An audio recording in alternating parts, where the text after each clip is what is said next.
filthy and full of lice. We know that our great leader is miles from the front because we have not been able to open the gates of Alexandria for him. In selecting El Alamein for the 8th Army's last stand, Auchinleck had chosen well. Its only distinguishing feature was the station, just over a mile from the sea, on the single-track railway which ran from Salem at the Egyptian border to Alexandria, 60 miles to the east. To the south of the station, 40 miles away, lay the Katara Depression, an empty quarter more than 100 meters below sea level, pockmarked with quicksands and salt flats that made it virtually impassable except by camel. Rommel's only route to Alexandria, Cairo and the Nile lay through the 40-mile stretch of desert which separated El Alamein from the escarpment at the northern edge of the Katara Depression. The terrain consisted principally of soft sand or broken rocks, which meant that even tracked vehicles could not move at speed. An otherwise featureless horizon was broken by 3 low ridges: Maidiria, Ruwaysat, and Alam el Hal-Pounda, which ran parallel with the Mediterranean, providing modest vantage points for the defending army. Auchinleck established his battle headquarters on Ruwaysat Ridge while the 8th Army was deployed in and around a line of boxes, some but not all of which were protected by minefields and slit trenches. It was the bleakest of amphitheaters for what was to become one of the most famous battles in British history. In the mythology of 20th-century warfare, El Alamein glitters gloriously. In mundane reality it lacked all glamour but was as god-forsaken a battleground as anywhere on the planet. More to the purpose, the terrain and the topography favored the defender more than the attacker, a fact which Rommel appreciated no less clearly than Auchinleck. The series of fierce engagements which later became known collectively as the First Battle of El Alamein began on Cairo's Ash Wednesday, the 1st of July, as Churchill prepared to face the censure of his peers in the House of Commons. Rommel tried his favored technique, a diversionary attack by the 90th Light Division on the fortifications surrounding El Alamein itself, followed a few hours later by an attempt by the Afrika Korps to bypass El Alamein to the south. In both instances, after fierce skirmishes in which an Indian brigade was overrun but 18 of the Afrika Korps' 55 tanks were destroyed, Rommel's assault was repulsed. Later in the day, the 90th Light Division came under such heavy artillery bombardment that some German units even panicked. Later, Rommel described how, during this battle, he and his chief of staff came under furious artillery fire. As British shells came screaming in from 3 directions, north, east and south, anti-aircraft tracers streaked through our force. Shell after shell crashed into the area we were holding. Our attack came to a standstill. For 2 hours, General Bayerlein and I had to lie out in the open. To make matters worse for Rommel, Auchinleck had far greater control over the movement of his own forces than Ritchie had ever achieved, and he had already started to deploy them with far greater skill, displaying, in Rommel's phrase, an enterprise and audacity, which he could not forbear to admire. For the first time since the first phase of Crusader, the Desert Fox had been outmaneuvered on the battlefield. It was not only an unfamiliar experience, but it evidently deflated him. The struggle for the last position is hard, he wrote to his wife, Lou, on the 3rd of July, and on the next day, unfortunately, things are not going as I should like them. Resistance is too great and our strength exhausted. However, I still hope to find a way to achieve our goal. I'm rather tired and fagged out. After 5 weeks of fighting, with barely a pause, Rommel's Panzerarmy was as drained as he was. With Auchinleck using mobile forces to counterattack as well as defend the line, it soon dawned on Rommel's troops that the vision he had held out to them of smiling girls offering salams and more at their journey's end was slowly fading from their grasp, a mirage in the sand. One Italian soldier, drained of energy and hope, noted in his diary, "We come out of our holes at night to take the air, otherwise we are buried all day, and with a slit trench as deep and narrow as mine it's no fun. There are 2 of us in mine, and when we want to turn around it's agony, as we are as tightly packed in as anchovies in a tin." As the 8th Army beat back one desperate assault after another, the attackers' morale plunged further. On the 17th of July, a significant proportion of the Trento Division gave up the struggle and surrendered en masse. The rest were ordered to retreat. Private Valli Sella found his way to a German field hospital. He had been taking supplies to the Trieste division when his convoy was targeted by RAF bombers. He and his companions threw themselves under their truck just before it was hit. He survived physically unhurt but psychologically traumatized. When the doctors asked him what had happened, he broke down and needed 2 tranquilizing injections before he drifted into a deep sleep. For 16 months we have led this life, he noted. Maybe at this point we can only hope that a bomb takes us out and finishes our suffering. Or was it only the Italians? The official war diary of the 90th Division recorded that, to a man, it longed to have had a swim in the sea, and to sleep its fill, after the heavy fighting of the preceding days, and it bemoaned the fact that the Panzer Army did not seem able to take this last fortress of the English in front of the Nile Delta. By now Rommel knew it was not to be. Outnumbered in men and tanks, critically low on fuel and ammunition, the Panzer Army Africa had very little hope of regaining the initiative. Rommel railed against Comando Supremo, which, with an almost unbelievable lack of appreciation of the situation, had inexcusably failed to deliver the fuel and weapons needed to sustain the advance into Egypt. He was especially outraged by the refusal of the Italian supply vessels on the Africa run to take the risks required to make victory possible. To avoid the risk of being sunk by the RAF or the Royal Navy, they headed for the relative safety of Benghazi and Tripoli rather than docking at Tobruk or Mersa Matruh. As a result, all replacements, spare parts, fuel, food and medical supplies had to be trucked for between 750 and 1,000 miles to the El Alamein front, which meant that the Panzer Army was critically short of the means to prosecute the war. However, the blame properly rested as much with Rommel as with Comando Supremo or OKW. He had been told in no uncertain terms that to rush headlong into Egypt without ensuring that his army had the resources to sustain the advance was recklessly incautious, but, in his arrogant certainty that the Nile Delta was ripe for the picking, he dismissed these warnings out of hand. However, though he never took his share of the blame, he was right to point out that in the conditions which he had helped to create, it was only the men's amazing spirit and will to victory that kept them going at all. And keep going they did. In what Rommel described as a series of violent and bloody battles, the fighting continued for 3 inconclusive weeks of attack and counterattack. Unable to force the issue and woefully short of frontline manpower, Auchinleck was driven to improvise by breaking down the 8th Army's divisions into ad hoc battle groups which were given names like Robkal, Squeakle and Akkel. These mongrel units comprising an infantry battalion, an artillery regiment, a gun battery, anti-aircraft and anti-tank detachments did not find universal favor among his commanders. General Morshead, the forceful and outspoken commanding officer of the 9th Australian Division, whose men had given him the nickname Ming the Merciless, was not at all enamored of Auchinleck's proposed reorganization. He had earned his reputation in 1941 during the siege of Tobruk, when his 9th Division held Rommel at bay for 6 months between April and September. His preferred means of defense was attack. It is reported that at the height of the siege, he was shown an 8th Army propaganda article headlined "Tobruk can take it," which led him to retort, "We're not here to take it, we're here to give it."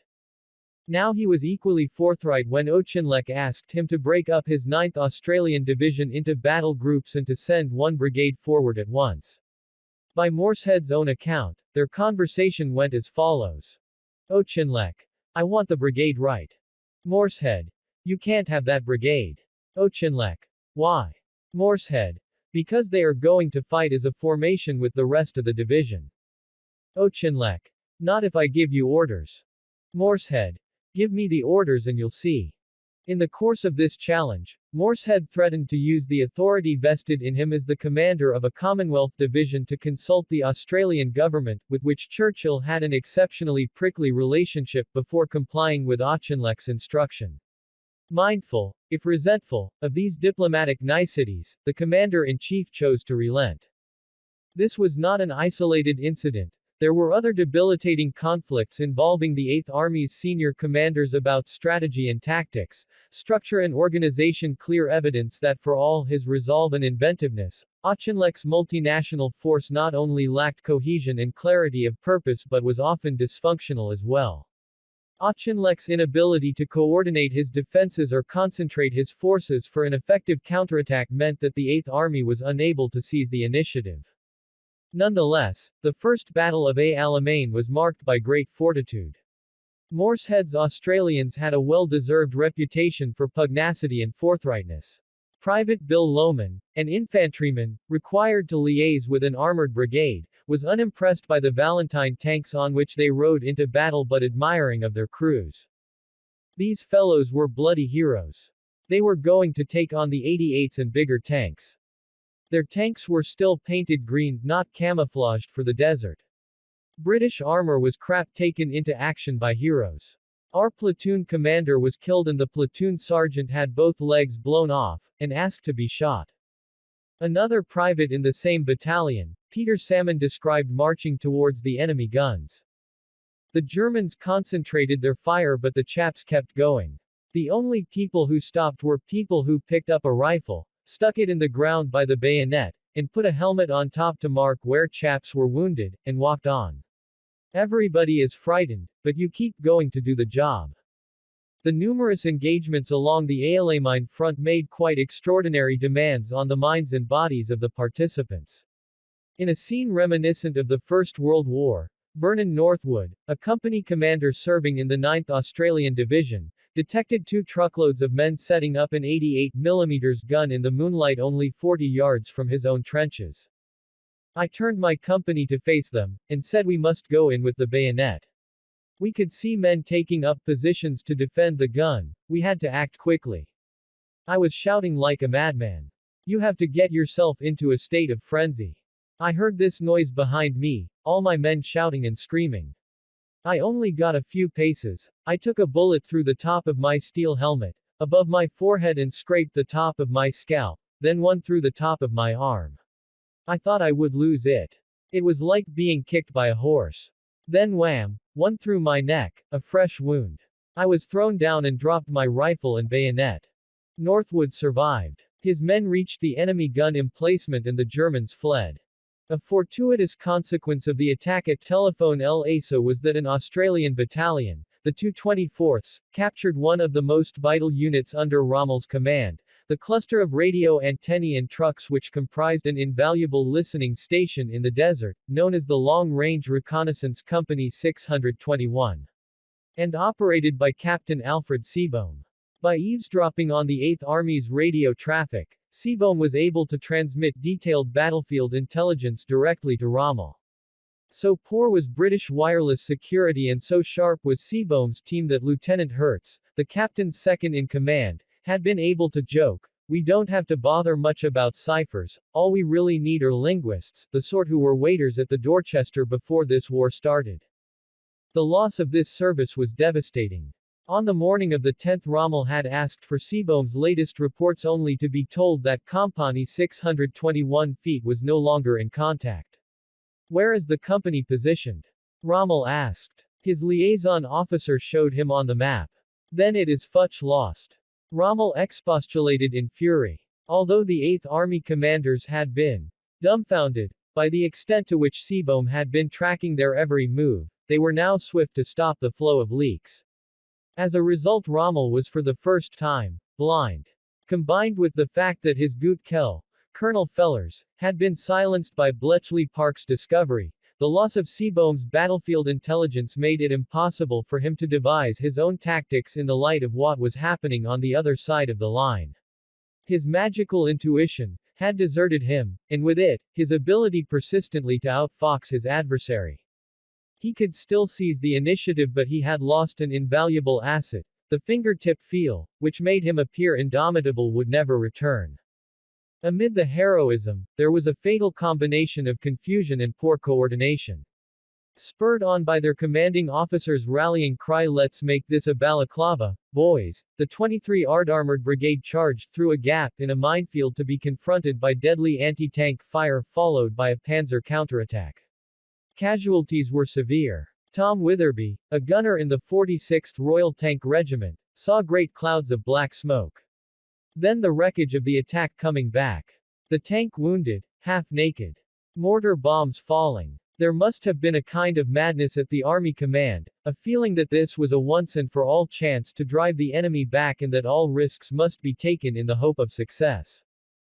In the early hours of the 22nd of July, Earl Haig found himself trapped in a saucer, pinned inside his tank under fire from a panzer unit on a ridge above him.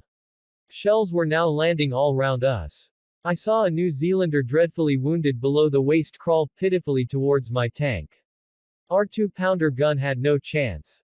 After about half an hour the enemy scored a direct hit on our tank.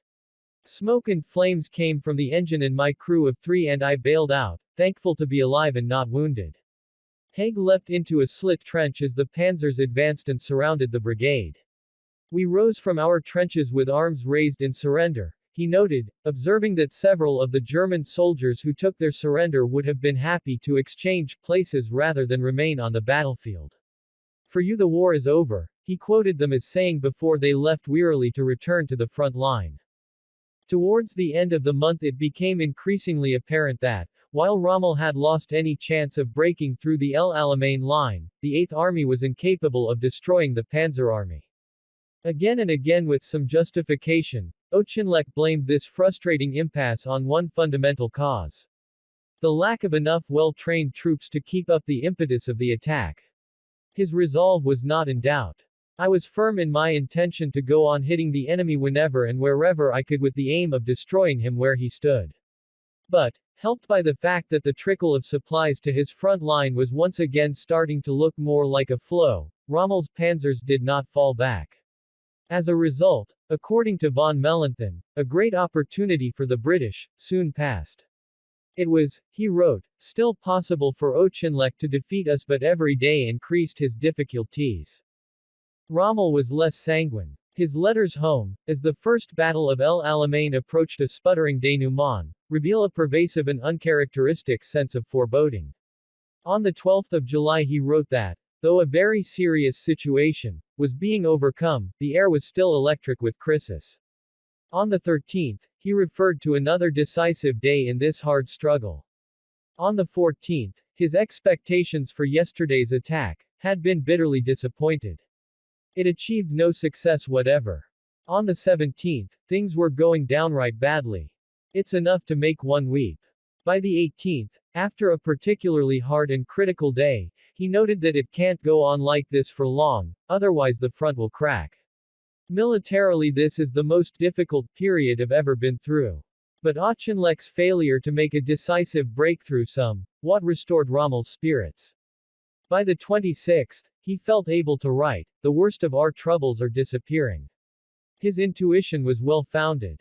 On the previous day, Auchinleck had urged his weary troops to make one more great effort to dislodge the enemy. "You have done well," he told them in a special order of the day. "You have turned a retreat into a firm stand and stopped the enemy on the threshold of Egypt. You have done more. You have wrenched the initiative from him by sheer guts and hard fighting and put him on the defensive in these last 3 weeks. You have borne much, but I ask for more. We must not slacken. If we can stick it, we will break him. Stick to it." But there was no breakthrough and, 5 days later, on 0 July Auchinleck reluctantly decided to call a halt. After a month of battle, both sides were exhausted, in need of respite, refreshment and reconstruction before once again locking horns. British casualties in July totaled more than 1,000, of whom over half had served in the New Zealand and Indian infantry divisions. In addition, following the Gazala battle, the loss of Tobruk, the retreat to El Alamein, and the fighting along the Gazala line, the Panzer Army had taken 60,000 British, South African, Indian, New Zealand, Australian and French prisoners and destroyed more than 2,000 tanks and armored vehicles. Nevertheless, as Rommel noted later, the price to Auchinleck had not been excessive, for the one thing that mattered to him was to halt our advance, and that, unfortunately, he had done. Critically, he went on, our attack came to a halt and our strength failed in the July battles. Even more compellingly, he noted, our chance of overrunning the remainder of the 8th Army and occupying eastern Egypt at one stroke was irretrievably gone. This reflection, made later in relative tranquility, offers potent evidence that Churchill could as well have attributed his memorable phrase "the end of the beginning" to the First Battle of El Alamein as to the far more famous struggle which was to take place 3 months later in far more auspicious circumstances. However, it was not in Churchill's mind to reward Auchinleck for this achievement. The Prime Minister had neither forgotten nor forgiven. 20. Enter Montgomery. If he is disagreeable to those about him, he is also disagreeable to the enemy. Ynst on Churchill on Montgomery. In London, Churchill's advisers had just put the finishing touches to a secret document, Worst Possible Case, which explored the grim options were the Germans to occupy the Nile Delta. With Auchinleck's failure to secure an outright victory over Rommel, the central question facing the war cabinet addressed to London from all three commanders-in-chief in the Middle East was which was more important, the Nile Delta or the Persian Gulf. In this worst case, with Rommel at the gates of Cairo, they judged that it would not be possible to secure both fronts. The military stalemate at El Alamein gave a long-standing question greater urgency than ever. 3 months earlier, for the benefit of the chiefs of staff, Churchill's director of military operations had outlined the predicament facing the British government. From the purely military perspective, Kennedy wrote, "The retention of Iraq and Persia is perhaps more important to us than the retention of Egypt itself. This is so because the holding of these two countries is necessary for the protection of the oil at the head of the Persian Gulf. Without this oil we should be unable to carry on the war in the Indian Ocean. However, if Cyrenaica, eastern Libya, were to be lost, it would prove difficult to hold Malta, and without Malta, it would be exceptionally difficult to reinforce the Middle East and the Far East by air. Moreover, without destroying Rommel, it would be equally difficult to free up enough men and weaponry to meet the growing threat from the north, via either Turkey or the Caucasus." According to Kennedy, everything now depended on the Russians. If the Russians are not defeated, there is a good prospect of holding the Middle East. If they are defeated, there is a poor prospect of doing so. In the intervening months, little had changed except that the Russians had been unable to prevent the Germans from taking more territory. The Wehrmacht had seized the Black Sea port of Sebastopol. They had pushed the Red Army across the River Don and they were advancing rapidly towards Stalingrad. They had driven deep into the Caucasus, with every likelihood that by one route or another they would press on southwards towards Britain's oil lifeline in the Persian Gulf. Indeed, by July, evidently buoyed by his successes in the Caucasus, Field Marshal Ewald von Kleist, the commander of one Panzerarmy Panzergruppe von Kleist, was already developing plans for the invasion of Persia and Iraq. This prospect was under such detailed consideration that the deputy head of operations at OKW, General Walter Warlimont, was sent to Libya to impress on Rommel the vital importance of holding the line at El Alamein.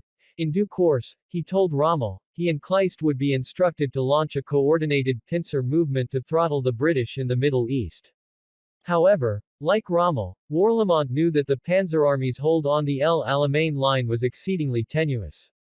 He was also in no doubt that the final assault on the Middle East could not possibly start until the Red Army had been defeated at Stalingrad. When Ribbentrop informed the Japanese ambassador that the Kleist-Rommel pincer movement was still high on Hitler's agenda, and that the Wehrmacht was much closer to achieving this goal than the German leadership, even at its most optimistic, had ever imagined, he was not only echoing his Führer's capricious optimism but indulging a military fantasy in which even Rommel had started to lose faith. However, this was by no means yet apparent in Cairo, and the threat from the north continued to agitate Auchinleck. In his unique position as both commander of the 8th Army and C&C, Middle East, a combination of responsibilities that neither his predecessor nor his successor had to bear, he felt bound to raise his concerns with the Prime Minister.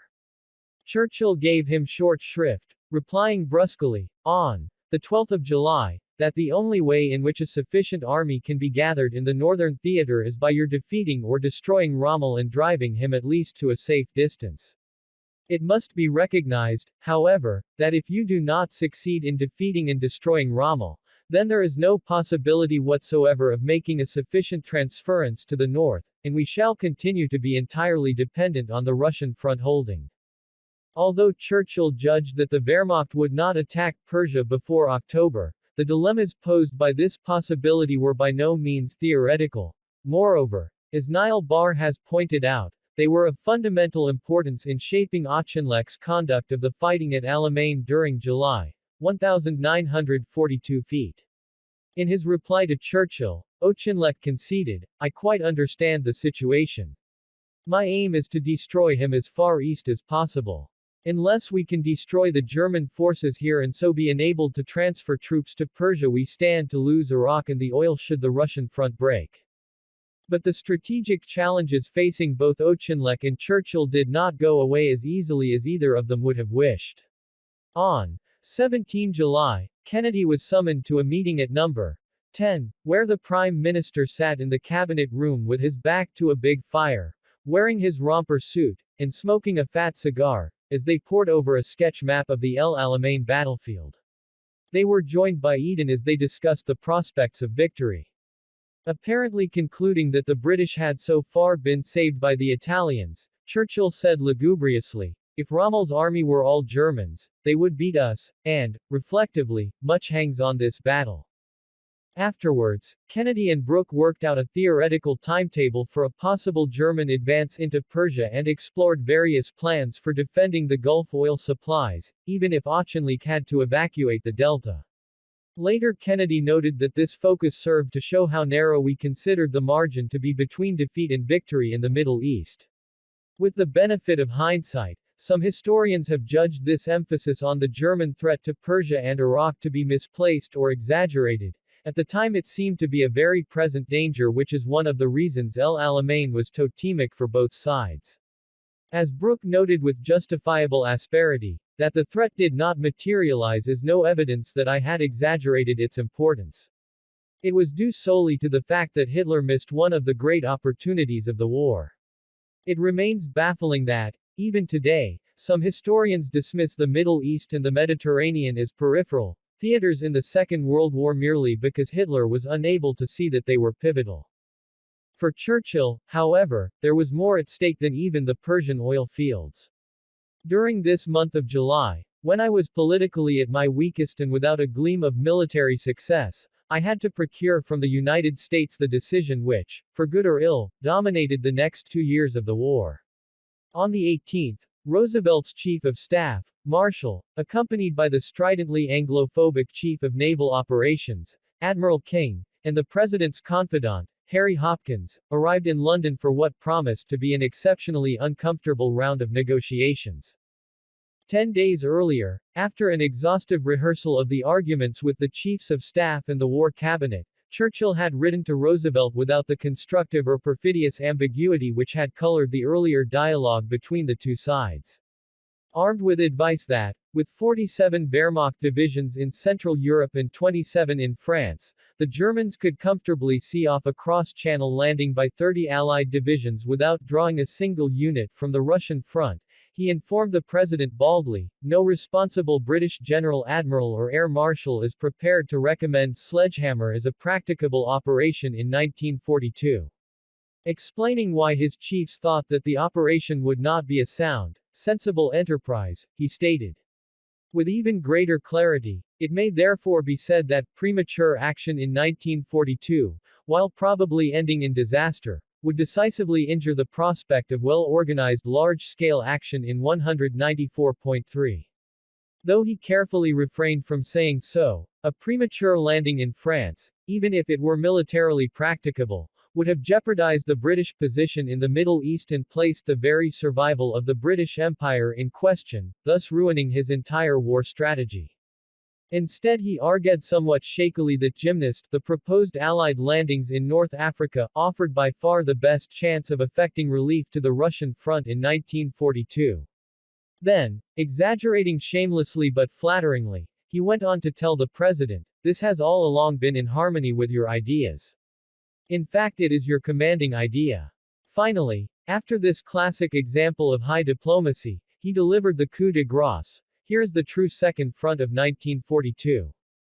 This clarion call sprang from Churchill's determination to bury Sledgehammer which, in his own mind at least, had been dead for some time, in any case. But, in putting so much faith in Roosevelt's malleability, he reckoned without Marshall and the president's other advisors, who were by now more than ever dubious about the strategic value of an Allied invasion of North Africa to prop up the British Empire, let alone that it could seriously be conceived as a true second front. On the 15th of July, 2 days before the American Toledo were due to arrive, Dill, who had established a warm personal relationship with Marshall, wrote to Churchill warning him that unless he made a convincing case for Gymnast, everything points to a complete reversal of our agreed strategy and the withdrawal of America to a war of her own in the Pacific, leaving us with limited American assistance to make out as best we can against Germany. Dill was not scaremongering. At a meeting with the U.S. Secretary of War, Henry Stimson, Marshall had proposed a showdown with the British. Goaded by what they evidently regarded as Churchill's obstinacy over Sledgehammer, the American negotiators agreed that, as the British won't go through with what they've agreed to, we will turn our backs on them and take up the war with Japan. In this spirit, on the 10th of July, Marshall cabled the president, who was at Hyde Park, to argue that unless the British were willing to demonstrate forceful, unswerving adherence to a second front in Europe, we should turn to the Pacific and strike decisively against Japan. On Roosevelt's return to the White House on the 1.5th, the two men had what Stimson described as a thumping argument, as Marshall pressed the point again. Evidently forgetting his own largesse after the fall of Tobruk only a month earlier, Marshall not only declared himself to be opposed to Gymnast, but, in even more vehement terms, to any further American involvement in the Middle East whatsoever. Instead, he reiterated the case for concentrating all U.S. efforts on the Far East. Had he been aware of Marshall's volte-face, Churchill would have been astonished and horrified. But he would also have been greatly relieved to discover that, rather than giving way, the president ended their discussion in unequivocal terms, telling Marshall that there would be no shift to the Pacific and no threat or ultimatum to the British.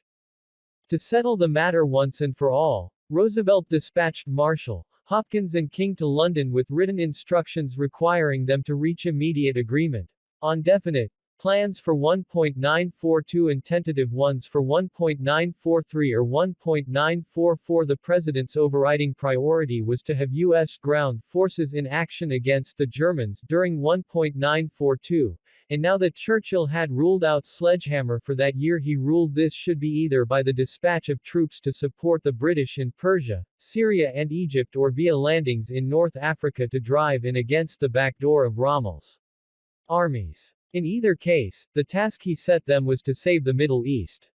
His injunction effectively put Gymnast firmly back at the top of the agenda. Notwithstanding these instructions, the London talks started badly.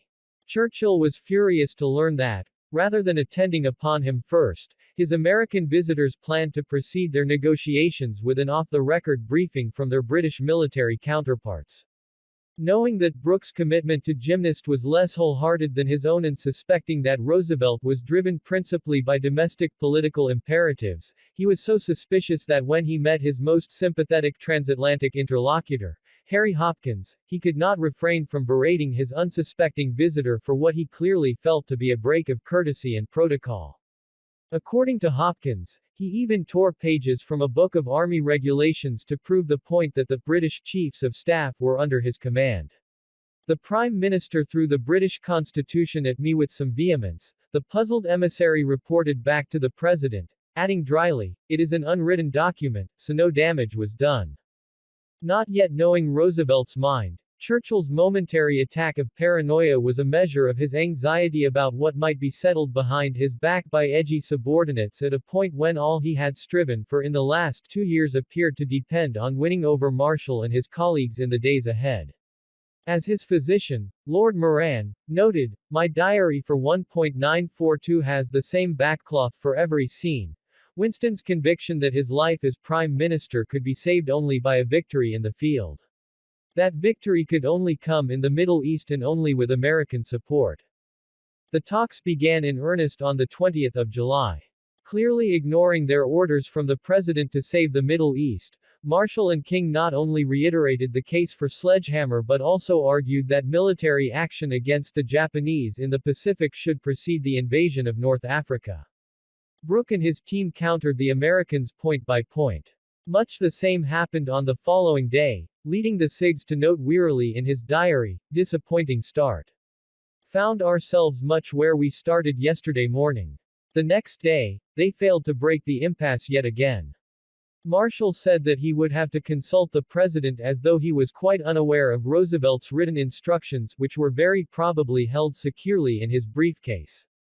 In the absence of any other explanation, it seems clear that Marshall was either defying his commander-in-chief or that Roosevelt had privately indicated that he was content to allow his advisors to test the British resolve to the limit regardless of his presidential instructions to them. Whatever the case, after 3 days of inconsequential negotiation, the two sides had expended a great deal of energy and time. The diplomatic quadrille could not go on indefinitely. A denouement was required. That evening, at a meeting of the War Cabinet, Churchill went round the table asking each minister for his views. To a man, they took his part. Marshall was immediately informed that the British government had formally rejected Sledgehammer. When the news reached Washington, Stimson expostulated that Britain was led by a fatigued and defeatist government which had lost its initiative, blocking the help of a young and vigorous nation whose strength had not yet been tapped. On the following day, however, a reassuring cable arrived from Roosevelt, allowing Churchill to inform the chiefs of staff that the president had accepted that a Western front in 1942 was off, and also that he was in favor of attack in North Africa. This was a seminal moment and a triumph for Churchill's obdurate diplomacy. It may be presumed in the absence of clear evidence that the president was convinced that the British government was not bluffing, that he was deeply reluctant to provoke a damaging breach with Churchill, that he was, in any case, persuaded by the thrust of the Prime Minister's strategic vision, and that, in the absence of any other alternative, North Africa offered the only available battlefield to which he could commit U.S. troops to fight alongside the British in the run-up to the 1942 midterm elections. A political imperative that weighed far more heavily with him than with his military advisors. To this extent, he had in effect swallowed Churchill's bait. North Africa was to be the true second front in 1942. There were to be many more transatlantic wrangles and rows about the implications of the president's decision, but the formal burial of Sledgehammer breathed new life into Gymnast which, at Churchill's behest, was now to be renamed Torch and to proceed at the earliest opportunity. That evening Brooke was able to note that the Americans had delivered almost everything we had asked them to agree to from the start. It had been, he wrote, a very trying week, but he and his team had got just what we wanted out of the USA chiefs. With his emissaries back in Washington, the president cabled Churchill welcoming the agreement they had reached in London, adding, "I cannot help feeling that the past week represented a turning point in the whole war and that we are now on our way shoulder to shoulder. In fact, rather as seas remain rough even when the storm has passed, the two sides were still mutually suspicious and sometimes at loggerheads while Stimson and Marshall continued to agitate against what they still regarded as the folly of Torch. But the crucial decision had been made. On the 3rd of August, in correspondence with the South African Prime Minister, Field Marshal Jan Smuts, Roosevelt wrote, "I believe that the holding of the Middle East is of prime importance. And the so-called Second Front must be launched in 1942. The fact that he used the term so-called suggests that he was referring to Churchill's true Second Front in North Africa and not, as some historians have suggested, still hankering after an early landing in Europe. Either way, the die was cast. In what was a crucial victory for the partnership between Churchill and Roosevelt, the military focus now shifted unambiguously from Europe to North Africa and the Middle East. In so doing, it not only charted the future course of the war in the West but, in the words of Max Hastings, it also saved the Allies from the colossal folly of a premature second front in Europe. The Prime Minister's satisfaction at this outcome was tempered by the fact that Britain's Russian ally was proving no less intractable but far more disagreeable than the Americans had been. As the Red Army retreated before the renewed Nazi offensive towards Stalingrad and the Caucasus, the clamor in Britain for a second front now had not abated. In particular, the agonies endured by the population of Leningrad served only to ignite further public sympathy for the sufferings of the Soviet people to which the Prime Minister, despite his warm words, seemed callously and unaccountably immune. Though Churchill was in a better position to deflect this domestic pressure now that he and Roosevelt had agreed to postpone any second front in Europe until 1943 at the earliest, his uneasy relationship with Stalin had sharply deteriorated. Earlier in July, following the disaster which befell convoy PQ-17 when 24 of 35 merchant vessels loaded with 3,850 trucks, 430 tanks, and 250 warplanes were sunk in the Arctic Ocean en route from Iceland to Archangel, the Prime Minister had been prevailed upon by the Admiralty to suspend this flow of Anglo-American supplies to Russia. When he wrote to Stalin to explain this, the Soviet leader wrote back in fury to denounce the decision to stop the supply of vital equipment to the Soviet Union when it was needed more than ever. Although the accusation was not explicit, his tone was offensive enough to imply that the Prime Minister cared somewhat less about the mortal struggle of the Russian people than he did for the inevitable and much smaller loss of British maritime lives in the Arctic. Nor was that all. Clearly goaded by a brief reference which Churchill had made to devoting his efforts to the need to beat Rommel before all else, he wrote, "I must state in the most emphatic manner that the Soviet government cannot acquiesce in the postponement of a second front in Europe until 1943. Now he was to be told that this was precisely what had happened. Roosevelt was far more sensitive than Churchill to the way in which this disagreeable news should be conveyed to the Soviet leader. We have got always to bear in mind the personality of our ally, he counseled Churchill. No one can be expected to approach the war from a world point of view whose country has been invaded. With Roosevelt's support, Churchill decided that the best way to explain their decision would be to do it face to face. Accordingly, on the 30th of July he wrote to Stalin to suggest a meeting at which we could then survey the war together and take decisions hand in hand. And I could then tell you plans we have made with President Roosevelt for offensive action in 1942. Vouchsafing that he would be flying to Cairo shortly, where he had serious business to conduct, he suggested that he might fly on from there to Moscow. Stalin eagerly agreed. Churchill's serious business in Cairo was pressing. Without a decisive victory over Rommel, his own status at home and his lessening influence in the emerging Anglo-American Soviet triumvirate would be further jeopardized. His impatience was aggravated by a message from Auchinleck on the 31st of July. Owing to a lack of resources and enemy's effective consolidation of his positions, he wrote, "It is not now feasible to renew our efforts to break enemy front or turn his southern flank. It is unlikely that an opportunity will arise for resumption of offensive operations before mid-September." A delay of at least 7 weeks was 7 weeks too many for Churchill. He had had enough of what he and some of those around him regarded as yet another inexplicable and inexcusable procrastination. The Prime Minister left RAF Linham bound for Cairo in the early hours of the 2nd of August. It was a long and arduous flight via Gibraltar in a 4-engined bomber that was neither pressurized nor insulated against the cold and so noisy that the only way to communicate was by writing notes. So far from being exhausted by this, the 69-year-old Prime Minister found the experience exhilarating.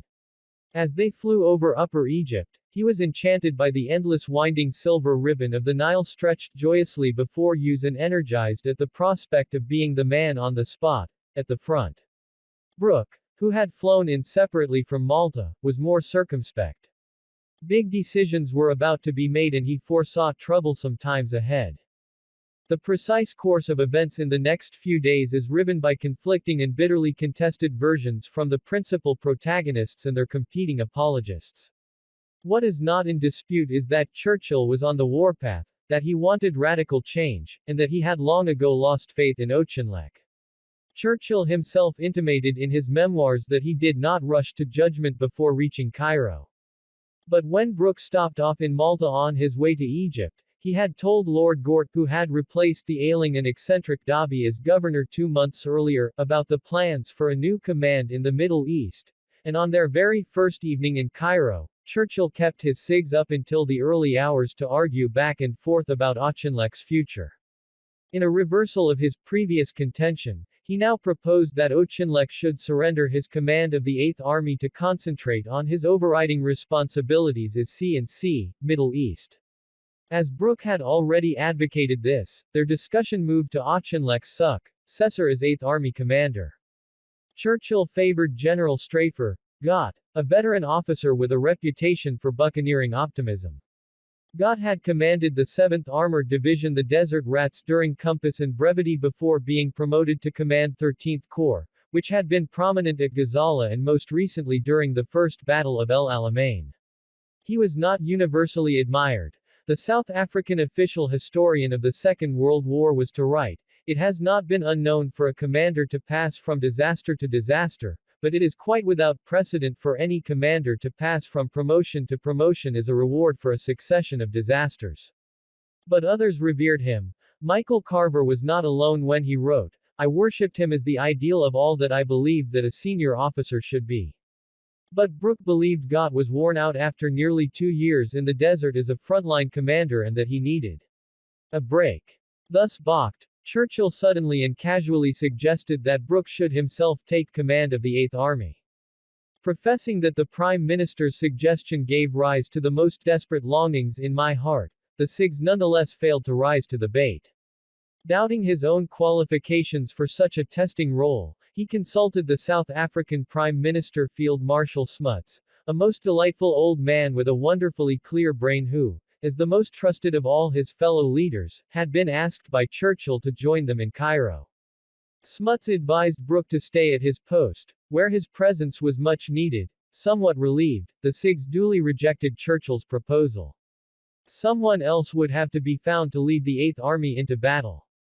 Since their arrival, Auchinleck had been in several long meetings with both Churchill and Brooke, though he still had no idea what was brewing. But on the afternoon of the 4th of August, after another meeting with the SIGs, he agreed both to relinquish his frontline command and that he should be succeeded in that post by a relatively obscure colleague, Lieutenant General Bernard Montgomery, who was in England at South East Command, responsible for the defense of Kent, Sussex and Surrey. Brooke claimed later to have been surprised by Auchinleck's ready acquiescence, as the two men were known to have had a decidedly abrasive relationship when Auchinleck had been Montgomery's commanding officer at Southern Command. In a waspish aside, Montgomery was to write at that period, "I cannot recall that we ever agreed on anything." Much later Auchinleck confirmed, in a BBC interview with David Dimbleby, that "I didn't approve of his methods, and he didn't approve of my methods." Despite this bad blood, Auchinleck insisted that he had himself proposed Montgomery as his successor. Nor is there reason to doubt him. Unlike his successor, the Auc never showed any tendency to advance his own cause by spite or mendacity. To Brooke's frustration, Churchill continued to press the case for Gott rather than Montgomery, on the implausible grounds that the latter could not possibly arrive from England in time to hasten the offensive against Rommel. That evening, at a meeting with Smuts and others, including General Wavell who had been summoned from India, Churchill cross-questioned Auchinleck about his forthcoming offensive. Not for the first time, Brooke was exasperated by the Prime Minister's attitude. "He is again pressing for an attack before Auchinleck can possibly get ready," he noted. "I find him almost impossible to argue with on this point." Churchill's obstinate refusal to accept the military case against premature action had become inextricably linked to his need to find almost any grounds for ridding himself of his obdurate commander-in-chief. The Prime Minister's satisfaction at being on the spot was enhanced by the princely hospitality of the British ambassador, Sir Miles Lampson, and his wife, who even moved out of their private quarters to make way for Churchill to accommodate his sybaritic tastes. "The weather is delightful," he purred in a letter home to Clemmy. "My host and hostess are charming, the food pre-war. My rooms are air-cooled. The wonderful air of the desert with its fierce sunshine and cool breeze invigorates me so much that I do not seem to need as much sleep as usual." He was less appreciative of the Spartan environment at Auchinleck's headquarters at Ruwaisat Ridge, which he visited early in the morning on the 5th of August. There he and Brooke were offered a frugal breakfast in what he described disparagingly as a wire-netted cube, full of flies and important military personages, one of whom was Auchinleck's clever but widely distrusted military guru, Eric Dorman Smith, whom Brooke loathed. The heat, the sand, the flies, and the presence of Dorman Smith did nothing to improve an atmosphere already strained by the incompatible temperaments of Auchinleck and Churchill. When Brooke departed for a guided tour of the front line, Churchill returned to the fray, his pudgy fingers stabbing at the map, as he urged various lines of attack against Rommel. No, sir, we cannot attack yet, Auchinleck reiterated. When Churchill turned to him, Dorman Smith agreed forcibly. It was, he said later, a bit like being caged with a gorilla, until the Prime Minister rose, grunted, stumped down from the caravan and stood alone in the sand, back turned to use. If Auchinleck's fate had not already been sealed, it was certainly symbolized in that moment of silent censure. Brooke meanwhile was driven to Gott's headquarters, where, over a cup of tea, the general confided that some new blood, someone with new ideas and plenty of confidence in them, was needed in the desert and that he had by now tried most of his ideas to no avail. This conversation confirmed Auchinleck in his opinion that Gott not only needed a break but that he was not the man to lead the Eighth Army in an offensive to turn the tide of the war. For Brooke, the next day turned out to be one of the most difficult in his life, with momentous decisions to take. Early in the morning Churchill burst into his bedroom while the Sigs was still getting dressed. He was clearly elated as he informed Brooke that he had some ideas he needed to share with him. I rather shuddered and wondered what he was up to, Brooke noted in his patronizing fashion. After breakfast the Prime Minister elaborated his plans for dividing the Middle East Command in two, separating Iraq and Persia from Egypt. Auchinleck, in whom Churchill said he had lost confidence, would be dispatched to take command of Iraq and Persia, and he hoped Brooke himself would take his place as commander-in-chief in Egypt. This offer made my heart race very fast. Brooke wrote that evening, but he responded at once by saying it would be the wrong move, that he knew nothing about desert warfare, and that he could never have time to grip hold of the show to my satisfaction before the necessity to attack became imperative. Churchill was not best pleased. In an attempt to win Brooke over, he set Smuts to work his magic. Though the South African Prime Minister had advised him against taking command of the Eighth Army, he now pressed him to accept Churchill's new offer. Reminding the Sigs of the leading part he had played in saving the British Expeditionary Force at Dunkirk, he laid out before him the wonderful future that would be his after victory over Rommel. But even Smuts did not prevail. Some of Brooke's detractors have intimated that his failure to seize the moment reflected a lack of valor or resolve. Brooke himself argued that he could better serve the nation by staying at Churchill's side, though for obvious reasons he could hardly say this to the Prime Minister's face. I felt I could exercise some control over him, he wrote later. I had discovered the perils of his impetuous nature. I was now familiar with his method of suddenly arriving at some decision without any kind of logical examination of the problem. I had, after many failures, discovered the best methods of approaching him. I knew that it would take at least 6 months for any successor taking over from me to become as familiar as I was with him and his ways. During those 6 months anything might happen. According to his own account, Brooke turned down the offer with many heart-gnawing regrets. It was a blessing that he did. The haphazard and discursive attempts to find a general qualified to lead the Eighth Army into battle came to an abrupt end that afternoon when news arrived that Gott, who had been appointed to command the Eighth Army, had died in a plane crash. He had hitched a lift from the RAF's headquarters at Borg El Arab for a few days' leave in Cairo in a transport plane carrying 14 wounded soldiers. 15 minutes after takeoff, on what was a routine flight along a safe corridor, the Bristol Bombay, lumbering along at less than 200 miles per hour, was attacked by a small posse of Messerschmitt fighters. Within moments the Bombay was in flames. The pilot managed to make a safe landing, and survived, but most of the wounded were trapped inside, and Gott, who was sitting in a jump seat at the rear of the plane, was incinerated in the burning fuselage.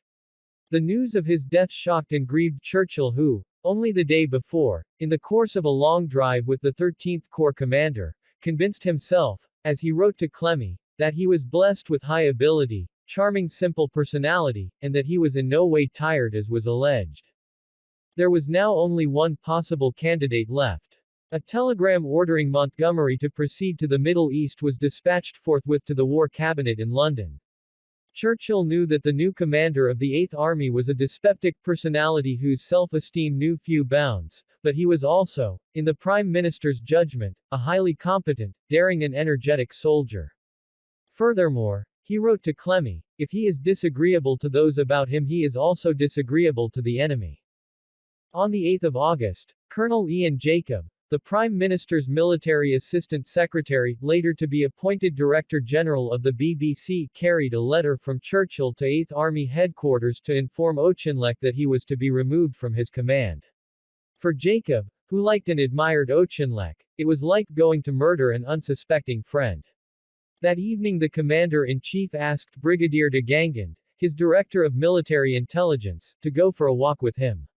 He put his arm in mine and said, "Freddie, I'm to go." I felt intensely sorry for my chief, for I had become very fond of him. It must have hurt. Shorn of surplus emotion or gratitude, Churchill's letter stated baldly, the War Cabinet have now decided that the moment has come for a change.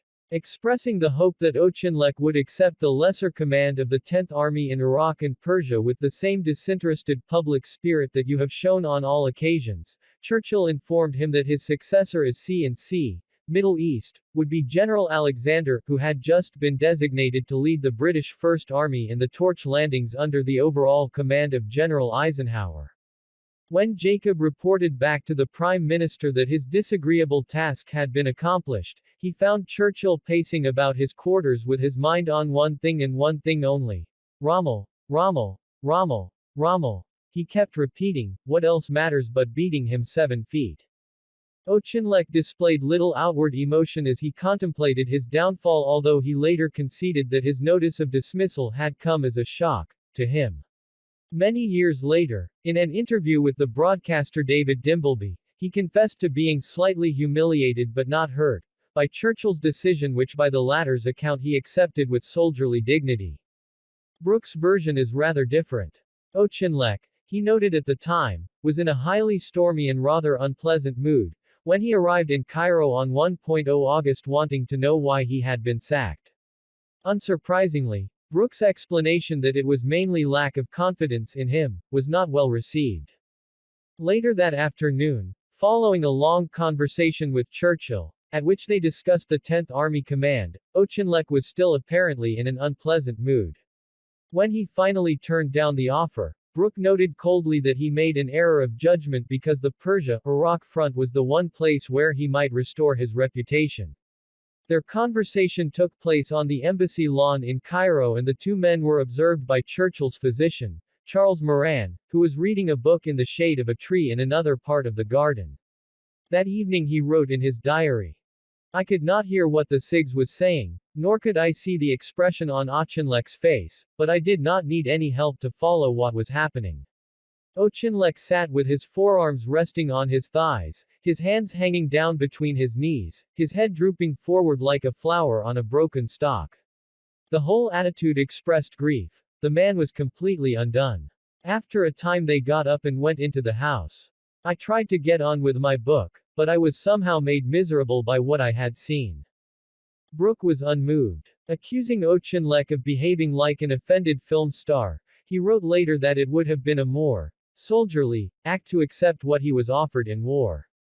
Auchinleck's refusal to accept demotion to the 10th Army destroyed any latent sympathy that Churchill may have harbored on account of the blow he had inflicted on his commander-in-chief.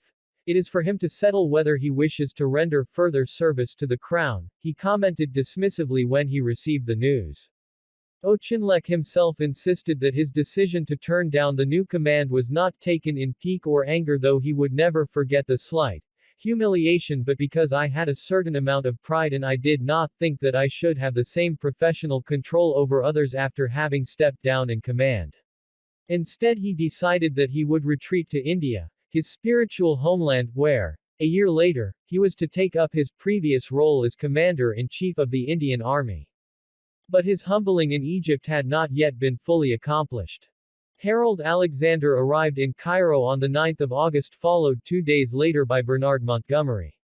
Both generals were due to take up their posts respectively as C&C, Middle East and 8th Army Commander, on the 15th of August. But while Alexander remained in Cairo, virtually incognito as his new appointment had yet to be announced, Montgomery at Auchinleck's invitation went up to the 8th Army's forward headquarters at Ruwaysat Ridge. Montgomery was unimpressed. No mess tent, work done mostly in trucks or in the open air in the hot sun, flies everywhere. When he was told that Auchinleck was accustomed to sleeping outside on the ground, he was disparaging. Everyone was to be as uncomfortable as possible, so that they wouldn't be more comfortable than the men. The whole atmosphere was dismal and dreary. In his determination to present himself as the savior of the 8th Army, Montgomery had no qualms about undermining his soon-to-be predecessor. 2 days before he was due to take over, in an act of calculated insolence for which he must have known there could be no effective reprimand, he dispatched a telegram to GHQ, declaring, Lieutenant Gen. Montgomery assumed command of the 8th Army at 1400 hours today. Claiming that the situation he had inherited from Auchinleck was quite impossible, and in fact, dangerous, he noted with glee that I learnt later that the arrival of the telegram made Auchinleck very angry as he had told me not to take over until the 15th of August. Not content with subjecting his titular commander-in-chief to this petty indignity, Montgomery did not hesitate to stoop lower in his effort to diminish and discredit Auchinleck. Later that afternoon he summoned all staff officers to appear before him at his caravan at 8th Army headquarters. In a clear, if not calculated, distortion of the truth, he barked, "Here we will stand and fight, there will be no further withdrawal. I have ordered that all plans and instructions dealing with further withdrawal are to be burnt, and at once. We will stand and fight here. If we can't stay here alive, then let us stay here dead." His intention was most certainly to rally support and imprint his abrasive personality on his own staff. But to achieve this he was not embarrassed to insinuate falsely that Auchinleck was a defeatist, planning to retreat once again, and unwilling to stand and fight. Montgomery had already been briefed by Auchinleck. No one knows precisely what passed between them, but Montgomery claimed later he was told that if Rommel attacked in strength, as was expected soon, the 8th Army would fall back on the Delta. If Cairo and the Delta could not be held, the army would retreat southwards up the Nile, and another possibility was a withdrawal to Palestine. I listened in amazement. I got out of the room as soon as I decently could. This account stretches credulity to the limit. Auchinleck may indeed have alerted Montgomery to the fact that he had retained, modified and updated the plans for a worst-case contingency that had originally been drawn up by Wavell and approved by the chiefs of staff in London. This did indeed envisage a withdrawal to the Delta if, but only if, the worst came to the worst and we had to get out of Alamein. As Montgomery must have appreciated, it would have been quite irresponsible for the commander-in-chief to have overlooked this possibility. But, by August 1942, with Rommel's advance halted by the 8th Army at the First Battle of El Alamein, no one in the Middle East Command, least of all Auchinleck, was planning to retreat any further. It is virtually inconceivable that the outgoing commander-in-chief could have led Montgomery to believe that a headlong retreat to the Delta or beyond formed part of his battle plan. However, his aversion to Auchinleck knew few bounds. In a contemptuous diary note, he wrote scathingly of the gross mismanagement, faulty command, and bad staff work, which had led to the precipitous retreat from Gazala to El Alamein, for which calamity, he added, the final blame must rest on General Auchinleck. Churchill was swift to endorse Montgomery's hypercritical assessment. I am sure we were heading for disaster under the former regime, the Prime Minister informed the War Cabinet from Cairo, a week after Auchinleck had relinquished his post. The army was reduced to bits and pieces and oppressed by a sense of bafflement and uncertainty. Apparently it was intended in the face of heavy attack to retire eastwards to the Delta. Many were looking over their shoulders to make sure of their seat in the lorry. When these words were reproduced in the fourth volume of Churchill's Second World War, Dorman Smith, one of the principal architects of Auchinleck's plan to hold the Alamein line and to launch an all-out counterattack against Rommel in September, sued Churchill for libel. The case was eventually settled out of court, but only after the most eminent military historian of the day, Basil Liddell Hart, acting as an honest broker, concluded that there was no shred of evidence to sustain this imputation of funk. For good measure, he added that Montgomery's tendency to paint everything black prior to his arrival on the scene has long been a joke among his fellow soldiers. Also his tendency to sweeping and unfounded assertions. Eventually, Montgomery was also forced to withdraw his libelous allegations which he had made the mistake of repeating in his memoirs. A publisher's note in later editions made clear that he had misrepresented his predecessor's stated intention to launch an offensive from the Alamein position when his army was rested and had been regrouped. For a long time, however, Montgomery's mud stuck, not least because his victim, with great self-restraint, kept his counsel for decades. It was only as an old man, when he told his BBC interviewer that Montgomery's aspersions were absolute rubbish, that the Auk allowed himself the last word. The irony of this episode is that, as soon as he took over from Auchinleck, Montgomery's new commander-in-chief, General Alexander, moved hurriedly to implement a series of extreme measures for the defense of Cairo and Alexandria which had originated with Wavell and Auchinleck. Montgomery may have torn up Auchinleck's redundant worst-case plans, but this by no means entailed the abandonment of the defensive work which his predecessors had initiated in the Nile Delta. Under the direction of General Jumbo Wilson, 3 Army divisions began to construct rifle pits and machine posts, to mine bridges, and flood access routes with the purpose of protecting vital installations against raids which penetrate the Alamein position. Not only was Wilson instructed to oversee the construction of these defenses but, at Churchill's personal direction, he was charged to take responsibility from the moment when General Alexander told him that Cairo was in danger. On the 21st of August the Prime Minister reassured the War Cabinet that, to give the fullest maneuvering power to the Eighth Army in the event of its being attacked next week, a strong line of defense is being developed along the delta from Alexandria to Cairo. The intensity of their focus on this threat may be gauged from the fact that the next day Churchill convened an hour-long meeting with Alexander and Brooke to review their worst-case options were Rommel to achieve a temporary breakthrough with a thrust on Cairo. No detail was omitted from their discussion. When Brooke urged that petrol reserves at pumps, ordinary filling stations, should be reduced, in the hope of paralyzing the Panzer Army's takeover of the capital, Miles Lampson, the British ambassador, was summoned to attend to this danger. If there was any significant difference between these preparations and the worst-case plans laid by Wavell and inherited by Auchinleck, it was a matter of scale and design. It had nothing to do with the military strategy or tactics of any of them. The evidence is compelling as both Churchill and Montgomery were later obliged to concede that Auchinleck was every bit as ready to do battle against Rommel as they were and had no intention of further withdrawal. By implying otherwise, Montgomery did a disservice not only to the truth but eventually to his own reputation as well. Notwithstanding his unsavory attempt to smear Auchinleck's reputation, Montgomery's first speech to his staff officers on the day he usurped command of the Eighth Army was an indisputable triumph. Favoring cricketing analogies over hunting metaphors, his simple, forthright promise, "We ourselves will start to plan a great offensive. It will be the beginning of a campaign which will hit Rommel for 6 right out of Africa. We will hit him with a crack and finish with him," barked out in the short, sharp cadences that were to become so familiar, made a powerful impact on his audience. His officers forgot his vulpine looks, his wispy body and his strutting demeanor and instead wondered at the intensity and certainty of his will. De Gangand, who felt that Churchill had been right, on balance, to dismiss Auchinleck and whom Montgomery had astutely promoted to be his chief of staff, was ecstatic. The effect of his address was electric. It was terrific. And we all went to bed that night with a new hope in our hearts, and a great confidence in the future of our army.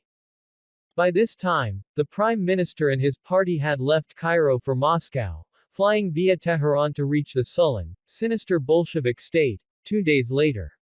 His task was to convince Stalin that it was more immediately important to defeat the Nazis in North Africa than to open a second front in Europe. It was his first meeting with the Soviet leader and he had taken a large entourage with him, including Brooke, Wavell, and, following a request to the president, Roosevelt's trusted emissary, Averell Harriman as well. With the Red Army hard-pressed on every front and enduring unspeakable casualties at the hands of the Wehrmacht in battles of a scale and savagery which to Stalin must have made the struggle in the desert seem like a weekend skirmish, the Anglo-American allies still feared that Hitler's brutal resolve would ultimately overpower the equally implacable and no less murderous will of the Soviet leader. Though Stalin showed no sign of sharing this analysis, he seethed with barely suppressed fury at the failure of the West to risk British and American lives on anything like the scale endured by their Soviet counterparts in the struggle against Germany. The first encounter between Churchill and Stalin in the late evening of the 12th of August at the Kremlin promised to be exceedingly uncomfortable. Churchill began by trying to explain why it would not be possible to launch a second front in Europe during 1942. The atmosphere, according to Churchill, became bleak and somber, as Stalin demurred, his mood veering from glum to agitated as he accused the Prime Minister of failing to take the risks required for victory.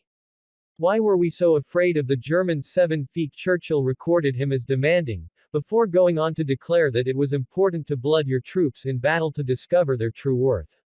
After 2 hours of such uncouth observations, there was an oppressive silence, which Churchill took as his cue to unfold a map of Southern Europe, the Mediterranean, and North Africa, and to outline the case for an alternative second front in that theater instead of France.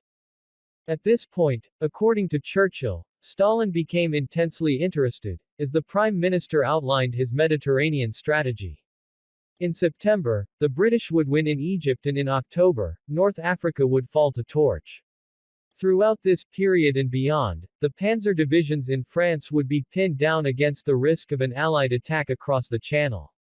Once the Anglo-American operation in North Africa had achieved its purpose, Churchill explained, the Allies would be in a position to threaten the belly of Hitler's Europe, in conjunction with a second front landing in France in 1943.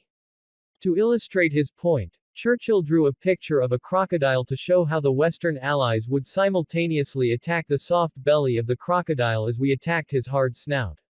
With the benefit of hindsight, it was an unfortunate metaphor. Italy was to prove anything but a soft belly.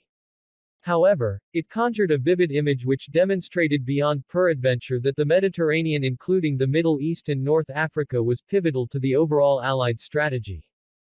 At this point, according to Churchill, Stalin's interest reached such a high pitch that he said, oddly for a dictatorial atheist prone to incarcerate and murder the faithful, may God prosper this undertaking. As he grasped Churchill's strategic purpose rather more fulsomely than Britain's American allies, he declared that Torch would hit Rommel in the back. It would overawe Spain. It would provoke fighting between Germans and French in France. And it would expose Italy to the full brunt of the war. The Prime Minister was greatly impressed by Stalin's swift and complete mastery of a problem hitherto novel to him. The conversation ended with Churchill informing his host that, with the replacement of Auchinleck by Montgomery, a decisive battle was to be fought in the desert in late August or September. After a meeting which had lasted 4 hours, and in the belief that, at least the ice had been broken and a human contact established, Churchill slept soundly and long. However, in the course of the next 2 days, the mood darkened as the two leaders covered the same ground again, but, with the help of their military advisors, in rather more detail.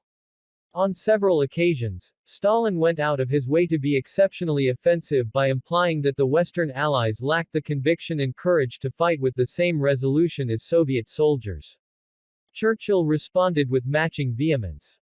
The democracies would show very soon by their deeds that they were neither sluggish nor cowardly, he avowed. They were just as ready as the Russians to shed blood. Churchill's fierce defense of Western valor evidently earned him the bully's respect. Determined that Stalin should not miss the full import of his words, the Prime Minister prodded his hapless interpreter as he spoke. Seeing this, Stalin intervened and said with a smile, "Your words are of no importance, what is important is your spirit." The parallel talks between their military advisors produced little of consequence, which probably contributed to Brooke's jaundiced account of a banquet which Churchill described as a sober occasion which he had clearly enjoyed. According to his fastidious Sigs, it was a grotesque orgy, of oil and fish, suckling pig and vodka, at which almost everyone got drunk. Brooke was bored and disgusted by a 19-course meal which lasted for 3 hours and did not end until after midnight. And whereas Churchill described Stalin as a profound Russian statesman and warrior with whom I was to be in intimate, rigorous, but always exciting, and at times even genial association, Brooke observed he had an unpleasantly cold, crafty, dead face. Whenever I look at him I can imagine him sending off people to their doom without ever turning a hair. Nonetheless, Churchill's immediate purpose had been achieved.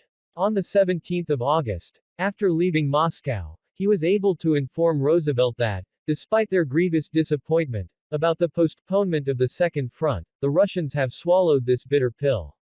Everything for us now turns on hastening torch and defeating Rommel. This was to prove far harder and to take much longer than he had led Stalin to believe. Nor was the Soviet dictator as amenable as Churchill seemed to think. Though he had little choice but to swallow Churchill's bitter pill, the foul taste of it lingered. It did nothing to alter his belief that in a commonly deployed Russian quip the British were ready to fight for their empire in the Middle East to the last drop of Russian blood. 21. Montgomery makes his mark. He told us everything. What his plan was for battle, what he wanted the regiments to do, and what he wanted me to do. What a man. Regiment al Sergeant Major or on Montgomery. In his first 2 weeks as commander of the 8th Army, Montgomery had been exceptionally industrious. Initially his troops were skeptical, if not cynical, about the new arrival. Dubious about all senior ranks, their loyalties were first and foremost to their immediate colleagues in the platoons and units on which they depended for survival in the chaos of battle and for the camaraderie which sustained them in between. The higher the chain of command rose, the more remote it seemed to those at the bottom. Those senior officers who dispatched them to the front with little explanation of why they were there or what they were supposed to achieve belonged to another world to which they had virtually no access. However, according to Michael Carver, who was in the midst of it, this did not mean that the 8th Army had become hopelessly dispirited. Few parts of the army had lost faith in themselves or even in their commanders. The real problem was more subtle. The most general and dangerous tendency was for different formations to blame each other when things went wrong. To those who expected to be led into yet another bloody and inconclusive battle against the apparently invincible Desert Fox, Montgomery was but another of these English generals about whom they knew little and, to begin with, cared less. Montgomery, however, did not hesitate to exaggerate the degree of despondency which had affected the army and which he was resolved to extirpate. On the day after his arrival, when he had met only a handful of senior colleagues, he told his staff officers, "I believe that one of the first duties of a commander is to create what I call atmosphere, and in that atmosphere his staff, subordinate commanders and troops will live and work and fight. I do not like the atmosphere I find here." After the retreat from Dunkirk, Montgomery's military career had been confined to the south coast of Britain, but it had made him strongly aware of public opinion on the home front and of the difference between a force of career veterans and the civilian conscripts who formed the growing bulk of the 8th Army.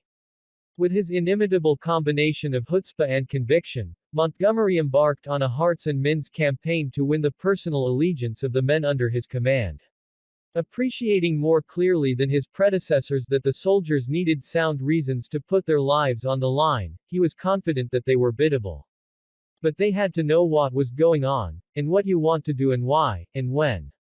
And that their best interests will be absolutely secure in your hands. If all these things are understood by the military leader, and he acts accordingly, he will find it is not difficult to gain the trust and confidence of such men. Driving from unit to unit, he soon made himself known to the officers and men of all ranks. His eccentric but highly visible attire, the Australian slouch hat or the tank beret, and the regimental badges with which they were bedecked made him easy to distinguish in a khaki crowd. This did not always make the impact he may have wished.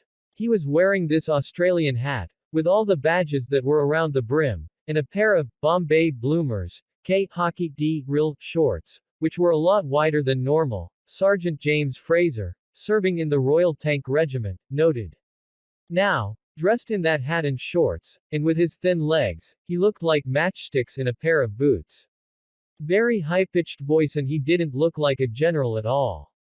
However, he not only drove through the ranks but he stopped to talk to the men, both en masse and one-to-one, as though he were a politician campaigning for votes. Montgomery came to the southern sector. And one of the first things he asked was, when did we leave England and had we had any post? Sergeant John Longstaff noted. Not a single soldier had had a letter. Had we any NAFI? We hadn't even seen the NAFI. We were scrounging what we could from other units' cigarettes, and understandably, other units weren't prepared to give them away or even sell them. The NAFI, or rather its absence, really mattered. When Longstaff and his platoon stumbled on an unexpected cache of supplies in a captured Italian truck, he immediately thought of the absent NAFI. I went over and found a bottle of brandy and a couple of big carafes, holding probably about 8 or 9 liters of vino, and a load of French letters which we used, funnily enough, to carry water later on, and I used to keep my guns clean. We also found hundreds of packets of Italian cigarettes. We'd not had a single issue of cigarettes or of anything you would call the niceties of the NAFI. We went into battle without a fag between us. I can tell you fags for a soldier were very important. When Montgomery showed a concern for the welfare of his men, he made a lasting impression. He wanted to know why our shirts were stained because we had only one shirt and there was sweat and they were hard, like bloody cardboard, Longstaff recalled. He wanted to know if we'd had any leave.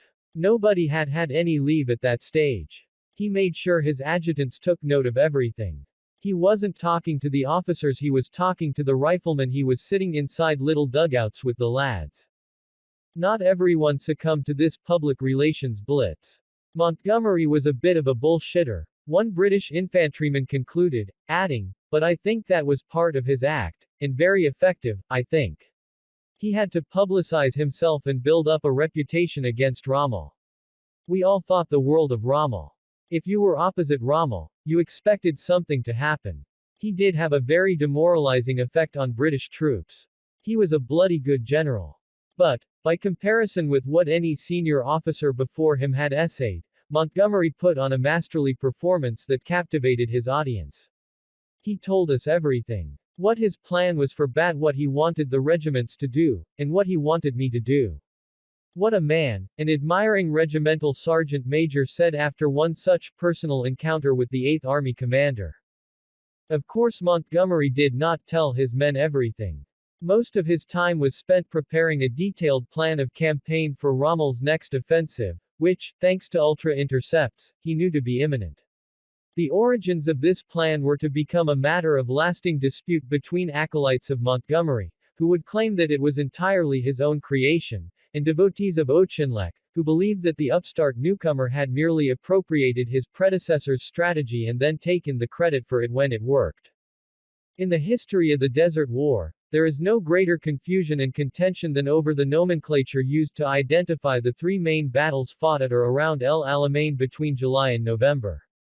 It is now generally acknowledged, however, that the first battle of El Alamein, under Auchinleck in July, stopped Rommel in his tracks. The second battle, under Montgomery in August, and more often known as the Battle of Alam el Haifa, forced Rommel on to the defensive, and the third battle, which ended with Montgomery's famous victory in November, finished him off. The cumulative effect of the 3 battles suggests that the first and second were as important as the third. So the question of how much credit is due to whom for the success of the second battle is of more than academic interest. The reputation of 2 generals, one of whom was widely traduced by his successor, was at stake. The truth about Alam el Haifa appears to lie somewhere between the 2 extreme positions. According to Alexander, who had overriding responsibility for the decisions made by the new commander of the 8th Army, Montgomery accepted in principle his predecessor's plan to hold as strongly as possible the area between the sea and Ruwaisat Ridge and to threaten from the flank any enemy advance south of the ridge from a strongly defended prepared position on the Alam el Haifa Ridge. In truth, Montgomery had no alternative as the proximity of the sea made it impossible to mount an outflanking attack to the north. The rest was a matter of tactical emphasis and detail which, inevitably, shifted day by day if not hour by hour.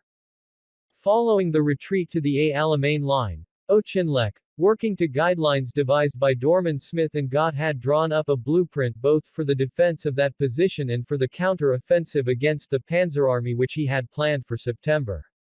But he had failed to convey this clearly to his own officers, let alone the rest of the Eighth Army. One official historian of the Desert Campaign judged Auchinleck to be hopeless as a commander because he never seemed to be able to get anyone to obey him. This was a silly exaggeration, but it contained a kernel of truth. Unaware of his imminent demise, Auchinleck had not only conceived a new battle strategy to resist the forthcoming offensive but, to deliver it effectively, was determined to embark upon a wholesale reorganization of the Eighth Army, integrating the armor, artillery and infantry to form flexible and mobile units, very similar to those favored by Rommel. However, before he had time to convince his most senior commanders that this radical renewal was either necessary or desirable, he had been fired. With the departure of Auchinleck, and several other senior officers, including Dorman Smith, who were unceremoniously removed at the same time to be replaced by less experienced officers, the Eighth Army was not so much leaderless as in limbo. More by force of personality than originality of thought, Montgomery seized the moment to stamp his mark. One of his new appointees, recruited to take command of 13th Corps, General Brian Horrocks, later to acquire renown as a television general, on account of his popular BBC documentaries, described his first briefing by Montgomery. "One of the most remarkable military appreciations I ever heard," he recalled. Remember, he had arrived in Egypt only 5 days before, yet in this short space of time he had acquired a complete grip of the situation. Brooke was similarly impressed by the speed with which Montgomery absorbed the military complexities of the battlefield and the clarity of his purpose. "I was dumbfounded by the rapidity with which he grasped the situation facing him, the ability with which he had grasped the essentials, the clarity of his plans, and above all his unbounded self-confidence." However, in the words of Niall Barr, one of the most fair-minded historians of the Desert War, Montgomery's complete grip of the situation relied heavily upon the work of Auchinleck Gott, and Ramsden. General William Ramsden, appointed commander of 30th Corps in July 1, 6 weeks before Montgomery arrived to take command, Ruwaysat Ridge and Alam el Halfa had already been clearly identified by this trio as vital to the defense of El Alamein, and Montgomery must have known this. But if he was economical with the truth or lacked generosity of spirit, Montgomery's great talent was leadership, the ability to grasp the essence of the task ahead, to organize his resources accordingly, and to inspire his senior commanders with his own unquenchable will to win. It was this quality that most affected Churchill on his return to Cairo from his meeting with Stalin. On 1.9 August, accompanied by Alexander, he drove through the desert to 8th Army headquarters, which Montgomery had moved back from Ruwaysat Ridge to Borg el Arab, which would co-locate him with the RAF's headquarters close to sea. Displaying a solicitous concern for the Prime Minister's well-being, Montgomery put his own caravan, complete with office, bedroom and bathroom, at Churchill's disposal. After a delicious bathe in the Mediterranean within sight of 1,000 or so 8th Army soldiers similarly disporting themselves naked in the waves, they repaired to Montgomery's map room where, according to Churchill, they were given a masterly exposition of the situation, showing that in a few days he had firmly grasped the whole problem. The following day, after a whistle-stop tour of the front, Churchill claimed to have detected the reviving ardor of the army. Everybody said what a change there had been since Montgomery had taken command. I could feel the truth of this with joy and comfort. Before he left for London, the Prime Minister went out of his way to emphasize the surpassing importance to him of the coming struggle, telling a press conference, "We are determined to fight for Egypt and the Nile Valley as if it were the soil of England itself." The mood on the other side of the Alamein line was very different. Rommel was anxious and despondent. He knew that he was in a precarious position, that with the 8th Army being rapidly replenished on an unprecedented scale but his own supplies beginning to run dangerously low, it would be impossible for the Panzer Army to stay put for very much longer. Rommel's nightmare was a mechanized static warfare with a stabilized front, because this was just what the British officers and men had been trained for. His only option, apart from a withdrawal which Hitler would assuredly forbid, was to make a last-gasp lunge in the hope of breaking through at El Alamein and perhaps seizing the Delta. Hitler's failure to grasp the potential of Operation Hercules, the capture of Malta to eliminate the Eighth Army, now haunted Rommel.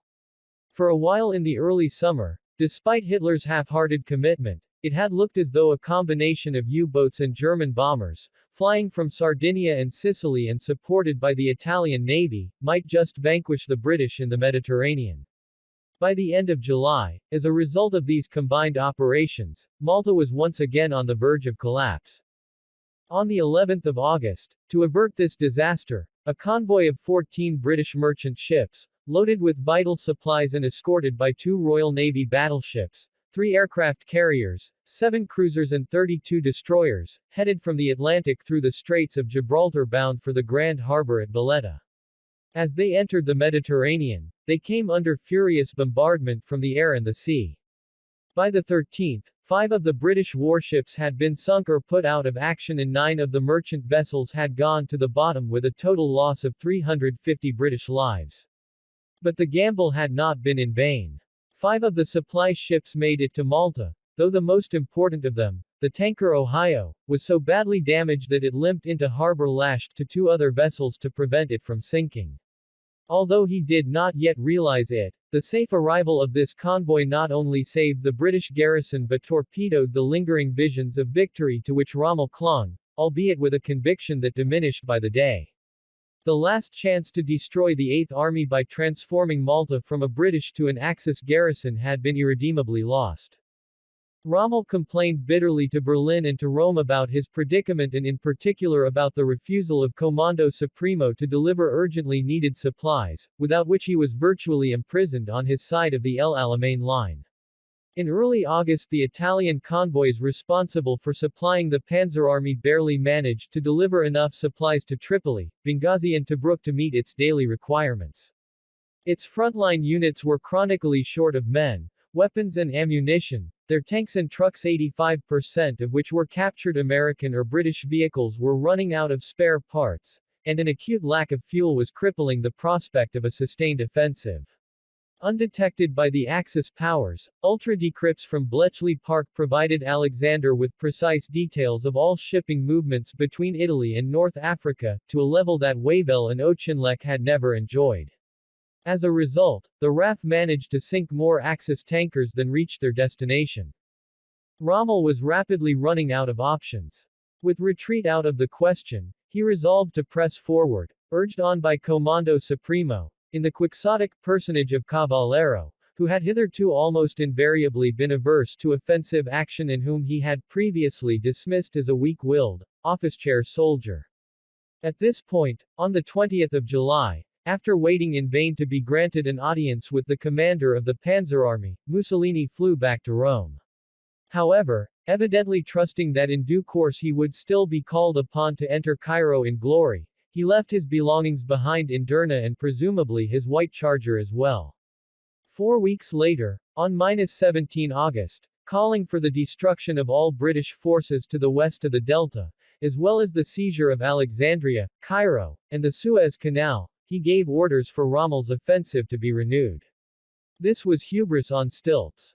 In the last week of August, General Nering, commanding the Afrika Corps, judged that his tanks could advance no more than 75 miles, assuming that the terrain was even and they did not have to engage in battle before they would run out of fuel.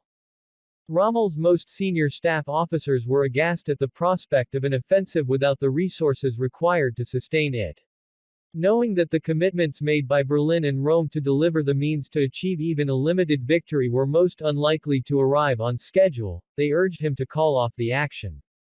So fierce were their objections that Kesselring flew to meet Rommel at his headquarters on the 27th of August to insist that, by sea or by air, the fuel to power his offensive would be delivered.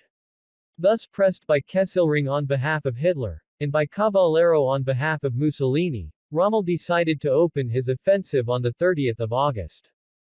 The simplest and most compelling explanation for what was to prove a disastrous démarche is that the dictators had lost all sense of reality.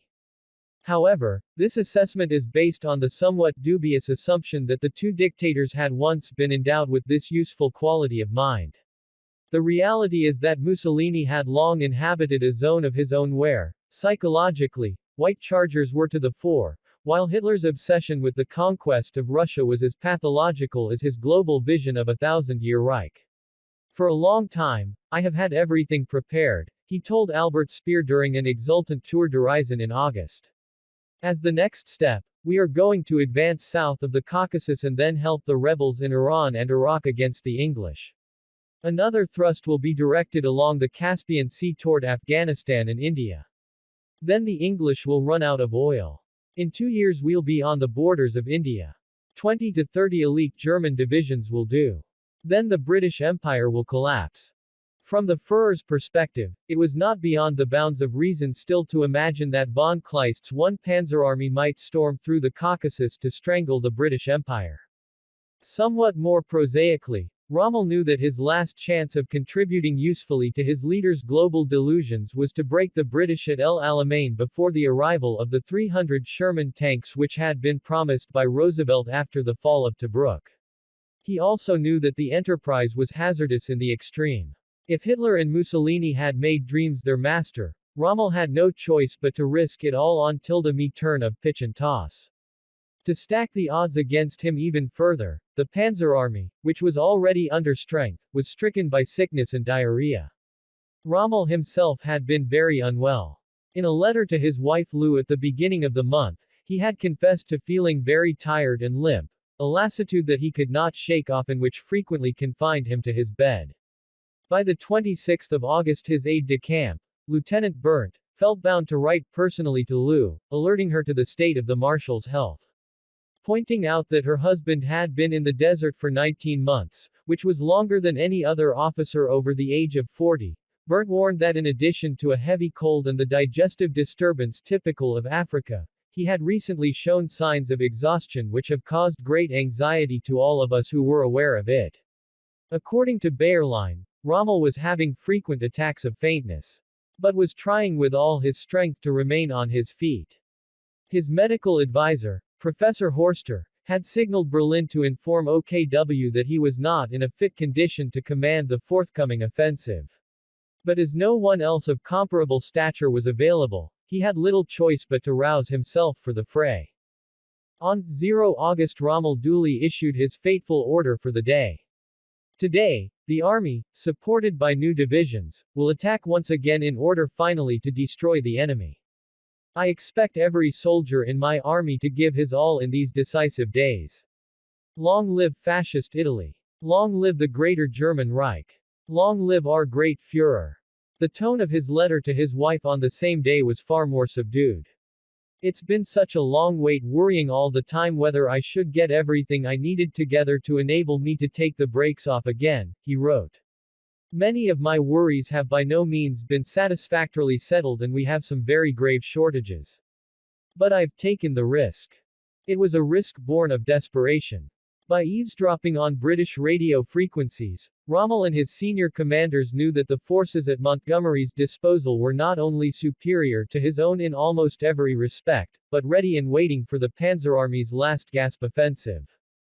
The 8th Army had spent the previous fortnight reinforcing and extending the positions established under Auchinleck on the Alam el Haifa Ridge, which ran from northeast to southwest across the desert to the east behind the El Alamein line. Thanks to Ultra, Montgomery knew for certain that Rommel planned to make his main thrust at this point, in the hope of outflanking the 8th Army and advancing on Alexandria with 1 Panzer Division and on Cairo with a further 2 divisions.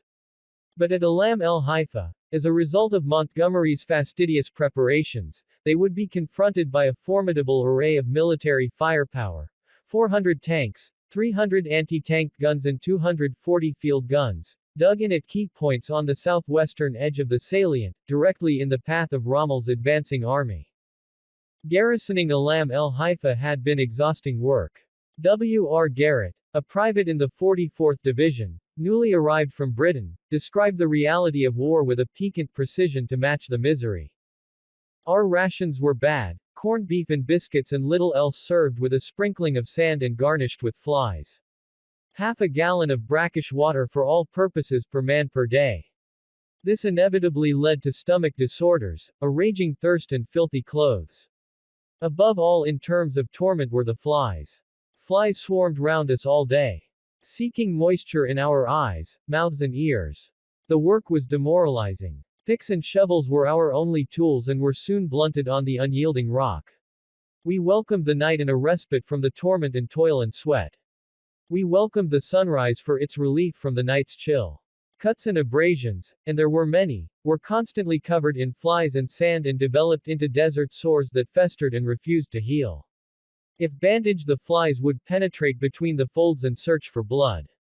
Even as they worked, Garrett and his comrades lived in fear that our pathetic efforts would not prevent Rommel's panzers from overrunning their positions. It all seemed quite hopeless and we despairingly slogged on in our own primitive way. A terrifying reminder of what they would face once battle was joined in earnest came when Garrett's best friend was killed by a German bomber which seemed to come from nowhere out of a cloudless sky, leaving him writhing and squirming in agony with two stumps smothered in blood and sand where his legs had been severed.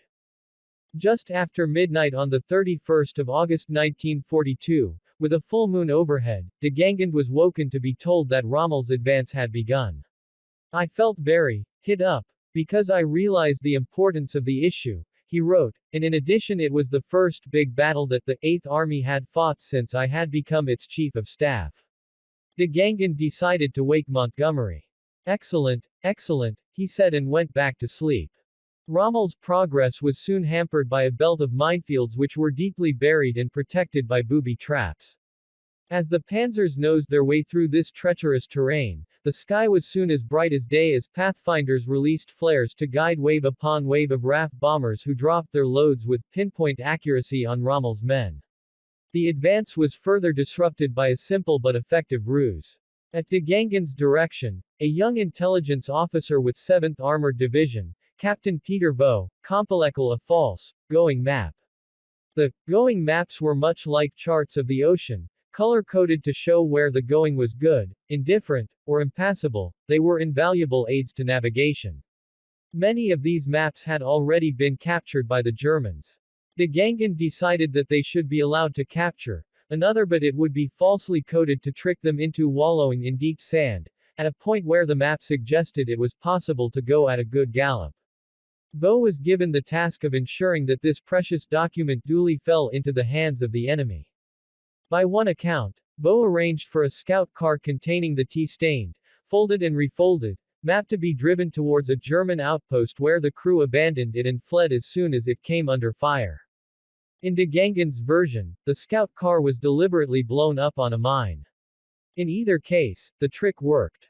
From a vantage point on Alam el Haifa, Vaux apparently watched a German patrol approach the vehicle, ransack it, and walk away with its contents. In his official report of the battle, Alexander referred obliquely to the fact that the steps taken by de Gangend had borne fruit, as two panzer divisions became bogged in the very soft going of Deir el-Agram.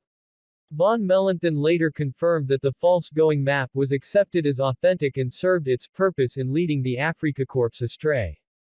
These obstacles to Rommel's progress were of no small moment. They forced the panzers to burn up precious fuel and left them dangerously exposed to the mercy of the ray. Any residual hope of success that Rommel may have harbored depended on making one of his lightning thrusts around or through the 8th Army, the possibility of which became less likely by the hour. In the early hours of the 31st of August, the British units drawn up on Alam el Haifa were taut with anxiety. The very word panzer still provoked a frisson of trepidation at every level in all ranks of the 8th Army. On too many occasions Rommel's armor had metaphorically run rings round them.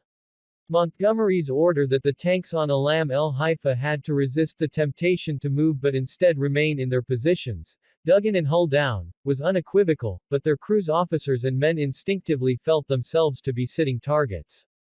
It took great nerve to watch and wait without flinching while Rommel's tanks advanced slowly towards them. Montgomery's instructions were well judged and effective. The British armor defended with such careful ferocity that by daylight the panzers had failed even to reach the front line, let alone breach it. Realizing that his prospects of driving the defenders off the ridge were becoming ever more remote, Rommel almost abandoned the attack there and then. But, with reports that the Afrika Korps was belatedly closing in on the British positions, he saw a glimmer of hope.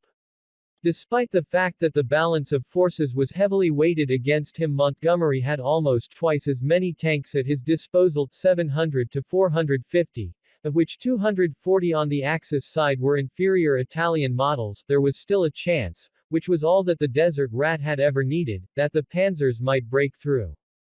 The battle was won and lost in the fierce fighting at close quarters which now ensued. "I don't want you to think we're peeing in our bags here," the commander of the 10th Armored Division radioed to one of his junior commanders, as a squadron of panzers maneuvered past a line of British tanks to threaten his headquarters, "but you may have to come out of your position and attack him from the rear." At this point, the panzers changed course and rumbled towards ground held by the city of London Yeomanry. This was their undoing. I saw tank after tank going up in flames or being put out of action, and this included my own. Through the fog of battle it was difficult to know which of their tanks had been knocked out. But the great thing was that they were not coming on in front, a Yeomanry commander, Major A. Cameron, recalled with satisfaction. Although a sandstorm that raged throughout much of the day gave the Panzer Army some respite from the Raj, the Afrika Korps vehicles were rapidly running out of fuel. When the storm died down later that evening, the RAF which had command of the skies was given a free hand to complete the 8th Army's work. Rommel watched and noted. With one aircraft flying circles and dropping a continuous succession of flares, bombs from the other machines, some of which dived low for the attack, crashed down among the E-1 air-lit vehicles of the reconnaissance units, on which the RAF had concentrated its bombardment. Soon many of our vehicles were alight and burning furiously. By the morning of the 1st of September, any lingering hope of victory that Rommel may have harbored had evaporated. With the Afrika Korps pinned down under an aerial bombardment which inflicted severe casualties on men and machines, Rommel himself was fortunate to escape unscathed. On one occasion, he wrote, "I only just had time to throw myself into a slit trench before the bomb fell. A spade lying on the spoil beside the trench was pierced through by an 8-inch splinter and the red-hot metal fragment fell beside me in the trench." Swarms of low-flying fighter bombers were coming back to the attack again and again, and my troops suffered tremendous casualties. Vast numbers of vehicles stood burning in the desert. The onslaught continued long into the night. The Panzer Army had never before been subjected to such an onslaught. The RAF's domination of the air combined with the resolution of the British armor on the ground was decisive. The Battle of Alam el Haifa, the Second Battle of Alamein, or, as Montgomery sometimes called it, the First Battle of Alamein, was effectively over. The following morning, the 2nd of September, Rommel concluded that he could no longer hold even the ground the panzers had taken in their initial advance. Our offensive no longer had any hope of success, partly because we had no petrol and insufficient fighter cover, and partly because the battle had now reached a stage where material strength alone would decide the issue. But the lack of fuel, the price paid for the failure to seize Malta, made a rapid withdrawal impossible during daylight.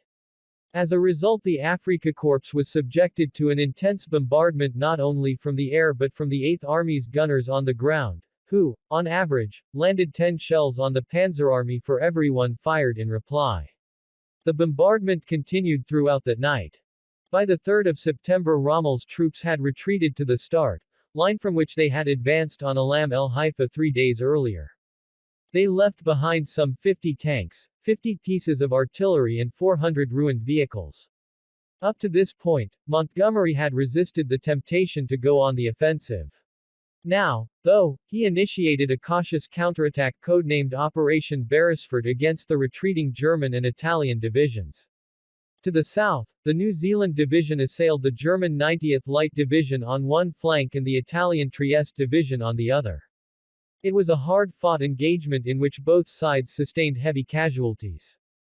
In his official report, Montgomery's commander-in-chief, General Alexander, paid special tribute to the 28th Maori Battalion for fighting a particularly gallant action.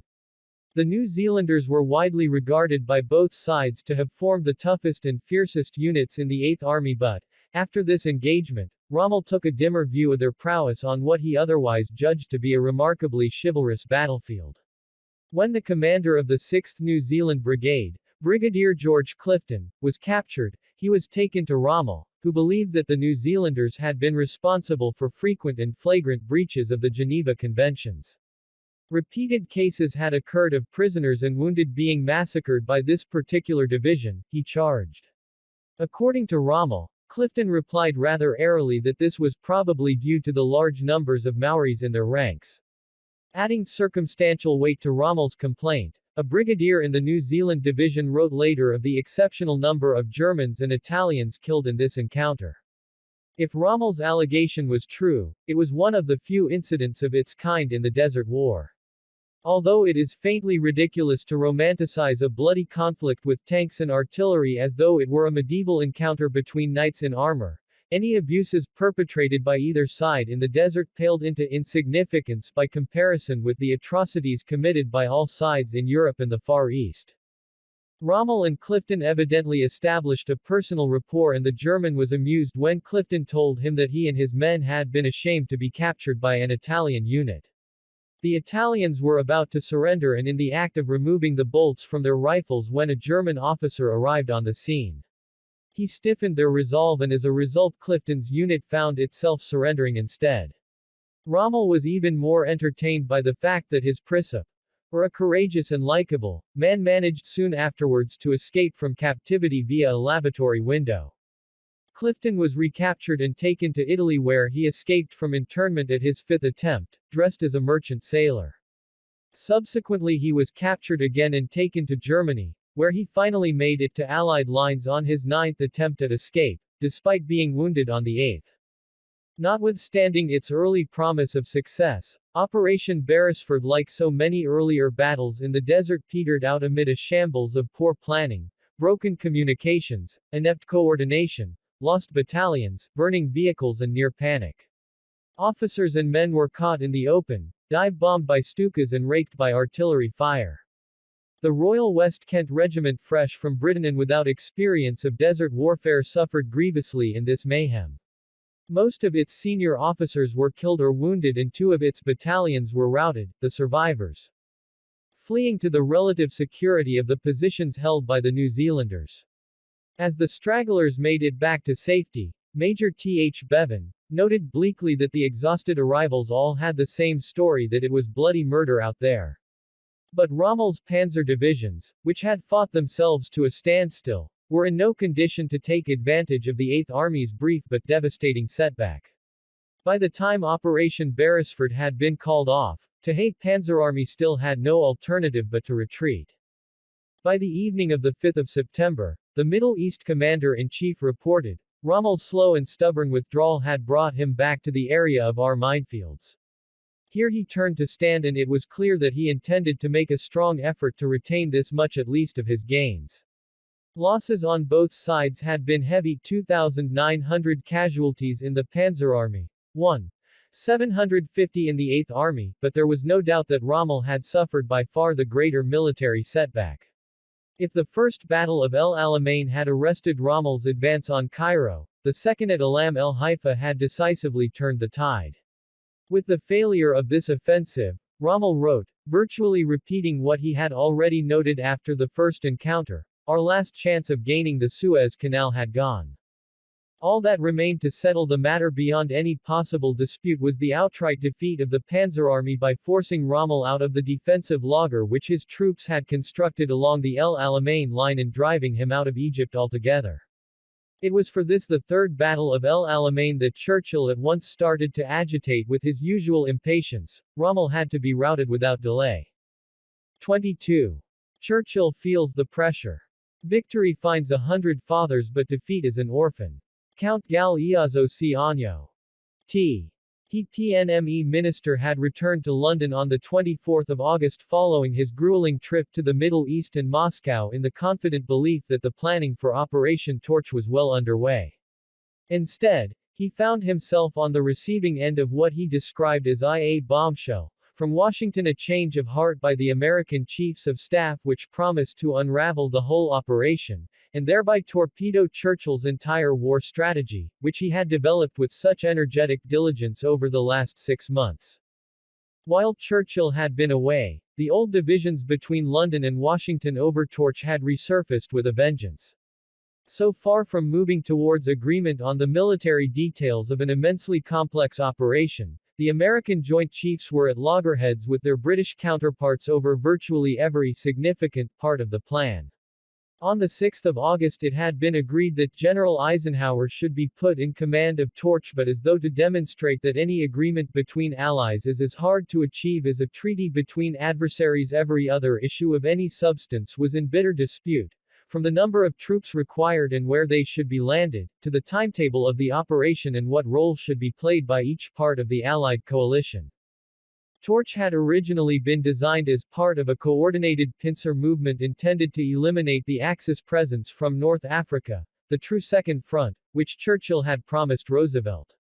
The original plan envisaged an American-led assault on the North African coast at various points between Casablanca and Tunis while, simultaneously, Montgomery would drive Rommel back deep into Libya before Hitler had a chance to reinforce the Panzer Army from the other side of the Mediterranean.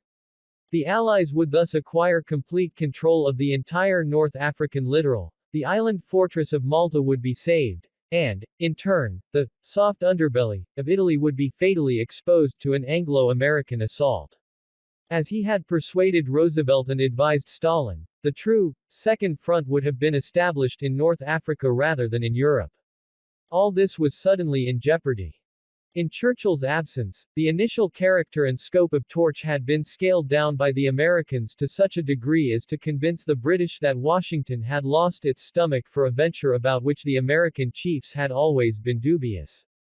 The competing demands from the Commander-in-Chief of the U.S. Navy, Admiral King, for ships, men and weapons to sustain the American commitment in the Pacific had accelerated Washington's drift away from Churchill's Europe First strategy, to which he had assumed the White House was now fully committed.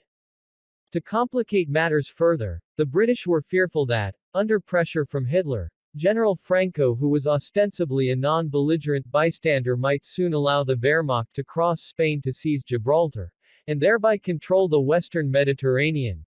Even worse, were he to detect that the advantage in North Africa was slipping away from the Allies, the Spanish dictator might even decide to throw in his lot with Hitler and enter the war on the Axis side. The most effective way both to convince Franco otherwise and to persuade the Vichy French in North Africa to switch their allegiance from the Axis to the Allies was to deploy enough force to demonstrate that the most powerful nation in the world as well as the British really meant business. Unless Torch were to involve the use of overwhelming force, it would swiftly become a damp squib with incalculable consequences for both the Middle East and the Empire. London's deepening frustration was summed up by Kennedy in a note for Brooke which he wrote the day before the Sigs and Churchill arrived back in London on the 25th of August. "The whole operation is at best extremely hazardous," he wrote. "The only hope of success is if we and the Americans put our whole effort into it. It is almost incredible that their share of the operations should be so weak and half-hearted." Torch, he warned, was at risk of becoming a tremendous disaster.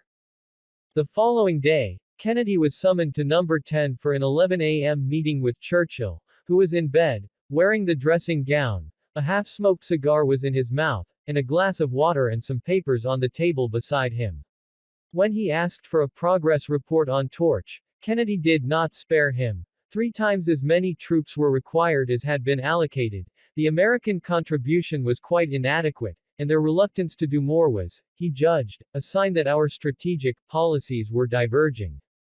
Much disconcerted, Churchill immediately cabled Roosevelt, urging that the two of them should instruct Eisenhower, who sympathized with the British perspective, to launch Torch on the 14th of October. Only by forcing the issue in this way, he intimated, would it be possible to ensure that the first Allied operation of the war, which he cunningly and shamelessly described as your great strategic conception, would be a decisive success. At the end of a long and detailed elaboration of the means to this end, he concluded, I feel that a note must be struck now of irrevocable decision and superhuman energy to execute it. No sooner had Churchill dispatched this rallying cry than the bombshell from Washington arrived on his desk. It took the form of a memorandum from the American Joint Chiefs, which he was soon to inform Roosevelt, profoundly disconcerted, the British government.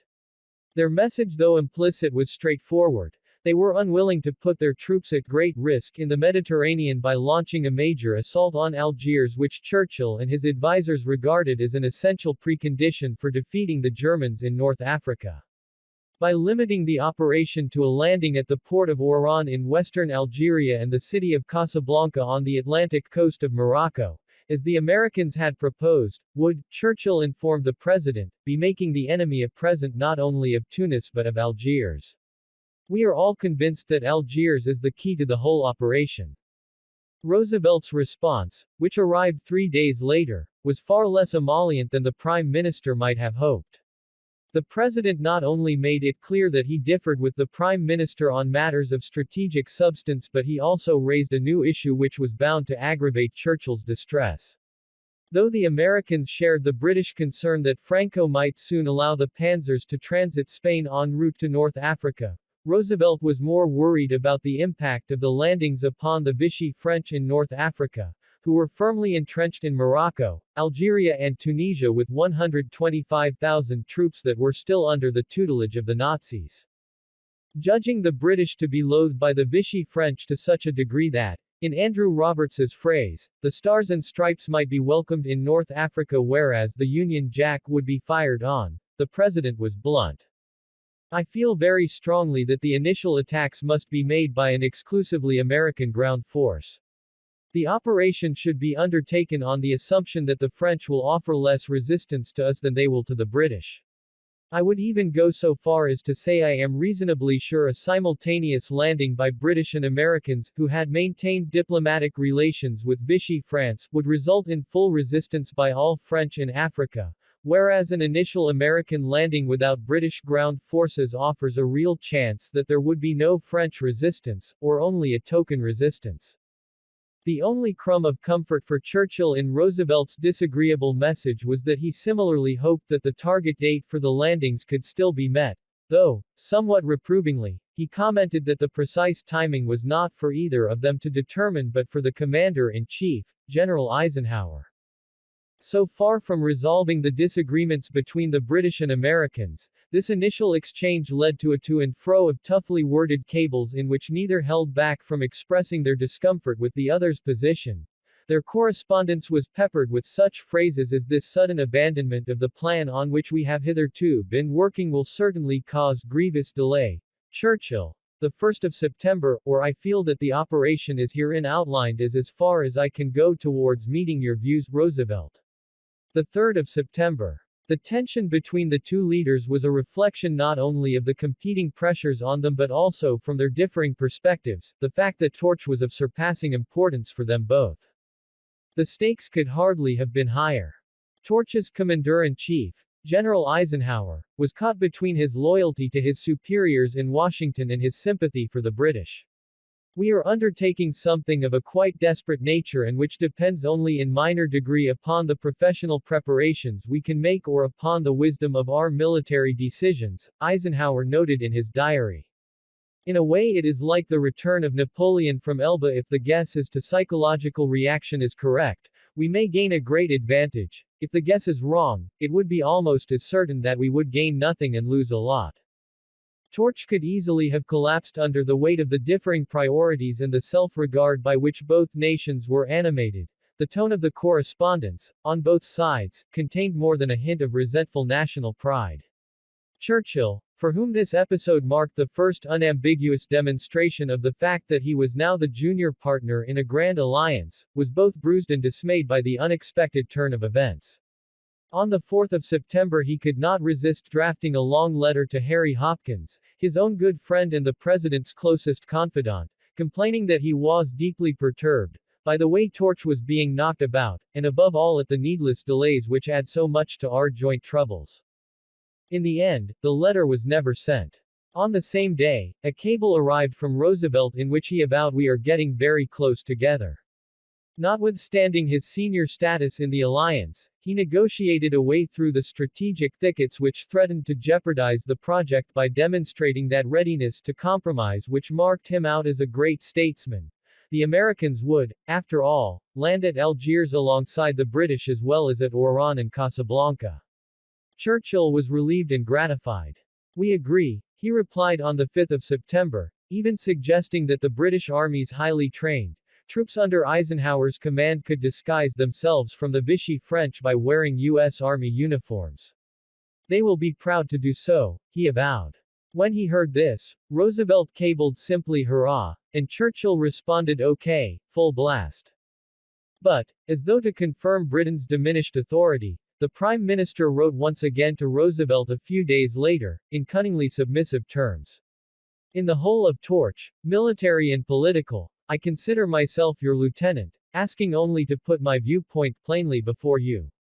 We British will come in only as and when you judge expedient. This is an American enterprise, in which we are your helpmates. In this, he demonstrated a high degree of diplomatic acumen. Though he never forgot that torch was his idea, or that it was inextricably connected to his imperial vision for the Middle East, and ultimately to victory in Europe, he astutely avoided claiming credit publicly for the first Anglo-American military operation of the Second World War. With torch now reignited and Rommel repulsed at Alam el Halfa, the Prime Minister had grounds for cautious satisfaction. His grand plan for victory in North Africa, the Middle East and the Mediterranean showed every sign of moving towards fruition. Instead he was consumed by anxiety and gloom. At home he was beset on all sides by criticism of his leadership. Some agitated for him to surrender his role as Minister of Defense. Others complained that the public was infected by war weariness and low morale. Commentators in the press recalled the succession of military disasters over which he had presided in the desert, in Greece and Crete, Hong Kong, Singapore, Burma, Tobruk and latterly, on the 19th of August, the fiasco of the Dieppe raid, during which, in the space of a few hours, more than 3/5 of the Canadian 2nd Infantry Division had been killed, wounded, or captured. The blame for this was generally laid firmly on the Prime Minister's shoulders. Even some of his previously loyal lieutenants began to murmur against him. To make matters worse, Sir Stafford Cripps, a linchpin of the war cabinet, chose this moment to proffer his resignation. Knowing that Cripps's apparent loyalty concealed the ambitions of an arch-rival for the highest office, Churchill feared that his departure would precipitate a political crisis. Using all the guile at his command, the Prime Minister managed to persuade him in the national interest, of course, to stay his hand. Under these pressures, even Churchill's magnificent self-belief was dented and self-pity sometimes seeped to the surface. After a meeting with him on the 24th of September, Brooke described his very pathetic mood. When the gloom descended on him, according to his SIGs, he lamented that he was the only one trying to win the war, that he was the only one who produced any ideas, that he was quite alone in all his attempts, no one supported him. All we did was provide and plan difficulties. Frequently in this oration he worked himself up into such a state from the woeful picture he had painted, that tears streamed down his face. Later, Churchill himself wrote, theatrically, of this bleak lull, when he might have been dismissed from office and thus have vanished from the scene, with a load of calamity on my shoulders while the harvest, at last to be reaped, would have been ascribed to my belated disappearance. As it turned out, his critics were to be denied that satisfaction and his own fortunes were about to take a turn for the better. In the western desert Montgomery was preparing for battle in his own measured way. He was not a man to be hurried. Dogged and determined, he had a clear sense of what would be required before taking the offensive against Rommel.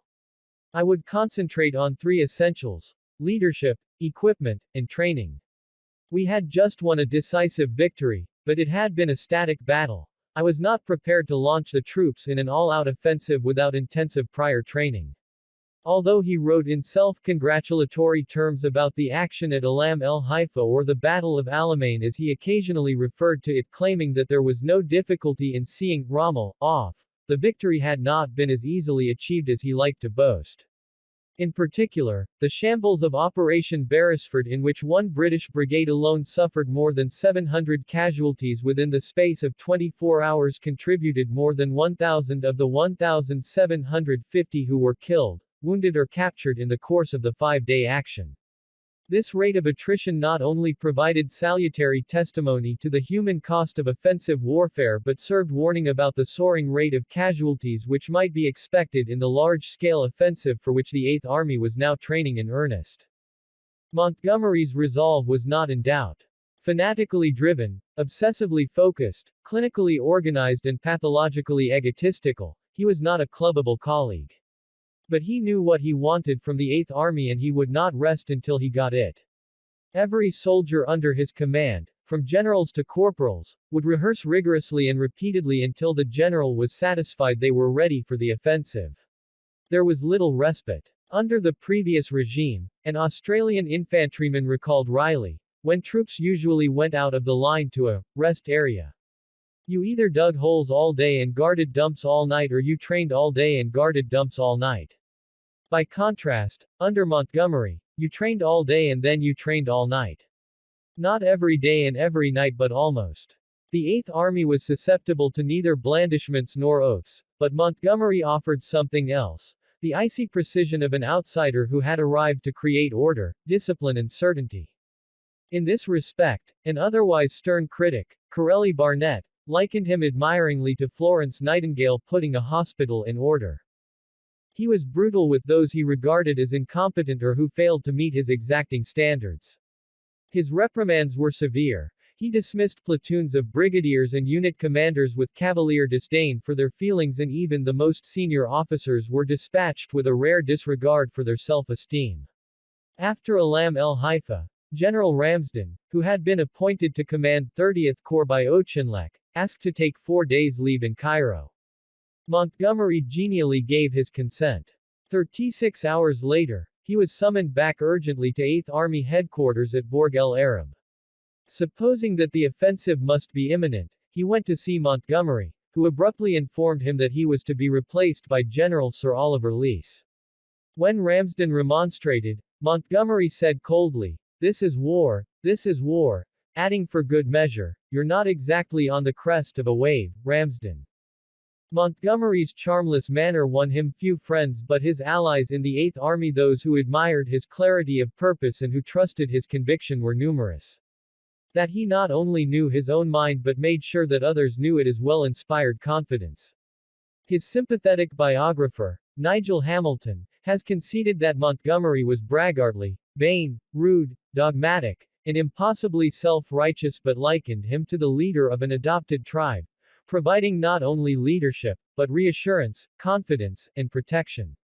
Somewhat less persuasively, Hamilton attributed his acquisition of this status to the fact that the Eighth Army was jaded, bewildered, and baffled by defeat.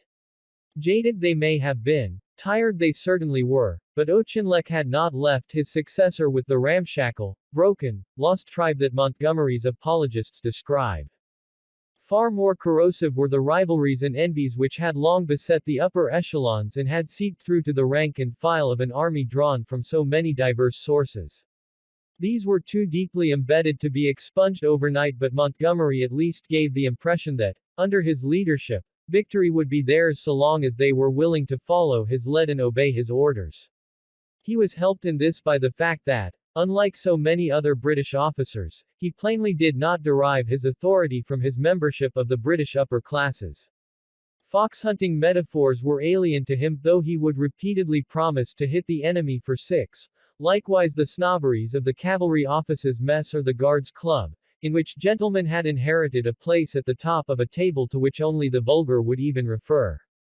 So far from belonging to this culture, Montgomery was an outsider who had imposed himself upon his peers, many of whom disdained him by the force of his disagreeable but magnetic personality. During the Battle of Alam el Halfa he had demonstrated a steely confidence which impressed even those who regarded him as an insufferable Arabist. But the real test of his leadership was yet to come. Before his dismissal, Auchinleck had started to prepare for what was to become the final Battle of El Alamein.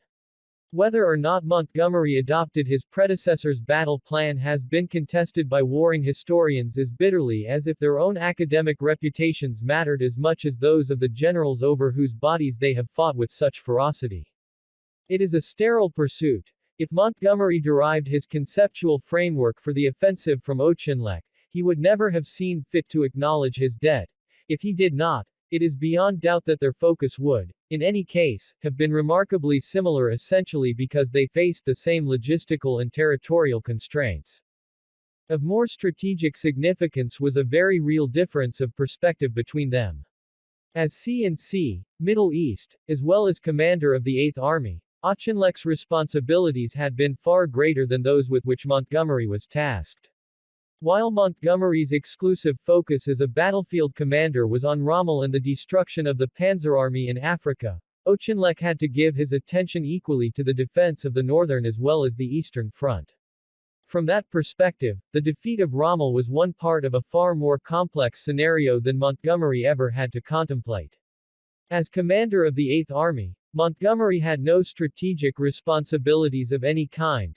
These now lay with Auchinleck's replacement, Alexander, whose task had also been made far simpler than his predecessors by Churchill's decision to split the Middle East Command in two, charging Jumbo, Wilson's new Persia and Iraq command with the prime responsibility for the defense of the northern flank. Alexander's overriding task, as Montgomery's commander-in-chief, was laid out for him by Churchill with unambiguous precision.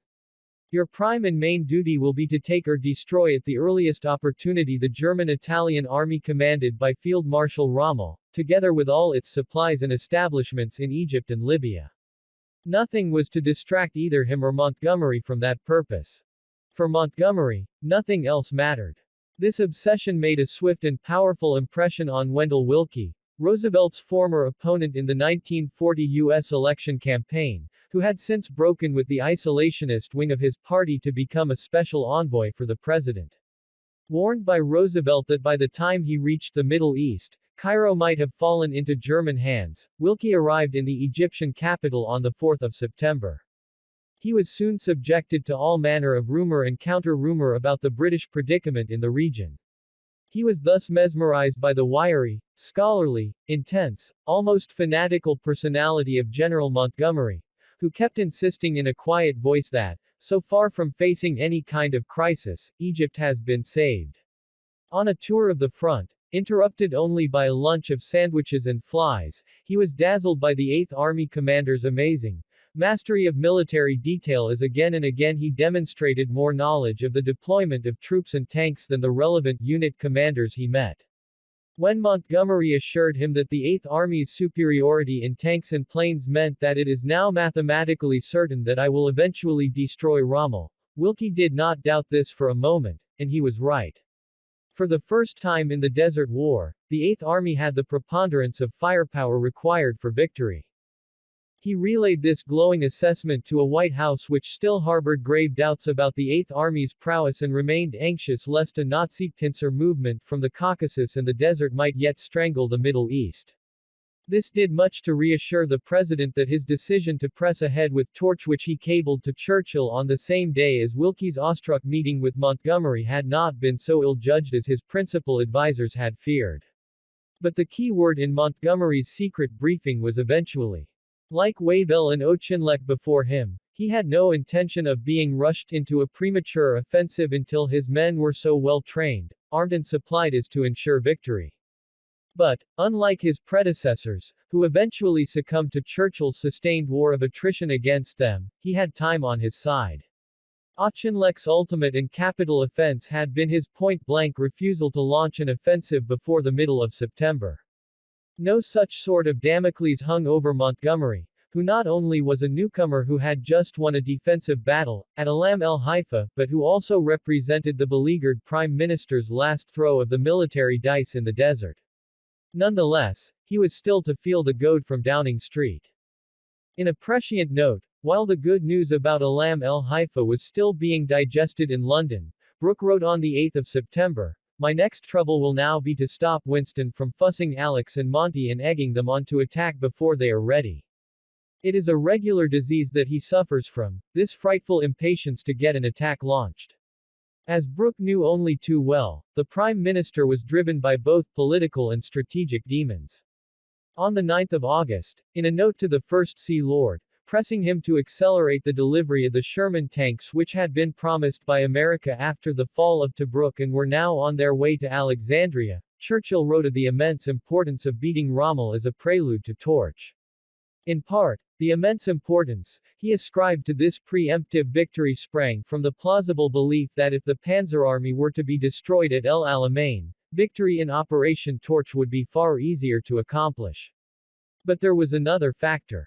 Shorn of any diplomatic niceties, Churchill was desperate to secure the public triumph of a British victory over Germany, which would otherwise be submerged by the even greater drama of the first Allied venture of the war, when the spotlight would inevitably be on the Americans. But this political purpose was reinforced by a pressing strategic anxiety.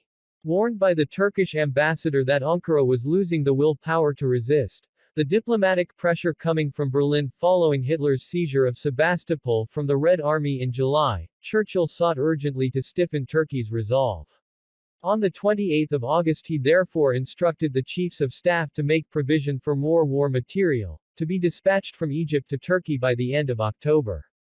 However, he reminded them, the delivery of these tanks and guns by this date hung on the assumption of definite success in the Western Desert by the middle of October. For all these reasons, Churchill's impatience knew few bounds. Having instructed Alexander on his appointment to destroy the Panzer Army at the earliest opportunity, he now cabled his commander-in-chief to find out when the offensive was expected to begin. "It would be a help to me to know about when you think it will come off," he wrote, admonishing, "I had hoped to have heard from you before." Ignoring that rebuke, Alexander replied patiently but firmly, to explain that, though Rommel's army had been seriously weakened, Atalam el-Halfa, Montgomery's attack was to be somewhat delayed because of it. By this time, the 8th Army commander had come to the view that Operation Lightfoot, as he had codenamed the opening phase of the final Battle of El Alamein, could not proceed until the second half of October, more than a month later than Auchinleck had planned. This was for several sound reasons. The 300 Sherman tanks, which had only just reached Egypt, were not yet readied for the particular hazards of desert warfare. The 1st and 10th Armored Divisions required more training, and the final preparations for an offensive by almost 200,000 troops, many of whom had only just arrived in the country, could not possibly be completed before the middle of October at the earliest. The commander of an 8th Army which had already suffered 80,000 casualties since its formation did not intend to risk unnecessary bloodshed on account of incompetent leadership and inadequate training. He could issue all manner of morale-raising instructions. Morale is the big thing in war. We must raise the morale of our soldiers to the highest pitch. They must enter this battle with their tails high in the air and the will to win made, he liked to say, but without more preparation for the battle ahead, all the morale in the world would be in vain. Montgomery would not allow himself to be harried into a premature offensive. For his part, Churchill's impatience to preempt Torch with a British victory in the desert was intensified by Malta's predicament, a linchpin of Britain's military operations in the Mediterranean and North Africa. The garrison was once again running low on vital provisions. On the 17th of September, chafing for action, the Prime Minister cabled Alexander once again. "I am anxiously awaiting some account of your intentions. My understanding with you was the 4th week in September. Since then you have stated that the recent battle, which greatly weakened the enemy, has caused delay in regrouping etc. I must know which week it falls in, otherwise I cannot form the necessary judgments affecting the general war." Alexander, who was a diplomat as much as a soldier, did not reply at once but instead flew up to 8th Army headquarters to consult Montgomery. According to Montgomery's chief of staff, Freddy de Gangand, who took notes at their meeting, Montgomery was swiftly to the point. "I won't do it in September," he told his commander-in-chief, "but if I do it in October it'll be a victory." Alexander asked, "Well, what shall I say to him?" At this, Montgomery took de Gangand's notepad and wrote the message he wished his commander-in-chief to dispatch to London. Out of de Gangand's earshot, he told Alexander that if Churchill were to insist on a September attack, they would have to get someone else to do it. Alexander duly informed London that it was essential for the attack to be launched at night in the full moon period. For this reason it would be wrong to start the offensive until -1 of Torch, which was by now scheduled for the 4th of November. Churchill bowed to the inevitable. We are in your hands, and of course a victorious battle makes amends for much delay, he wrote grudgingly on 2 September, before adding with rather more grace, whatever happens we shall back you up and see you through. By now Montgomery had settled on a date for the attack. It was time to begin in the late evening of 2 October, when, as so often at crucial moments in this conflict, the desert would be helpfully illuminated by a full moon. In marked contrast to the atmosphere at 8th Army headquarters, Rommel's mood was bleak in the extreme.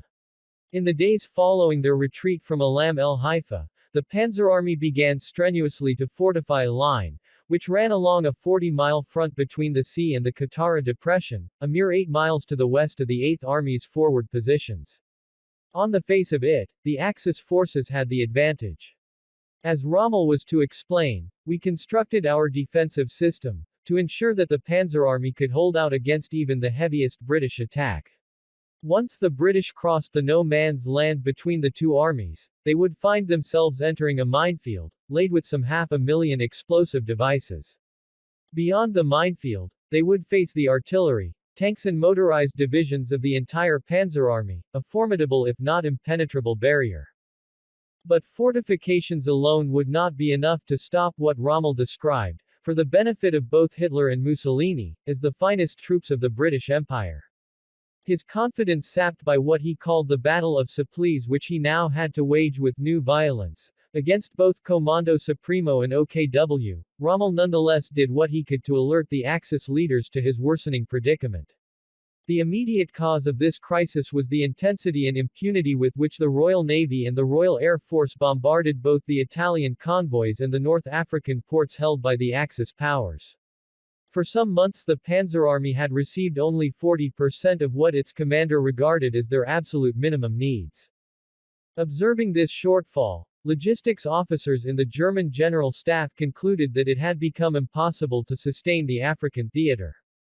However, their superior officers with very few exceptions drew the obvious lesson that at the root of the problem was the strategic failure of OKW and Comando Supremo to recognize, let alone to eliminate, the threat from the British garrison on Malta. In early September Rommel dispatched a stark warning both to the Führer's headquarters and Comando Supremo in Rome, that without the uninterrupted flow of the supplies essential for life and battle, the continued successful maintenance of the African theater of war will be impossible. The shortages were so acute, he complained, that the bread ration for the troops had been halved, they were undernourished, and many who had served in the desert for over a year were utterly exhausted. According to Rommel, this aggravated another predicament, the weakening performance of the Italians under his command. They were unable to make quick decisions, their tanks and artillery had limited range, their officers were inexperienced, their men were poorly led, and unless they were supported in the line of defense by German corset stays they were incapable of withstanding a bayonet charge by the British. Rommel's angry but woebegone litany may well have been affected by a recurrence of his debilitating sickness. He was once again suffering from low blood pressure and near-fainting fits caused by the gastrointestinal problems brought on by excessive physical and psychological stress. By September his ailments were serious enough for his physician to order him home on extended leave. Writing to his wife on the 9th of September, he affected to be in good spirits, but alerted her to the fact that the doctor is pressing me hard to have a break in Germany and doesn't want me to postpone it any longer. On the one hand, I'm overjoyed at the prospect of getting away for a while and seeing you, but on the other I fear I shall never be free of anxiety about this place, even though I won't be able to get to the front myself. On the 23rd, with no sign of any improvement in either the flow of supplies or his health, he flew from Derna to Rome with a heavy heart, for an audience with Mussolini. Despite his stark warning that, unless the fuel, ammunition, weapons, and provisions he required were forthcoming, the Axis would be forced to abandon North Africa altogether, Tuduce still seemed incapable of recognizing the gravity of the predicament, a failure Rommel attributed in part to the Panzer Army's previous successes on the battlefield. Mussolini's public utterances continued to be as bombastically fascistic and self-delusional as ever.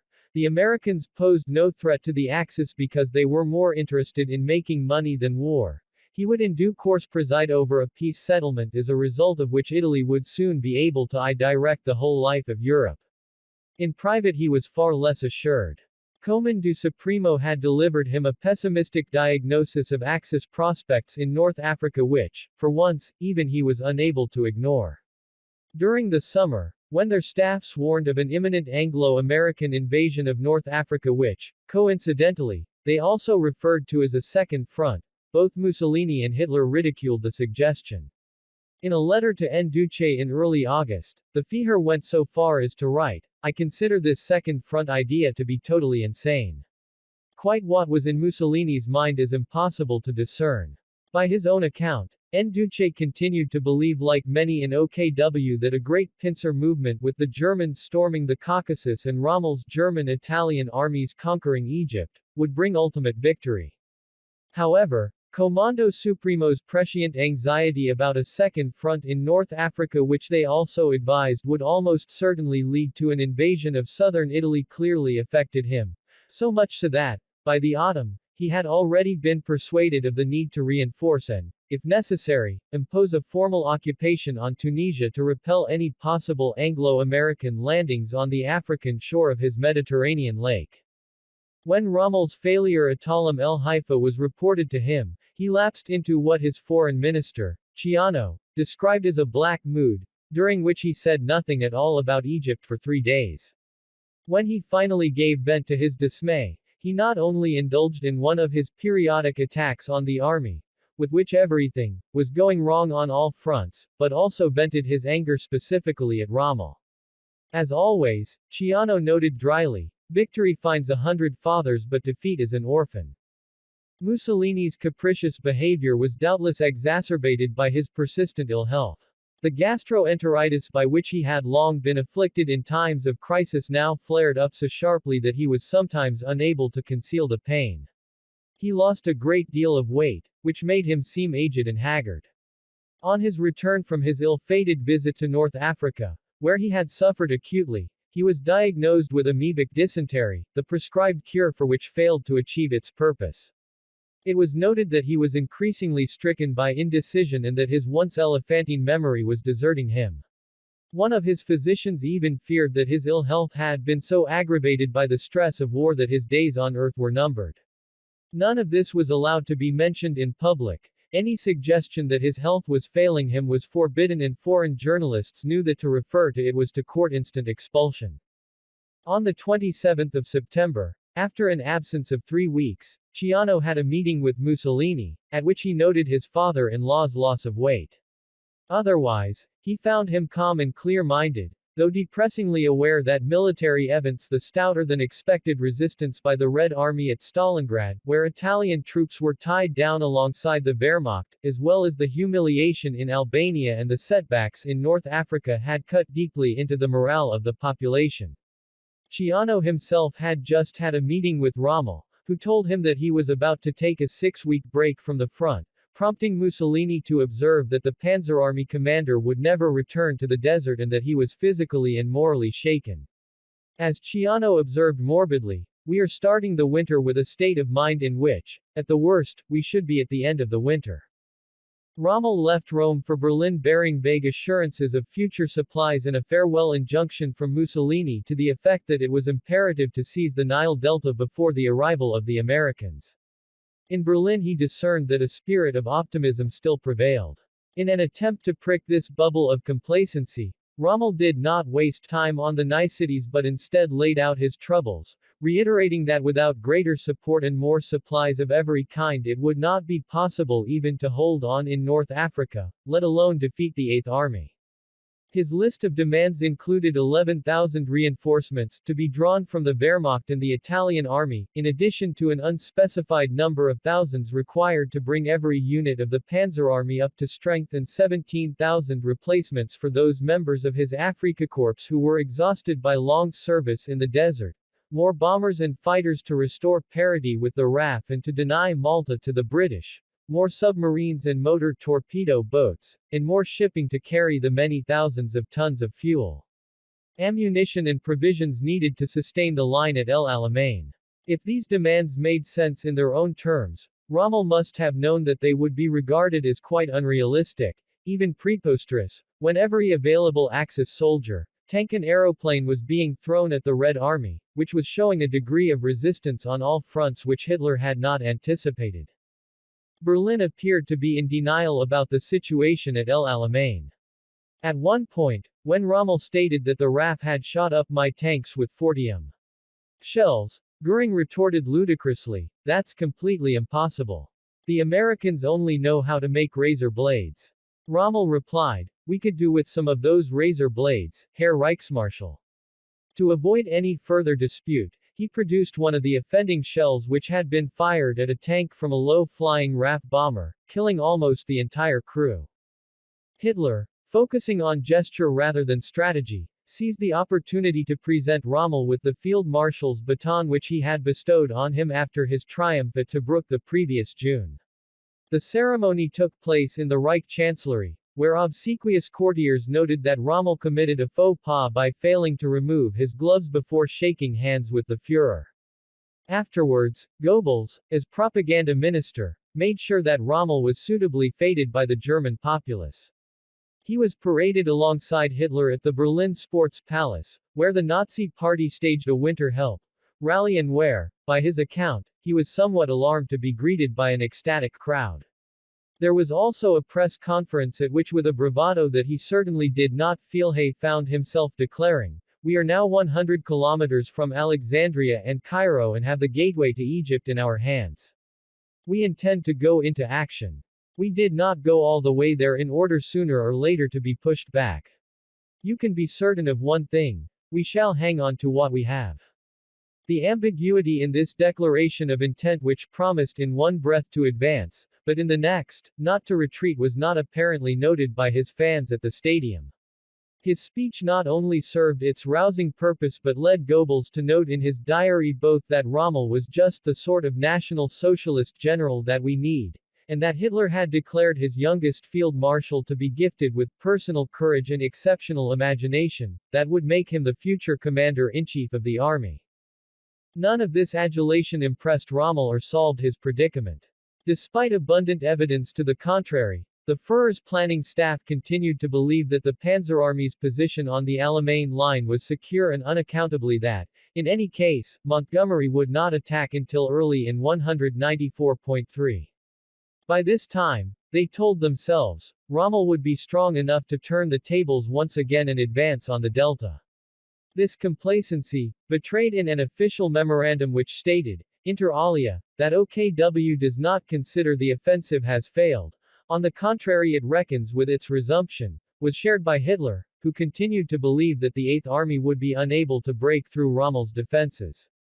Thus, garlanded with his new baton and a chestful of false promises, Rommel retreated to the mountain resort of Semmering near Vienna, where, accompanied by his wife, he was supposed to rest and recuperate, but where he succeeded only in worrying about the plight of his army in Africa, as a result of which, he noted, I was of course incapable of attaining real peace of mind.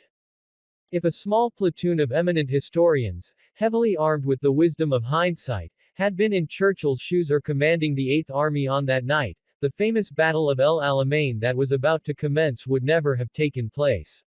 It was, in their minds, an unnecessary, as well as an excessively bloody affair which had been made redundant by the fact that, within a fortnight, an Anglo-American army of more than 100,000 men was to land on the North African coast some 1,500 miles away at the other end of the Mediterranean.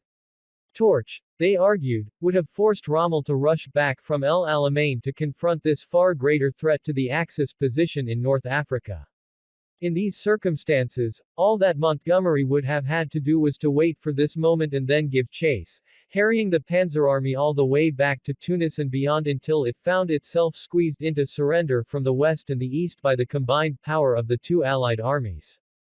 But such speculative analysis not only involves second-guessing the past or indulging the benefit of hindsight, it ignores the military uncertainties and the political imperatives which at the time made the Third Battle of El Alamein a strategic inevitability.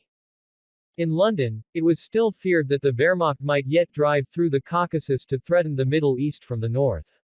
The German army still had Stalingrad in a stranglehold and, in his capricious fashion, it remained possible that Hitler would release enough aircraft from the Soviet front and enough U-boats from the Atlantic to blockade the British garrison on Malta. Nor, in the absence of any evidence to the contrary, was it unreasonable to suppose that the Führer might belatedly heed Rommel's demand for the men, weapons and provisions which, with Malta neutralized, would allow him once again to threaten the Nile Delta. Alternatively, if Montgomery had merely stood his ground at El Alamein, as these historians have proposed, and had Rommel indeed withdrawn as soon as the threat from Operation Torch became apparent, it is not at all clear that the Eighth Army would have been able to inflict much damage on the Panzer Army, with its armor virtually intact. Even after its pulverizing ordeal at Alamein, the remains of Rommel's army retained enough discipline and agility to retire in orderly fashion all the way back to Tunisia to confront the Anglo-American invasion. It is not hard to imagine what Eisenhower would have thought, let alone his military and political superiors in Washington, as they contemplated their own casualties in North Africa, knowing that the British under Montgomery had allowed Rommel to steal away from Alamein before a shot had been fired. Moreover, given the conviction and guile with which the Axis forces fought to retain their strongholds in North Africa, it is reasonable to conjecture that, had the entire Panzer Army been allowed to withdraw from Egypt and Libya without a fight at Alamein, the combined might of the Axis forces which were rapidly assembled to confront the Anglo-American invaders would assuredly have given Eisenhower an even harder fight for very much longer than the 6 months it eventually took the Allied commander-in-chief to prevail. It is even possible that Rommel would have fought Eisenhower to a standstill. A military stalemate in North Africa would have revealed Torch as the fiasco which many in Washington had feared it would become. The fragile trust between the Joint Chiefs of Staff would have been severely strained, if not shattered, by Britain's failure to savage Rommel at El Alamein, and, as a result, the Prime Minister's standing and influence in the White House, no less than in Britain, would have been gravely eroded. If it was militarily inconceivable for Montgomery to stay his hand at El Alamein, there were compelling political reasons for him not to do so. For 2 years from Dunkirk to Tobruk, Britain had been buffeted by defeat after defeat in Europe and the Far East as well as North Africa, to the point where it had started to seem that victory was beyond the British Army. It had been demoralizing both for the soldiers at the front and for the public at home. In the United States, it had created a widespread impression that perfidious Albion had become a toothless lion as well. Despite the agreement which, after long and bruising negotiations, the Allies had reached over Operation Torch, the pressures on Roosevelt from those of his advisers who had only acquiesced in the venture with great reluctance, had not evaporated. Other theaters of war, the struggles against the Japanese in the Pacific and against the Germans in Russia, were hungry for American armaments which, Roosevelt's team continued to argue, should not be diverted to North Africa. The president had taken a significant strategic risk in overriding these objections. In deciding in favor of Torch, he had defined the Middle East and the Mediterranean as a theater of major strategic interest for the United States. He had pledged his faith in the Eighth Army by sending 300 Sherman tanks and squadrons of USAF bombers to sustain the British struggle against Rommel. It cannot be imagined that he would have approved a standoff at El Alamein by a British army which enjoyed massive superiority thanks in large measure to this largesse. From the American standpoint, a standoff would have been regarded as a no-show, confirming Anglophobes and isolationists across the United States that the president had been duped by a prime minister who was willing to see our boys die on the battlefield to save British skins. It had never been stated quite so crudely, but, from Washington's perspective, Britain's will to win at El Alamein was a litmus test for the Anglo-American alliance, a proving ground for the new partnership. For the last 2 years, Churchill's overriding priority had been to prevent the defeat of both the United Kingdom and the British Empire. To achieve this, he had used every diplomatic and psychological wile at his command to secure Roosevelt's commitment to the same vision. In the testing and often acrimonious months of diplomacy leading up to El Alamein, they had together managed to forge the framework for a vital military alliance. But this partnership had yet to be put seriously to the test. In the months ahead, there were bound to be grave misunderstandings, severe arguments and sharp disagreements, clashes of temperament and personality tensions which would surely be exacerbated as the more powerful partner, not always tactfully, began to assert its preeminent role in the relationship. In these circumstances, Churchill needed to demonstrate that Britain was not only a political but a military force to be reckoned with, one gifted with a resolve on the battlefield in which the Americans could place their trust and trust with their lives. Alamein offered the last opportunity before Torch to demonstrate this beyond reasonable doubt. Of course, there were domestic and personal considerations as well. Churchill's authority at Westminster and in the country had been eroded by failure on the battlefield. Even his magisterial rhetoric, which rarely faltered, had begun to sound stale and repetitive, grandiloquent but hollow. A swelling chorus of skeptical voices began to ask, as it were, where's the beef? The criticism had been summed up earlier in the year by an influential newspaper columnist, William Connor, Cassandra, of the Daily Mirror. Wielding his stiletto with neat cruelty, he commented, upon the broad and powerful shoulders of Mr. Churchill rests the entire burden of the criticism of the war effort. Who put it there? None other than Mr. Churchill himself. It was a shallow jibe, but it reflected the frustration of failure by which Britain seemed to be entombed. Churchill's political enemies plotted for Sir Stafford Cripps, the only other politician of comparable stature, to replace him. Were Cripps to resign from the cabinet, it would have precipitated a major political crisis. Even the Prime Minister's friends, worrying about his health and his frame of mind, wondered if he could stay the course. Some of these asserted that he would be finished as Prime Minister if the Eighth Army were to endure another defeat at the hands of the apparently insuperable Desert Fox.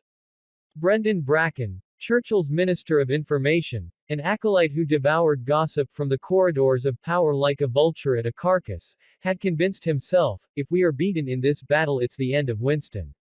Whether or not Bracken would have been proved right about that, Alamein was certainly crucial to Churchill's authority as Prime Minister, and he knew it. On the evening of the 23rd of October, Winston was like a cat on hot bricks, according to Sir Alan Lascelles, the King's private secretary. He was at a dinner given by George VI at Buckingham Palace for Eleanor Roosevelt, the president's wife. At one point, during the meal, Lascelles discreetly left the room. I had to go out in the middle, he noted, to get the news by telephone from number 10. After a brief interval, nothing would content Churchill but to go to the telephone himself. His conversation evidently pleased him, for he walked back along the passage singing, "Roll Out the Barrel," with gusto, but with little evidence of musical talent. This astonished the posse of footmen through which he had to pass. The Third Battle of El Alamein was about to commence. 23. Into the breach. There are great possibilities and great dangers. It may be the turning point of the war leading to further success combined with the North African attacks, or it may mean nothing. If it fails, I don't quite know how I shall bear it. Jener al and Bridge Ook. In the desert that same evening, the two rode, the sky was clear. Hardly a soul moved. The battleground was illuminated by the full moon like the stage of a great theater, but to the casual eye it would have seemed to be an empty quarter. There was no visible sign of guns or tanks or soldiers, all were hidden even from aerial reconnaissance. Though they were poised for battle, it was as though the 200,000 troops of the Eighth Army and the 100,000 men of the Panzer Army had decided to hold their collective breath. On one side, the Germans knew that an attack was imminent but not precisely when to expect it. On the other, the British knew exactly what they were waiting for, the roar of an artillery barrage signaling that the offensive was underway. As they waited in the dark poised for the signal to move out of their slit trenches towards the enemy line, every man in the Eighth Army knew what was expected of him. Earlier in the day, Montgomery had issued a personal message to all of them, which, always mindful of his image, he was at pains to hand out during a press conference at Eighth Army headquarters. The battle which is about to begin will be one of the decisive battles of history.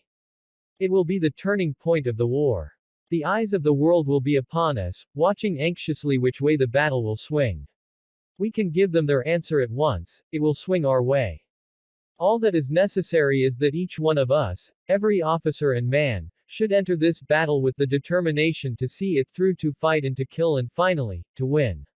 If we do this, there can be only one result: together we will hit the enemy for 6, right out of North Africa. He concluded his address with a phrase which owed much to the fact that he believed with some justice that in the past too many units in the 8th Army had lain down their arms without good cause. In capital letters he therefore admonished, "Let no man surrender so long as he is unwounded and can fight."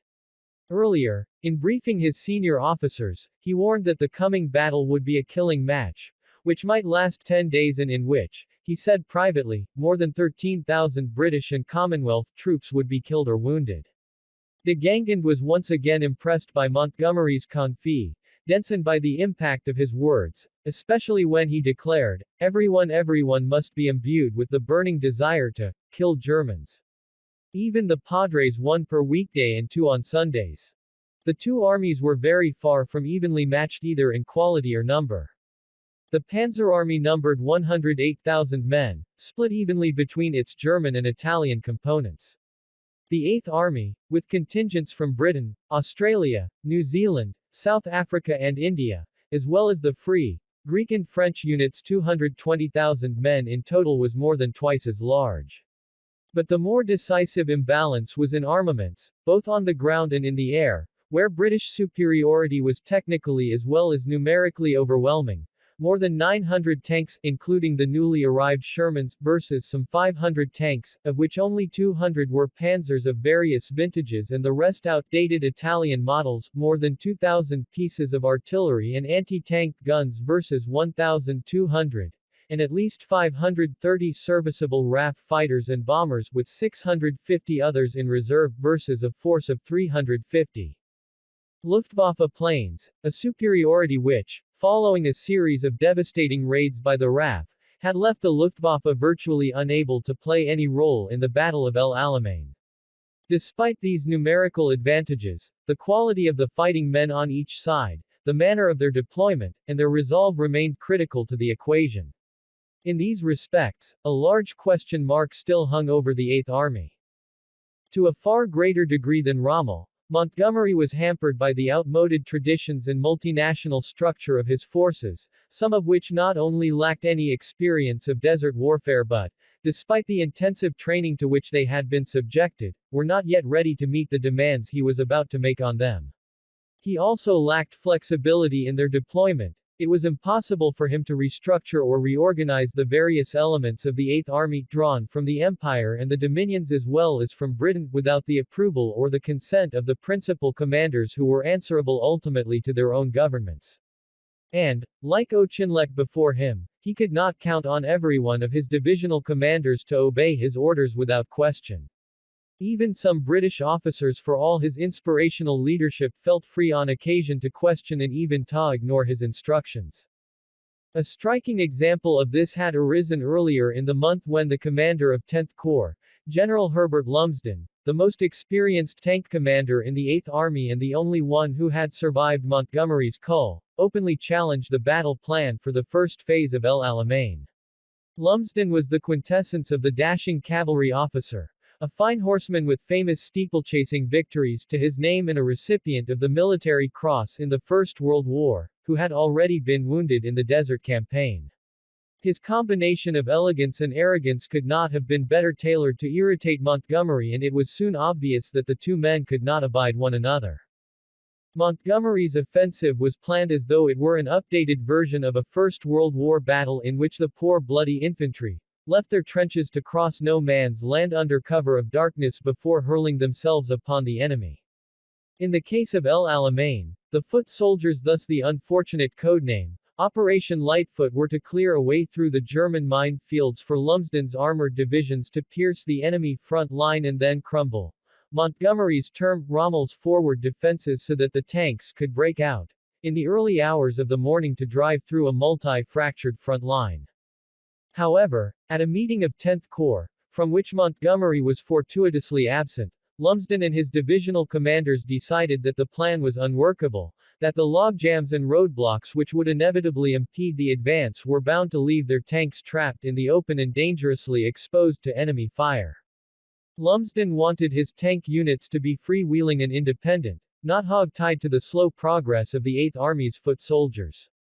According to de Gangand, who was present at the 10th Corps meeting as Montgomery's chief of staff, Lumsden insisted, tanks must be used as cavalry, they must exploit the situation and not be kept as supporters of infantry. So I don't propose to do that. After the meeting had broken up, de Gangand took Lumsden aside and said, "Look here, my dear boy, you can't do this. You know Monty. You must know him well enough, he won't permit disobedience to his orders." Lumsden airily dismissed the advice. The following morning, at an acrimonious meeting with his errant corps commander, Montgomery duly insisted that his battle plan was to be obeyed. For the moment, but only for the moment, that was the end of the matter. Nonetheless, within the limits of time and talent, Montgomery had presided over an impressive reformation of the 8th Army, to the point where, as it was about to embark on the largest offensive of the Desert War, it was not a new force standing upon the grave of its successor, but a renewed and reinvigorated military machine resting upon the shoulders of the old Desert Army. Though he invariably claimed the credit for this transformation, he owed a great debt to the commanding officers over whom he presided, the multiple authors and contributors, and who, between them, ironed out the flaws in Montgomery's conception of Operation Lightfoot and translated his intentions into a practical and detailed plan of attack. At 9:40 p.m. on the 23rd of October, the silence of the desert was broken in the most spectacular fashion. "No fury of sound had ever assailed our ears like that before," wrote a British bombardier from the Royal Horse Artillery, as he stood among the guns while they launched a deafening fusillade at the enemy's artillery positions on the no-man's land which separated the two armies. It cuffed, shattered and distorted the senses, and loosened the bowels alarmingly. When I could focus, the faces I first saw looked blanched and then flushed brightly in a kaleidoscope of passionately flickering hues as every line and every detail was etched into relief by the flashes from the muzzles of the guns. Hundreds of guns almost hub to hub, all bucking and recoiling, spitting fire and snapping like a pack of vicious terriers, all at once. It was sheer horror. An infantryman from the 5th Seaforth Highlanders wrote, "The noise is unbelievable. The whole sky is screaming. The infantryman is a fly inside a drum. The uproar swells and fades and swells again, deafeningly, numbing the brain." For some it was too much. Even Sergeant Major Harper, who had been through Tobruk and Gazala, was dumbfounded by the din of the heavy artillery. "Blimey, this is beginning to get hard work," he thought to himself after 10 or 12 rounds. Then he noticed that one bloke was missing, hiding in a slit trench behind the gun. "So I dragged him out by the scruff of the neck. I threatened to shoot him if he didn't get back on the job. I had to do something drastic, because if you do that sort of thing in action it becomes contagious. I would have shot him if I had to." He went back to the gun but was never quite the same again. Montgomery had ordered 750 guns, 300 in the south and, 15 minutes later, 450 in the north to open fire in a cacophony of sound and fury, an onslaught which reminded Alexander of the First World War. Montgomery was to claim that he fell asleep just before the artillery opened fire, although he noted in his diary that the artillery barrage was a wonderful sight, similar to a Great War 1,914,118 attack. The effect was terrific. De Gangand's account also suggests that the 8th Army commander was more wakeful than Montgomery's post-war recollection suggests. His chief of staff, who was almost certainly with him at the time, was to describe having a quiet dinner and then, at 9:00 p.m., finding a vantage point overlooking the battlefield where we watched as the whole sky lit up, and a roar rent the air. It was a great and heartening sight. I tried to picture what the enemy must be thinking. Did he know what was coming? He must do now. How ready was he? This opening volley lasted for 30 minutes and it took the Panzer Army totally by surprise. A few days earlier, General Georg Stumm, deputizing for Rommel, who was still recuperating in Semmering, sought to raise the spirits of his senior colleagues. "The enemy is by no means certain of victory," he told them. "We must increase that uncertainty every day. The feeling of complete moral superiority over the enemy must be awakened and fostered in every soldier, from the highest commander to the youngest man. From this moral superiority comes coolness, confidence, and self-reliance and an unshakable will to fight. This is the secret of every victory. Earlier that day, foiled by poor aerial reconnaissance and inadequate intelligence combined with the blanket secrecy which camouflaged the Eighth Army's preparations, the Panzer Army's daily report had stated, enemy situation unchanged. Quiet all day along the front. A few hours later, as the shells crashed into their forward positions, the German and Italian troops were momentarily stunned by the onslaught. The inferno was an inhuman relentless series of explosions, wrote Ralph Ringler, serving in the LO-4th Panzergrenadier. The whole desert seemed to hum and shudder. As I surfaced from a deep sleep, the shock raced through my limbs. The shells howled overhead and exploded, the ground rocked and the detonations shook me into confusion. An Italian sergeant, Riccardo Poletto, was similarly shaken by the scale of the unexpected bombardment as shells suddenly fell all round. There was choking smoke. It seemed an avalanche of fire. In fact, the impact of the British artillery barrage was as much psychologically as physically destructive. I could hear the shells howling over me. We thought this was the end, recalled Martin Ramft, a gunner serving with the German 164th Light Division. When he finally dared to peek out of his foxhole, the surrounding area looked like a plowed field. There wasn't much left, and we said, how can anyone survive 7 inches, but we did. We had some casualties. One of my friends had his foot blown off by a shell. He died the next day. One had a direct hit in a bunker, one shell went right through and blew his head off. Although its casualties were not as heavy as might have been expected, no soldier in the Panzer Army could have been left with any doubt that they were about to face the severest test of the moral superiority, with which General Stumm had hoped to imbue them. Montgomery's shock and awe, bombardment to destroy the Axis artillery and communications and thus leave each Axis unit fighting in isolation was a morale-sapping foretaste of what was to come in what the 8th Army commander had promised would be a dog fight, to the finish. In London that night, after the War Office informed him that the battle had started, Brooke was in turmoil. We are bound to have some desperately anxious moments, he noted. There are great possibilities and great dangers.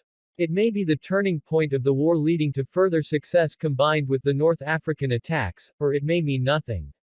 If it fails, I don't quite know how I shall bear it. Adding a further note later to explain the acute agony of expectation of this moment, he placed El Alamein at the very heart of a military strategy, from which, in truth, he had wavered from time to clear North Africa, open the Mediterranean, threaten southern Europe, and at some later date liberate France. 40 minutes after the first deafening fusillade from the British artillery, tens of thousands of British infantrymen rose from their slit trenches where they had endured a long, cold and comfortless evening. In a scene reminiscent of Ypres or the Somme, they began to march in steady columns towards the Axis front line. Each man carried rations for 24 hours, ammunition and hand grenades. As they picked their way through the enemy minefields, their path was illuminated not only by the moon but by the interplay of searchlights and tracer fire. There was little exuberance, just a resolute sense of purpose. Only the Highland Division, each man carrying a saltire, less from patriotism than for identification, stood out from the marching host, the eerie, exhilarating and frightening music of their pipers piercing the din of shell and mine exploding and the racket of gunfire. Piper Charles Miller, serving with the Argyll and Sutherland Highlanders, led his battalion without flinching. We had orders to keep on and ignore the wounded. They were left for people behind, the stretcher bearers.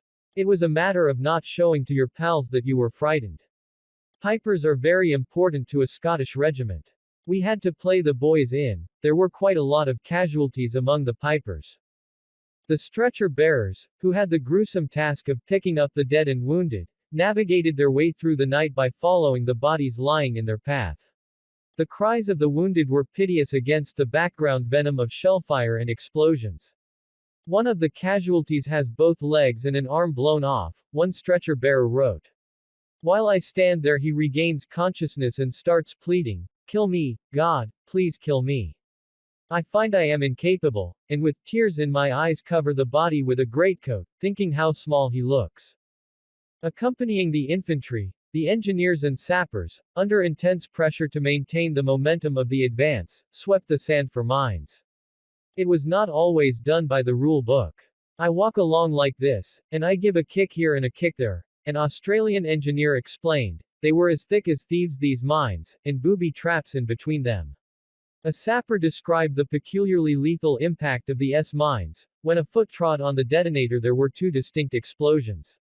The first flung the mine up in the air, and the second explosion was at waist height and it spewed out hundreds of ball bearings horizontally. I felt sorry for the infantry boys.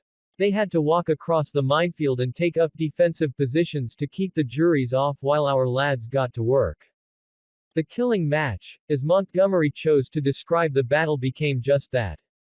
The rotten part about an attack is that it must go on, and if your mate goes down beside you, you can't stop, an infantryman with the New Zealand Division wrote home. It seems hard and callous, but it's unavoidable. There were 25 men in his platoon at the start of the attack. By the time they were ordered to halt, there were 12 of them left. The break-in, on the northern front, which was to bear the main thrust of the attack, was spearheaded by the infantry divisions of 30th Corps, under the command of General Leese, who had replaced Ramsden. Its task was to open two main corridors across a deep minefield for Lumsden's tanks to file across towards Rommel's front line, advancing like twin battering rams to trap the defenders and cut them off from the rest of the Panzer Army. At 2 a.m. on the 24th, the 1st Tank Brigades removed their gun covers, loaded their weapons, started their engines and lumbered forward, their drivers peering through swirling mists of fine sand, kicked up by their tracks, as they tried to locate the white tapes which had been laid by the sappers and engineers to mark a safe route through the minefields. There was a bitter chill in the air. Most of us, one crew member recalled, were frozen to the marrow and not feeling particularly brave.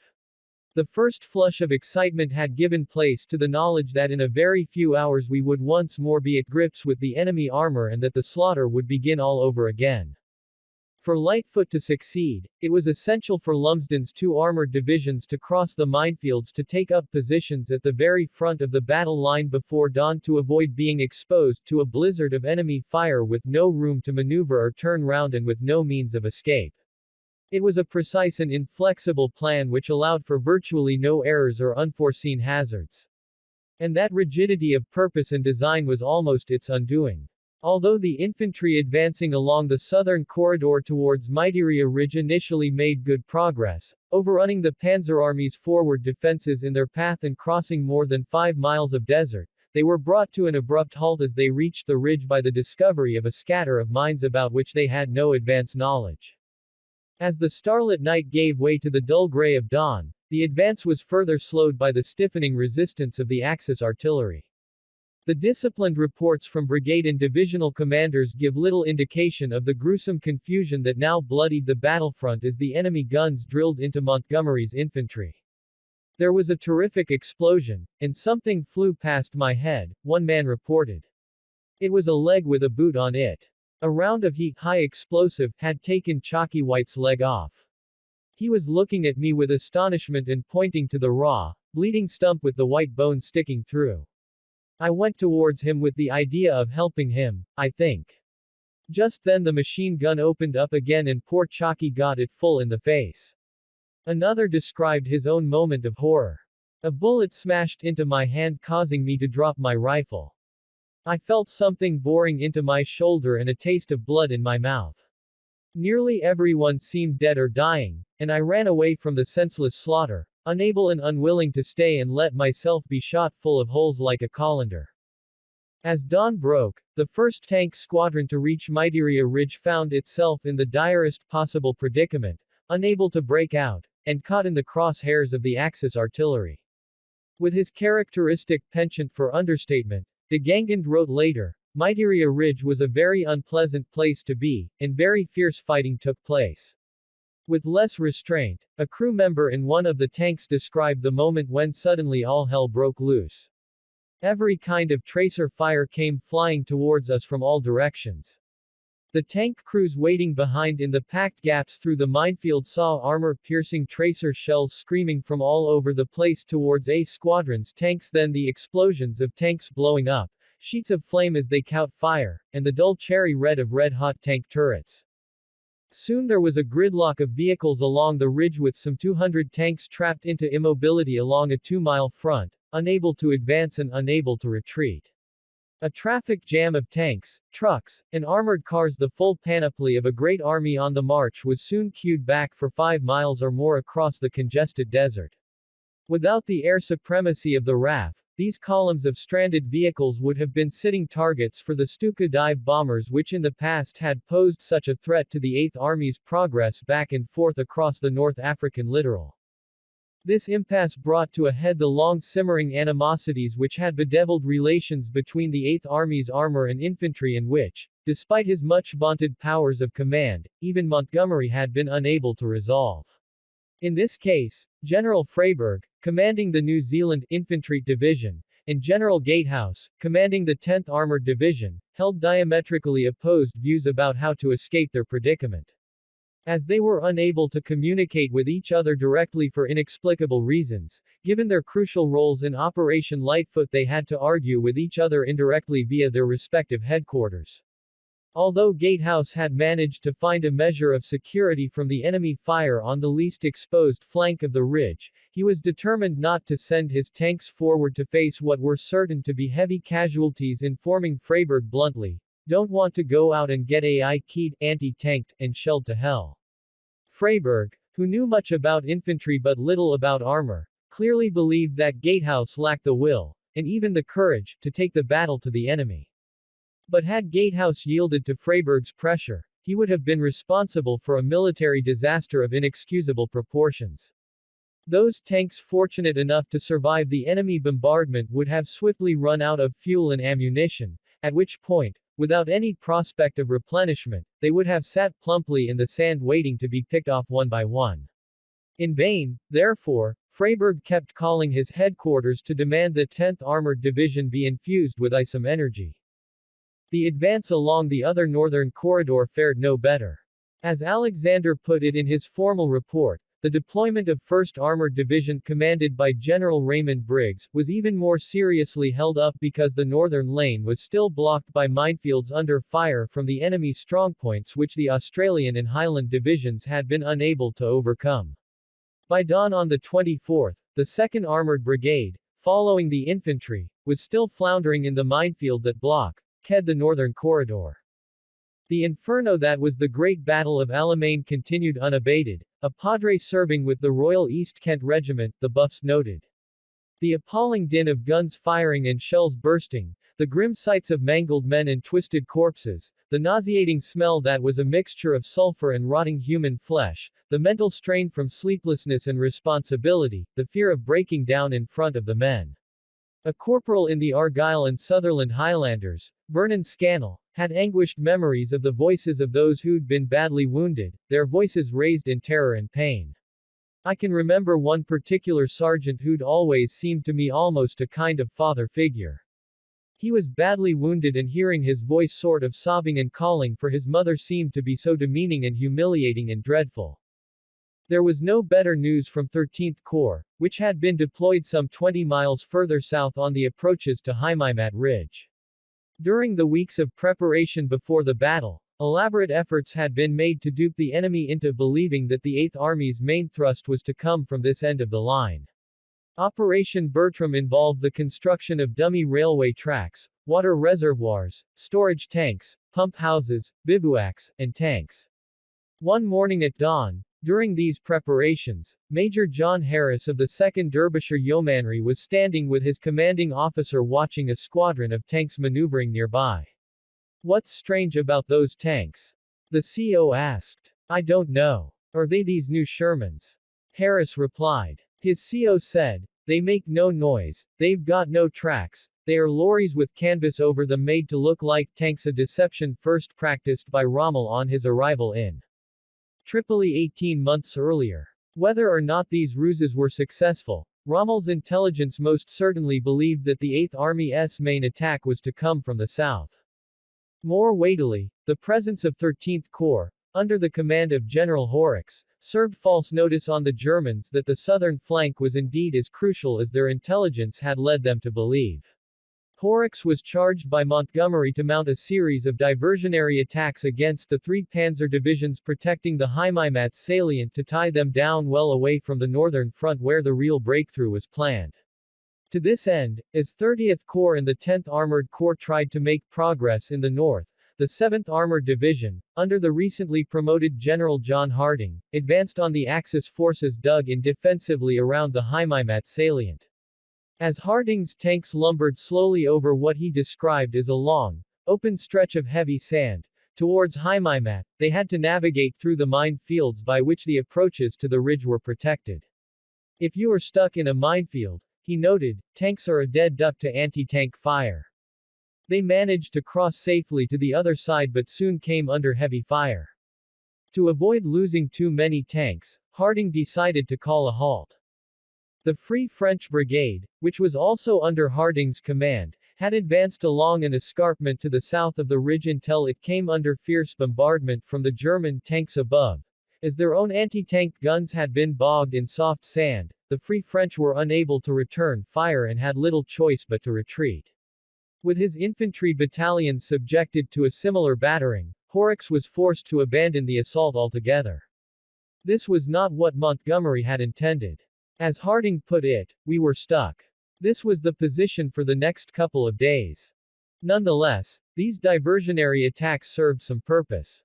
For a time at least, the 21st Panzer Division and the most formidable of the Italian units, the Aurich Division which might otherwise have hurried north to reinforce the hard-pressed defenses around Mitiria Ridge, where the genuine break-in, and crumbling, was to be attempted were instead detained by Montgomery's feint to the south. Though he was never to admit it, Montgomery had underestimated the time it would take for his armored divisions to navigate a path through the minefields in the heart of the battlefield. The resilience and ferocity with which the Axis artillery had arrested the British onslaught inflicted a heavy toll in life and limb. With 3,000 soldiers killed or wounded after only 24 hours of battle, the casualty rate was alarmingly high. Moreover, by dawn on the second day of the battle, Operation Lightfoot was already worryingly behind the schedule Montgomery had devised. Despite the fact that the initial British bombardment had virtually destroyed the Panzer Army's communications network, which meant the Axis forces had been obliged to rely on runners to keep contact between the Army, Corps, and divisional headquarters, the Panzer Army's defenses had held up disturbingly well along the entire front from north to south. The 8th Army commander's reaction to this setback was characteristically unforgiving. Before the battle he had ordered that if the corridors were still blocked by dawn, the armored units were to fight their way out through the minefields towards the Axis defenses regardless of the cost in tanks or lives. An instruction, he commented later with evident glee, that was not popular with the armored units but one which I was determined to see carried out to the letter. Now, with Lightfoot bogged down, he turned on his bête noire, General Lumsden. So far he has not impressed me by his showing in battle, he noted. Perhaps he has been out here too long, he has been wounded twice. I can see that he will have to be bolstered up and firmly handled. There was not that eagerness on the part of senior commanders to push, and there was a fear of casualties. Summoning the 10th Corps commander to his presence, he instructed him to drive his divisional commanders, warning that if there was any more hanging back I would remove them from their commands and put in more energetic personalities. This was unfair on both Lumsden and his commanders, many of whose tanks were still trapped in the minefields, unable to maneuver with the freedom required to break free without incurring significant and needless tank losses. So far from hanging back, Lumsden was already in consultation with the 30th Corps commander, General Leese, who was hatching a plan which Montgomery would later claim shamelessly as his alone, by which the two tank divisions in the northern corridors would break free of the minefields later that evening. In the course of these discussions, Lumsden made it clear that the key question was whether you are going to sit down and accept static phase or whether we go for it bald-headed. We may get through where his guns are now. It is a tremendous decision. If we don't do it, the battle just fizzes out. Lumsden's measured appreciation of the alternatives by which he was faced suggests that Montgomery's defamatory insinuations about the courage of the most experienced tank commander in the 8th Army were not only harsh but baseless. 24. An unforgettable nightmare. Some of the tanks continued to advance even after they had been hit and set on fire, with only dead and dying men inside them, like huge self-propelled funeral pyres, a dead man's foot still pressing down the accelerator. D no kant I ni, li t or iodvc on Captain In. T. The Eighth Army's setbacks might have been even more serious if the Panzer Army had been under Rommel's command at the time. But the Desert Fox was still in Germany on sick leave. In the early hours of the 24th, with all other means of communication severed, his stand-in, General Stumm was driven to the front in his staff car, accompanied only by his chief signals officer, to find out what was happening and to what extent the Eighth Army had penetrated the Panzer Army's forward positions. At some point during the night, they blundered into a unit of the Australian Division. According to the corporal driving them, they told me to get out of the firing area as quickly as possible. What happened next is unclear, but it appears that the signals officer was gunned down by a sudden burst of machine gun fire and that the driver took off at high speed with Stumm clinging to the side of the car until he fell off, the victim of a fatal heart attack. For several hours the Panzer Army was thus leaderless, though, given the ability of the Wehrmacht to respond flexibly to any crisis, not entirely headless. By midday on the 24th, General Wilhelm von Thurma, the commander of the Afrika Korps, had been appointed on a temporary basis to take Stumm's place. Von Thurma faced a virtually insuperable challenge. Although the British offensive had stalled, it was not about to fizzle out. In a forlorn attempt to avert the inevitable, the panzers moved back and forth along the front, hoping to find a weak spot at which to launch a counterattack. But, where the British armor had come to a standstill, the Shermans now came into their own. For the first time in the desert conflict, the Eighth Army had a tank capable of firing high-explosive rounds to pick off the 88mm guns which had hitherto inflicted so much damage. The Sherman could also destroy the panzers in a long-range duel, with armor-piercing shells that were devastating even at a range of 2,000 yards or more. Armed with such superior weaponry, Montgomery had the freedom to fight a battle of attrition which was slowly but inevitably to transform the balance of power on the battlefield. When the RAF joined the fray flying no less than 1,000 bombing and fighter raids on the 24th alone, the German gunners reacted by using the 88 MMS in their original anti-aircraft role.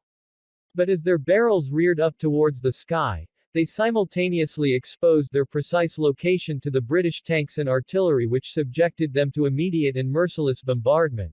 The once mighty 88mm no longer enjoyed the tactical advantage that had made it so devastating a weapon in every previous battle. Moreover, as Rommel had repeatedly forewarned, the panzers were also hampered by the acute shortage of fuel.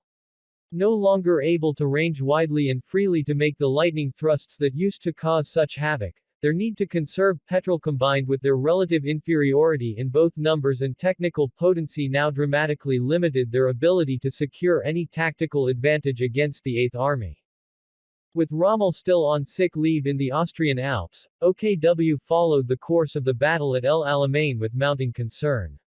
According to Rommel, Field Marshal Keitel rang him on the afternoon of the 24th with the news that the British had been attacking at Alamein with powerful artillery and bomber support since the previous evening. Stumm was missing. He asked me whether I would be well enough to return to Africa and take over command again. I said I would. Rommel spent the next few hours in what he described as a state of acute anxiety, until he received a personal call from Hitler himself. Rommel, there is bad news from Africa. The situation looks very black. No one seems to know what has happened to Stumm. Do you feel well enough to go back, and would you be willing to go? Rommel was still in treatment for his recurring stomach ailments and, according to his biographer, was still a very sick man and in no condition to return to the desert, but he at once assented. As though to reassure himself that Rommel meant what he said, the Führer rang again just before midnight to reaffirm that the enemy offensive was reaching dangerous proportions. Rommel made plans to fly back the following morning. His spirits were low, defeat seemed inevitable. There were no more laurels to be earned in Africa, he was to write, for I had been told in the reports I had received from my officers that supplies had fallen far short of my minimum demands. But just how bad the supply situation really was I had yet to learn. At about 11 a.m. on the 25th of October his plane landed in Rome, where General von Rintelen, OKW's liaison officer at Comando Supremo, briefed him to the effect that, partly because the Italian Navy had failed to provide the necessary shipping and partly because the Royal Navy had destroyed several supply vessels, the Axis vehicles in the desert had only enough fuel apiece for a journey of 00 kilometers. As the distance between El Alamein and the Panzer Army's headquarters at Tripoli was 5 times that, Rommel was bitterly resentful. This was sheer disaster, he wrote later. With so little petrol available, the Panzer Army was crippled. By the time he landed in North Africa that evening, the news had gone from bad to worse. A devastating display of firepower from the British artillery and a relentless bombardment by the Desert Air Force had reduced the 15th Panzer Division, which had made several thwarted attempts to counterattack, from 119 to 1 serviceable tanks. The petrol crisis was deepening and, with the sinking of yet another fuel tanker outside the harbor at Tobruk, there was no prospect of any relief. A little before midnight, Rommel sent a brief signal to every Panzer Army unit. I have taken command of the army again. This may have boosted morale but Rommel was deeply pessimistic. Nevertheless, his sole hope of staving off defeat, to throw the enemy out of our main defense line at all costs and to reoccupy our old positions was not quite so forlorn as he had allowed himself to believe. In the early hours of the same day, the 25th, Montgomery was chafing more than ever at the failure of his armor to achieve the objective he had set them. Although the 1st Armored Division had broken out of the minefields earlier in the day, the price had been high with dozens of shattered burning vehicles, and dead and wounded soldiers, littering the desert. A little to the south on the same northern flank, the 10th Armored Division was still ensnared on Maidiria Ridge, amid a mass of burning fuel tankers incinerated by a squadron of Stuka dive bombers which had managed to evade the RAF's marauding Spitfires. The tanks were unable to advance beyond the ridge without taking what its commander, General Gatehouse, regarded as a suicidal and stupid risk. At 3:30 that morning, both corps commanders, Lumsden and Leese, were summoned to a crisis meeting with Montgomery, which had been hastily arranged by his chief of staff. De Gangand had been dismayed by the failure of the 10th Armored Division to make any significant progress. I think I could count the number of times I have awakened Montgomery at night on my 2 hands. I went along to his caravan and woke him up. He appeared to be sleeping peacefully in spite of a lot of attention from the enemy air force outside. He told me to bring the 2 corps commanders along to his map lorry. Inside, Montgomery was sitting on a stool looking closely at a map of the battlefield which was fixed to the wall. In his memoirs, Montgomery contrasted the performance of the 2 armored divisions under Lumsden's command on the northern front.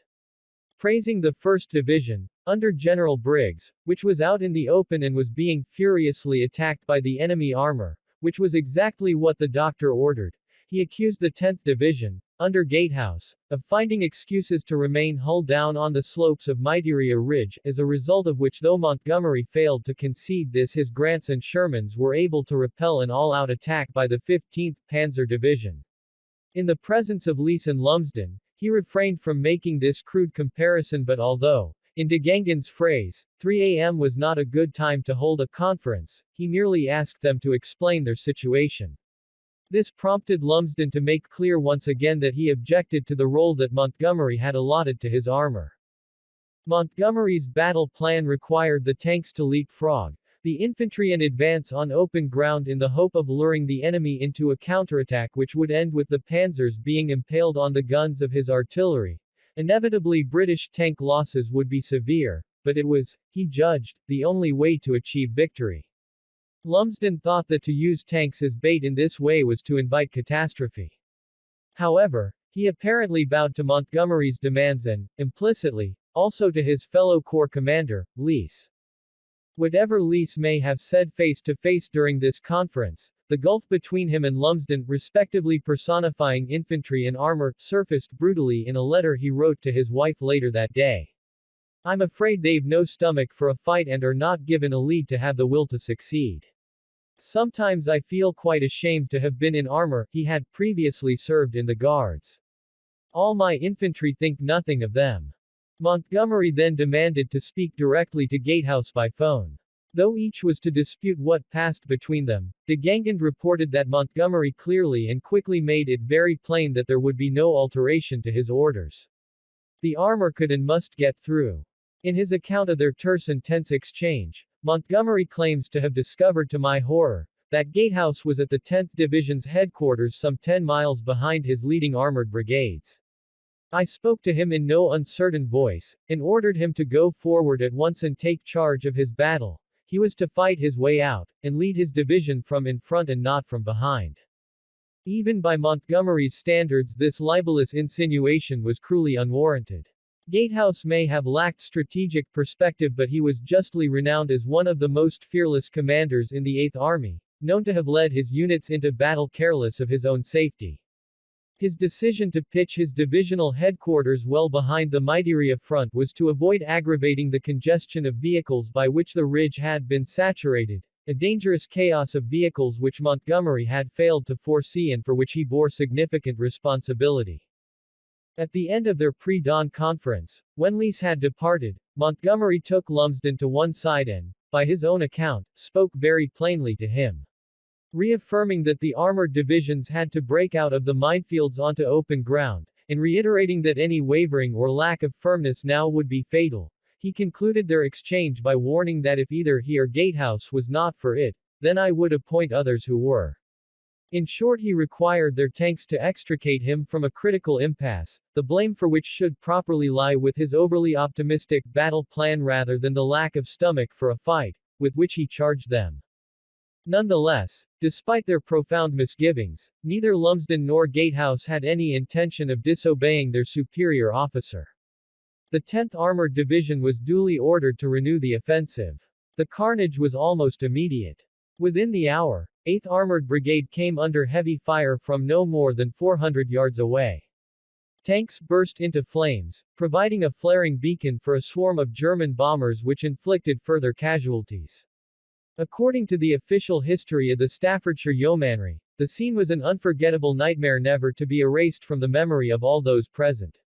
At 6 a.m., despite Montgomery's instructions, Gatehouse ordered the 8th Armored Brigade to withdraw to the relative security of Mitiria Ridge, to avoid further losses.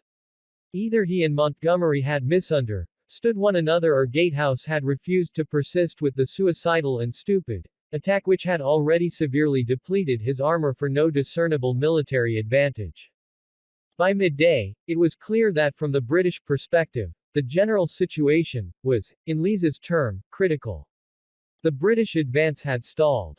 The New Zealanders, who had fought heroically, were exhausted, the South African Division had fought to a standstill, and its 2 brigades were now too weak for further offensive operations.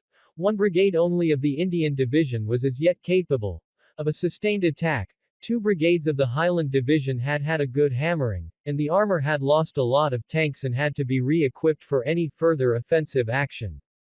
At this point, even Montgomery realized that he could not persist with a plan that was starting to unravel at an alarming rate.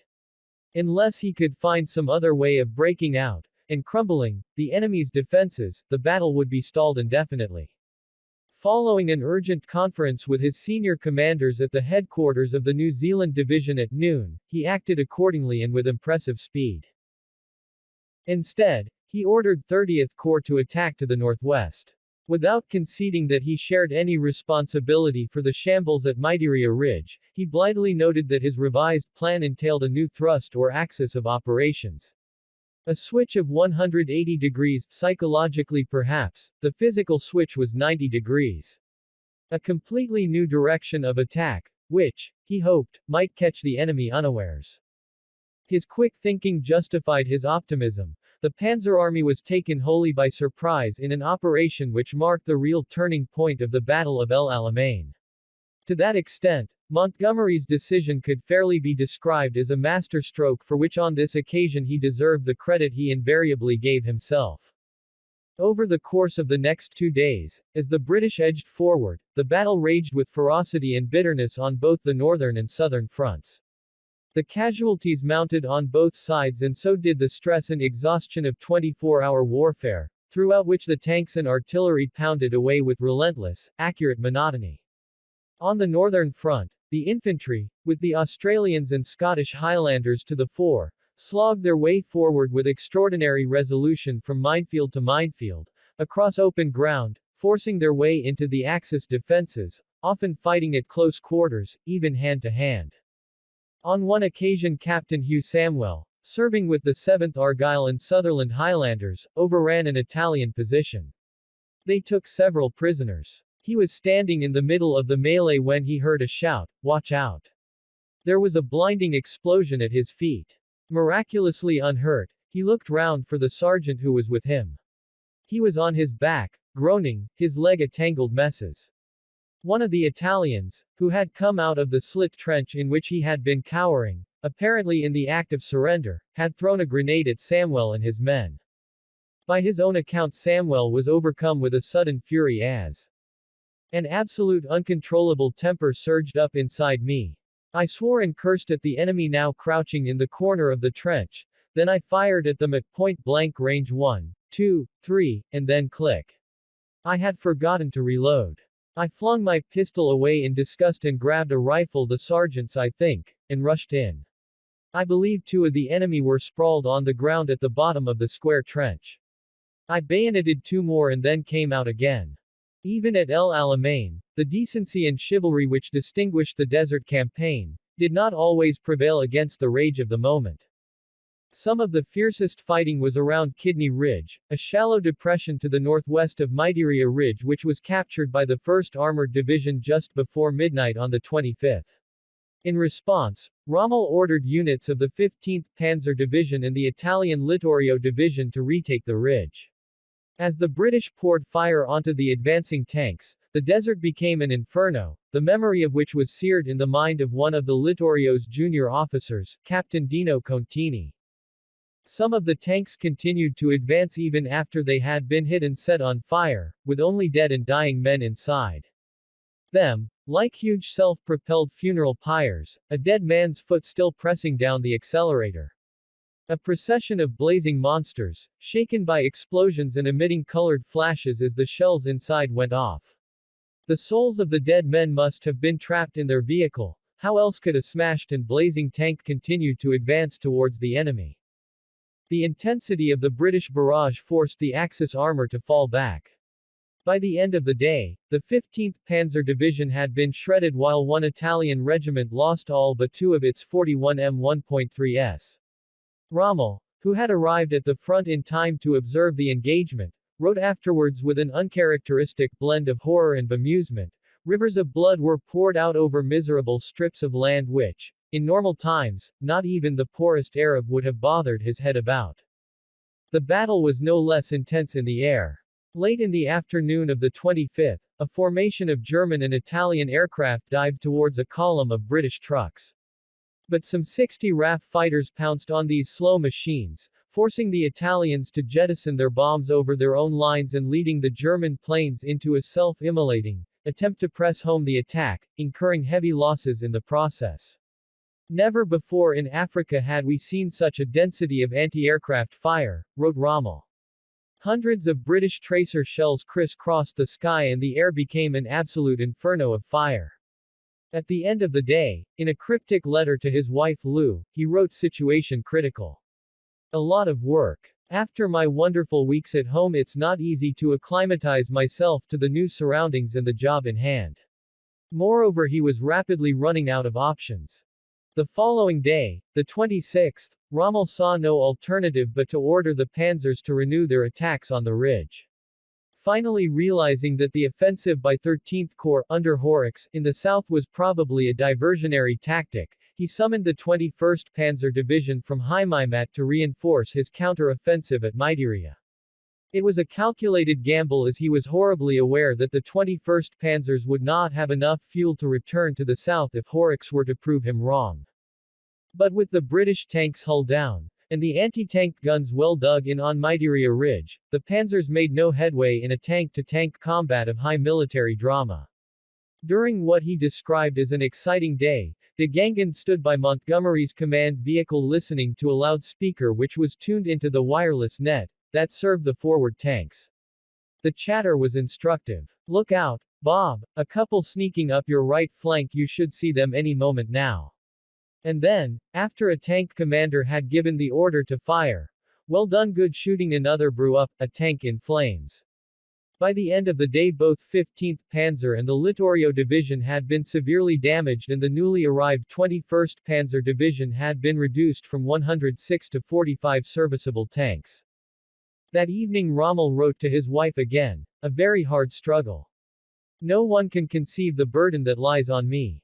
Everything is at stake again and we're fighting under the greatest possible handicaps. However, I hope we'll pull through. You know I'll put all I've got into it." Reflecting on the tactics adopted by the armor on each side, the leading military historian of that period, Basil Liddell Hart, commented that both armies successively provided an object lesson in the cost and futility of the direct approach, the offensive spirit unguided by subtlety of mind. To those trapped in the swirl of sand, the crump of shells and the cries of the wounded, the battlefield was confused and incomprehensible. Entire units got lost in a dense web of minefields christened the Devil's Garden, by the Germans, which did more even than the Axis tanks and artillery to impede the Eighth Army's progress. Sometimes units fired on one another in mistake for the enemy. Friendly fire was a perpetual hazard in a featureless environment where one landmark was almost indistinguishable from another and where planes and tanks found it virtually impossible to tell friend from foe. Sergeant John Longstaff had bitter memories of a horror which was replicated up and down the line. "I thought we'd had our chips that night. I think it was the only time I really felt I was going to be killed. I think there was a real balls up. They had decided that the Royal Artillery and supporting guns would give an artillery barrage to our left flank and to our right flank. But we would go in silently. So we went in again and another bastard accident took place. An order was given for one of our platoons to attack a machine gun. They attacked it, but it was our own machine gunners. Half of my bloody platoon was killed in that one bloody battle by my own mates.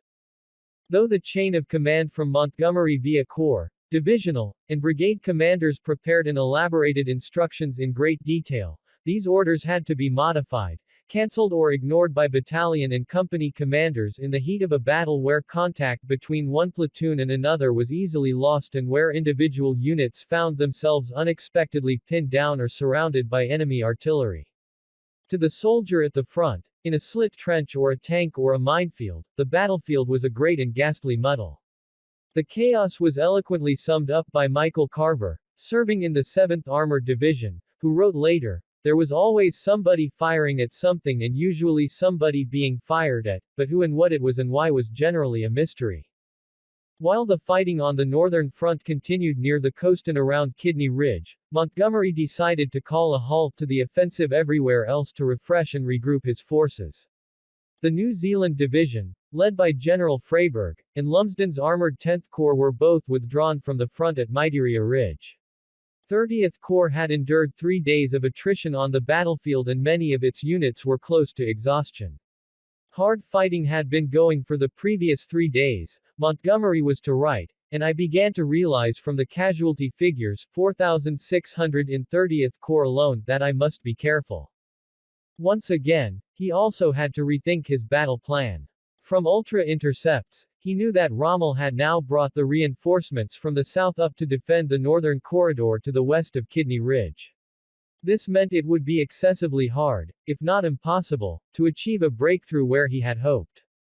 If his offensive was not to peter out, he would need to change tack once again. His pause, as Alexander described it, was thus to rest, replenish, and reinvigorate the Eighth Army and, at the same time, to devise a new line of attack. This was not what Montgomery had intended or expected. Although he chose to lay the blame for the failure of Operation Lightfoot squarely on the shoulders of Lumsden and his tank commanders, this was unfair. The truth was that it had proved impossible to use tanks in the way that he had envisaged, to deploy them as an armored shield with which to protect the infantry's crumbling attacks and draw upon itself the German armored counter-attacks was to court disaster. For this reason he was forced to go back to the tactical drawing board. That he managed to achieve this about-face without conceding that he had made any mistakes was not only testament to his vanity but to his remarkable powers of recovery. If he had felt any doubt, he did not show it. He invariably gave the impression of both being certain of victory and knowing exactly how to achieve it. In the words of one of his senior officers, General Charles Richardson, who saw him most mornings at breakfast, "I don't think relaxed is the right word because his style was in fact very taut. Of course there was never any hurry, no flap. His philosophy really went like this, that a commander must radiate confidence at all times. And if he couldn't control his emotions and conceal his fears, then he shouldn't be a commander at all."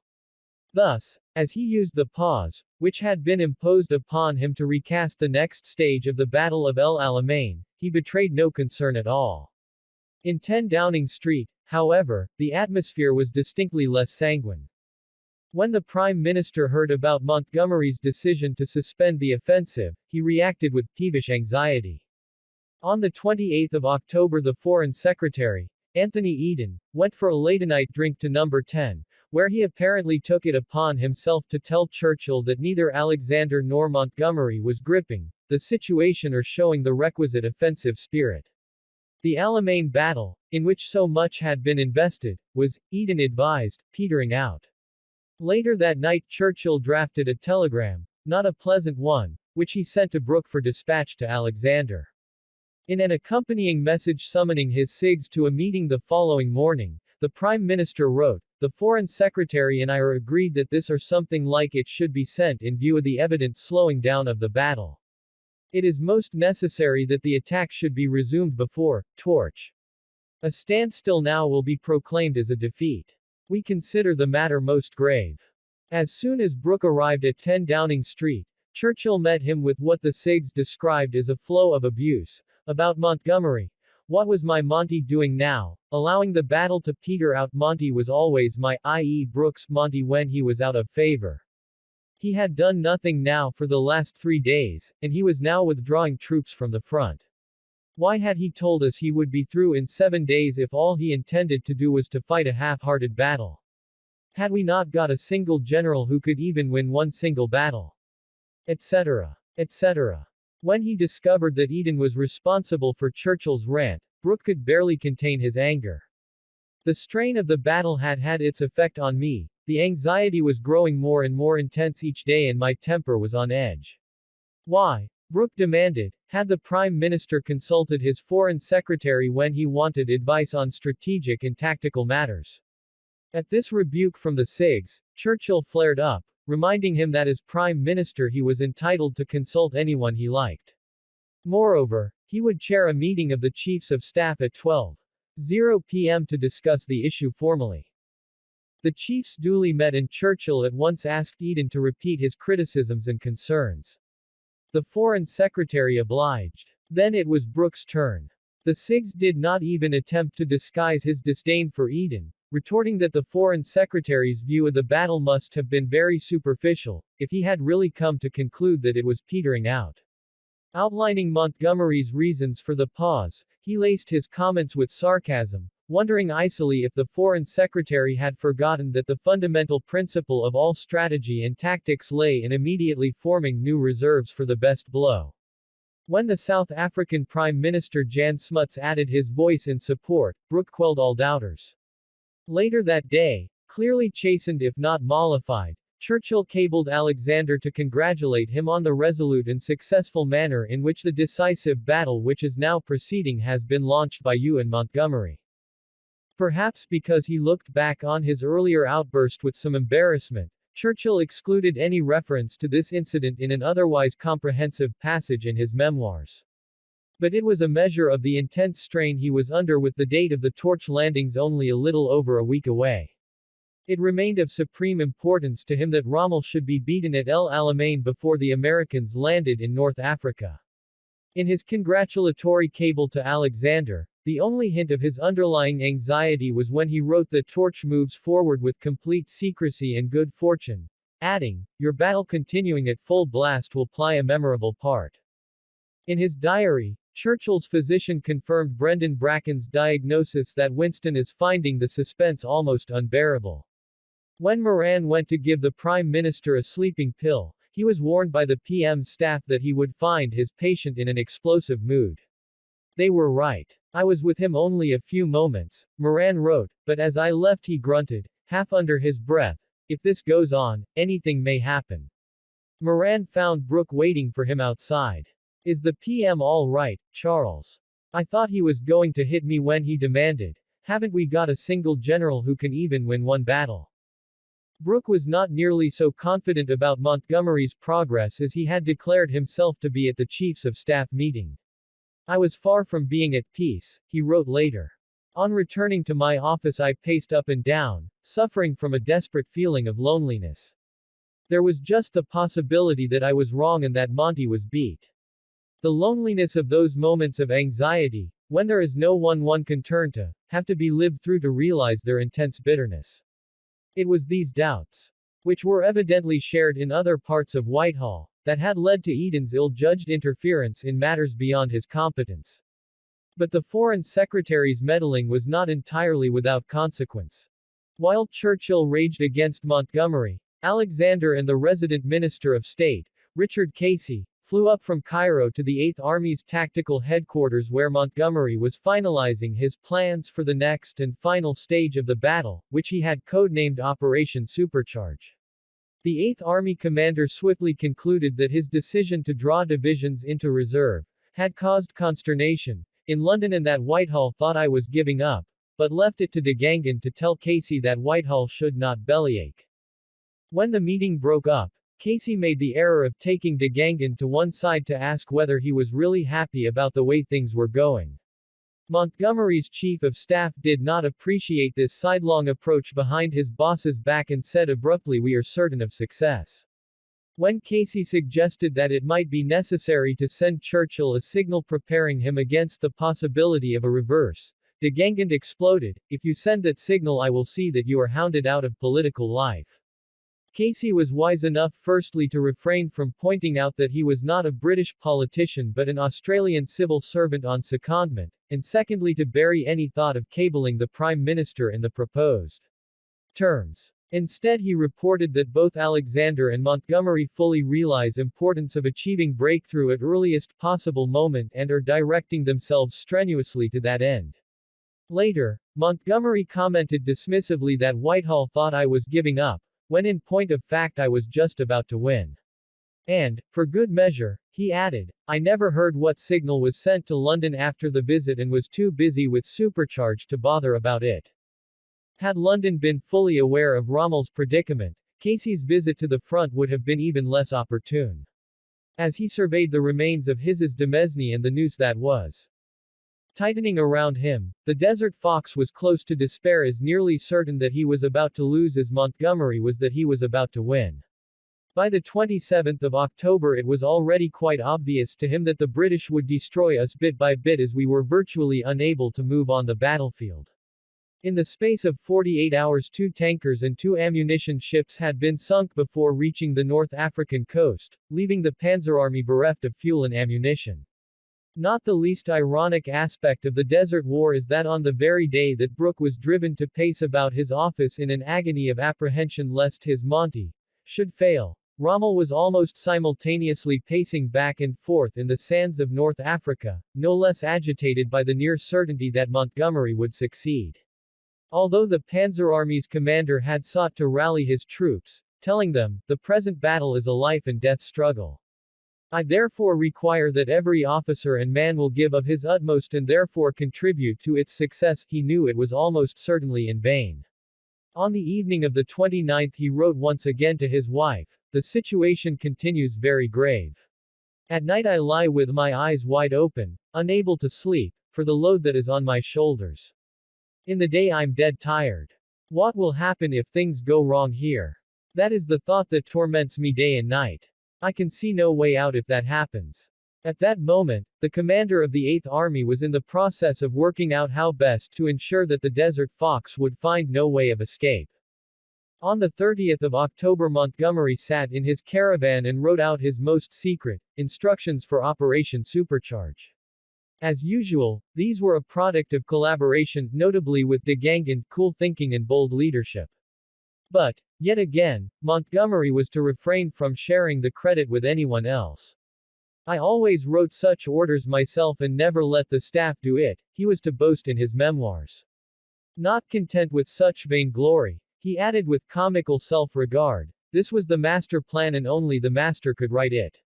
In outline, the master plan was neither complex nor inventive nor in so far as warfare can ever be, elegant. It relied on brute force, ruthless determination, and the will of the Eighth Army to sustain a blood-soaked slugfest. In the time available, it was also the only conceivable way to be certain of forcing Rommel to yield before the torch landings began. As drafted by Montgomery, Supercharge was designed to a.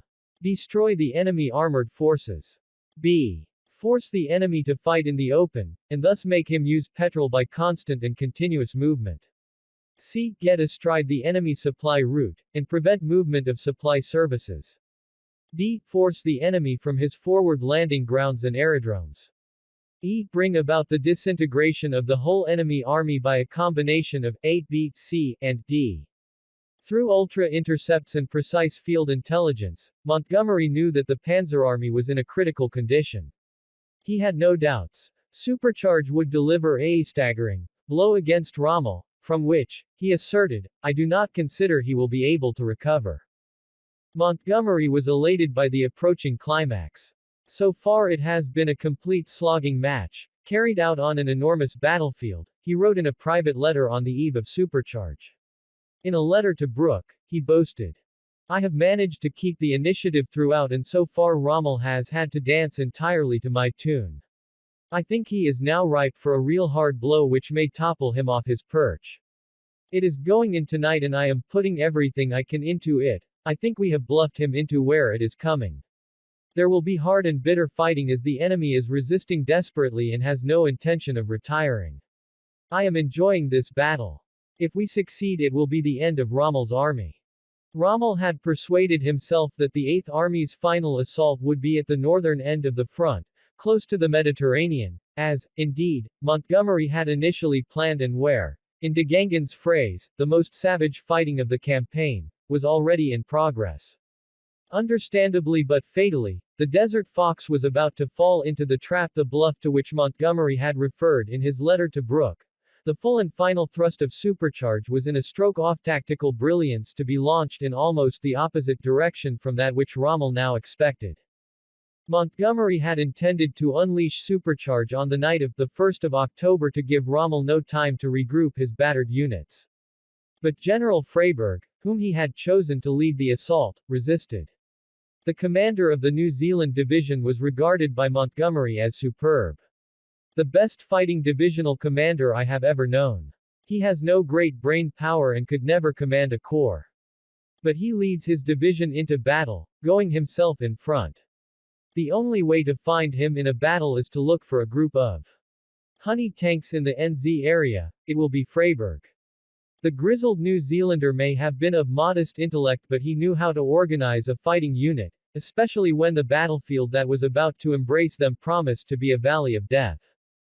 He also knew that his men had been battered by the struggles around Maitiria Ridge. He was not a man to be bounced against his better judgment. He told Montgomery, I will lead any infantry you like but I will not take my New Zealanders into another assault. So far from angering Montgomery with this refusal to comply, he forced the 8th Army commander to yield. If he was unwilling to lead his own men in Supercharge, Freyberg could have 2 British infantry brigades and a British armored brigade instead. I had to bribe him brigade by brigade. Montgomery wrote later, with an uncharacteristic display of humor and self-deprecation, adding, it took me some hours to complete the bribery. Eventually Freyberg relented. I could see that the old warhorse was itching to fight again. Montgomery noted with satisfaction, this sort of show was very much his cup of tea and I knew he was the right man for it. But it was quite impossible for Freyberg to take the offensive until he had created order out of the organizational chaos which confronted him. It took time to locate the new units, the infantry was greatly fatigued, and the artillery was in a state of disarray. He concluded that his new division would not be ready to move off at the appointed hour on October. Montgomery acquiesced without protest and delayed supercharge by 24 hours, until just after midnight on the 2nd of November. Meanwhile, on the Northern Front, the Australian Division, under General Morshead, had been fighting tenaciously for almost a week, seeking both to crumble a strongly defended German garrison near the railway track which ran close to the coast road and to retain their own positions on a crucial salient against wave after wave of counter-attacks. It was a raw and bloody struggle during which, according to de Gangand, no quarter was given, and individual acts of gallantry were legion. When 21R3 Battalion came under fire from no more than 800 meters away, a platoon was dispatched to eliminate the mortars and machine guns responsible. The commanding officer handed me a compass, gave me a bearing, and wished me luck, the platoon leader, Lance Sergeant Reginald McKellar recalled. Luck. My platoon consisted of 10 men plus Lady Luck. His platoon crossed a minefield until they were close to the enemy post, at which point they came under fire. McKellar ordered his men to hurl their grenades towards the guns. They fell thick and heavy. The Germans were rattled and put up feeble resistance. The patrol then rushed the mortars and captured 4 German soldiers, but only after one Aussie had a fist fight with a German twice his size. The following morning the battalion found itself isolated and exhausted, without artillery or armored support. Why can't our chaps be relieved 7 feet Corporal Jack Craig complained. Human endurance can only stand so much. This cannot go on much longer. I wonder what the top brass really want from a human being. But like hundreds of other Stoics, Craig just endured as slowly, day by day, hour by hour, the Australians strengthened their hold on the northern salient. By the early hours of the 1st of November the resulting tally of human life was scattered gruesomely across the battlefield. The first light of dawn revealed a sight that was none too good for chaps with weak stomachs. Dead and mutilated bodies were to be seen with burnt-out guns, tanks and weapons of all descriptions, and infantrymen serving in the Australian Division reported. At a makeshift funeral service for a colleague, Captain Peter Lewis noted that when the moment came for the Padre to inter his body, it was difficult to find a little bit of desert to bury him in, the area was so packed. But Morshead's men had served their purpose. By fighting indomitably, they had not only forced Rommel to withdraw the bulk of his dwindling number of panzers from the south and the center of the Alamein line to arrest what he wrongly supposed to be the main thrust of Montgomery's final assault, but in a battle of the cruelest attrition, the Australians had weakened his army beyond repair. 25. The end of the beginning. It's got to be done. If necessary, I am prepared to accept 100% casualties in both personnel and tanks. General Albert D. Montgomery Y.W. Ith the odds against them worsening by the hour, Rommel's troops fought with rare resolve and, in some cases, a remarkable degree of self-delusion. Even on the 1st of November, a junior officer in the Arite Armored Division, 2nd Lieutenant Vincenzo Formica, was still convinced that victory was possible. At 1300 we had 2 pieces of good news. The English had tried to break through but had lost entire detachments without any result. To the north during heavy fighting with the 21st Panzers around 80 tanks had been surrounded and destroyed. It seemed that the British had given up any further attempt to break through. Our morale, always high, turned positively euphoric. Officers and soldiers who had lived through the fighting and had suffered for months in the middle of the Egyptian desert during the hottest part of the year saw finally that all their suffering and sacrifices were rewarded with the fighting man's most wanted prize, victory. We assumed we would be launching a counter-offensive to the final victory. The word was Christmas at Alessandria. Rommel knew better. That afternoon, during a lull in the fighting, he went to inspect the northern battlefront for himself. There was a Red Cross flag flying on a hut by the railway line, which the Australians had named Thompson's Post. He counted some 30 or 40 ruined armored vehicles scattered in the desert, but the German artillery had called a halt to their bombardment because, he noted, the British were obviously getting their wounded out. That reprieve for the enemy was also a respite for his own forces. When the battle resumed, the Panzer Army was now so short of ammunition that, to preserve its supplies, the artillery was ordered to engage the enemy with harassing fire only and not by concentrated fire. Rommel had already cabled General Rintelin, OKW's official linkman with Comando Supremo. Over and over again the army has pointed out the absolute necessity for sufficient provisions, fuel and ammunition. Responsibility for the present acute crisis rests squarely on those who are in charge of supplies, he wrote in uncontained fury. It was to no avail. That evening, when he returned from the front to his headquarters, he wrote to his wife, "Some supplies are supposed to be on their way. But it's a tragedy that this sort of support only arrives when things are almost hopeless." The Third Battle of El Alamein was about to reach its climacteric. In Berlin and Rome, the Axis generals appeared to be inhabiting another realm of reality. In far as they were aware of Rommel's predicament, they were incapable of appreciating its severity or doing anything on the scale required to rescue him.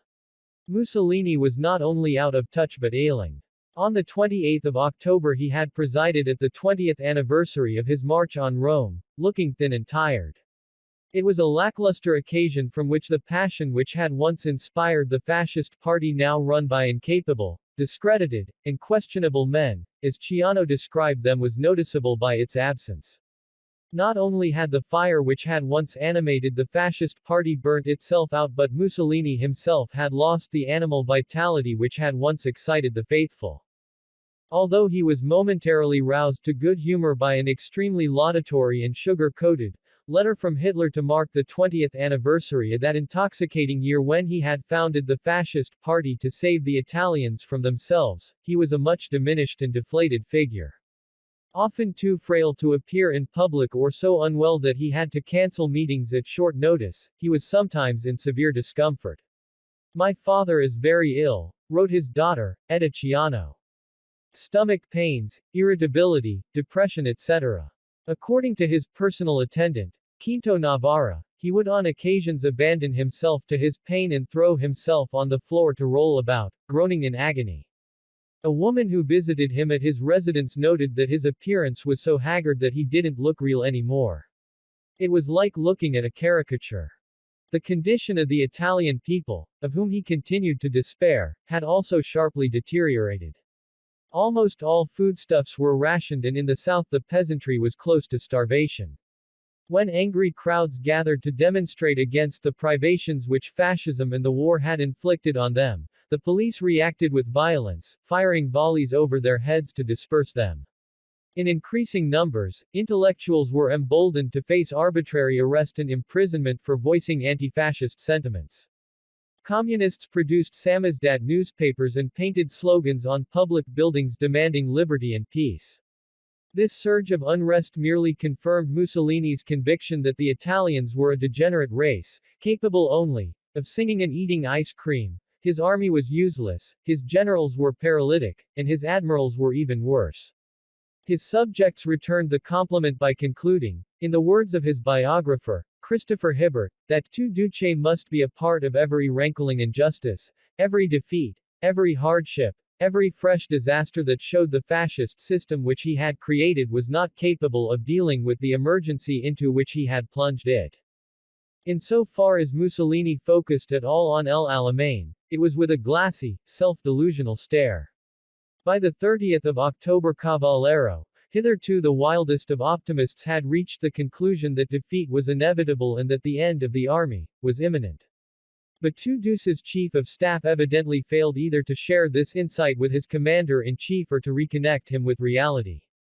On the 1st of November, a few hours before the launch of Operation Supercharge, Rommel received a signal from Cavallero. "Tuduce authorizes me to convey to you his deep appreciation of the counterattack led personally by you. Tuduce also conveys to you his complete confidence that the battle now in progress will be brought to a successful conclusion under your command." Hitler was equally out of touch, but for different reasons. As Mussolini celebrated the 20th anniversary of the fascist party, the Führer was preparing a similar ritual to mark the anniversary of his 1923 putsch.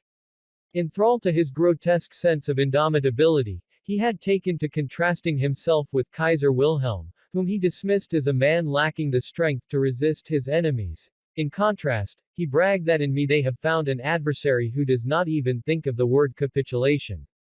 The Führer was more than ever obsessed by the titanic struggle that was still underway in Russia, but where the Wehrmacht was beginning to falter.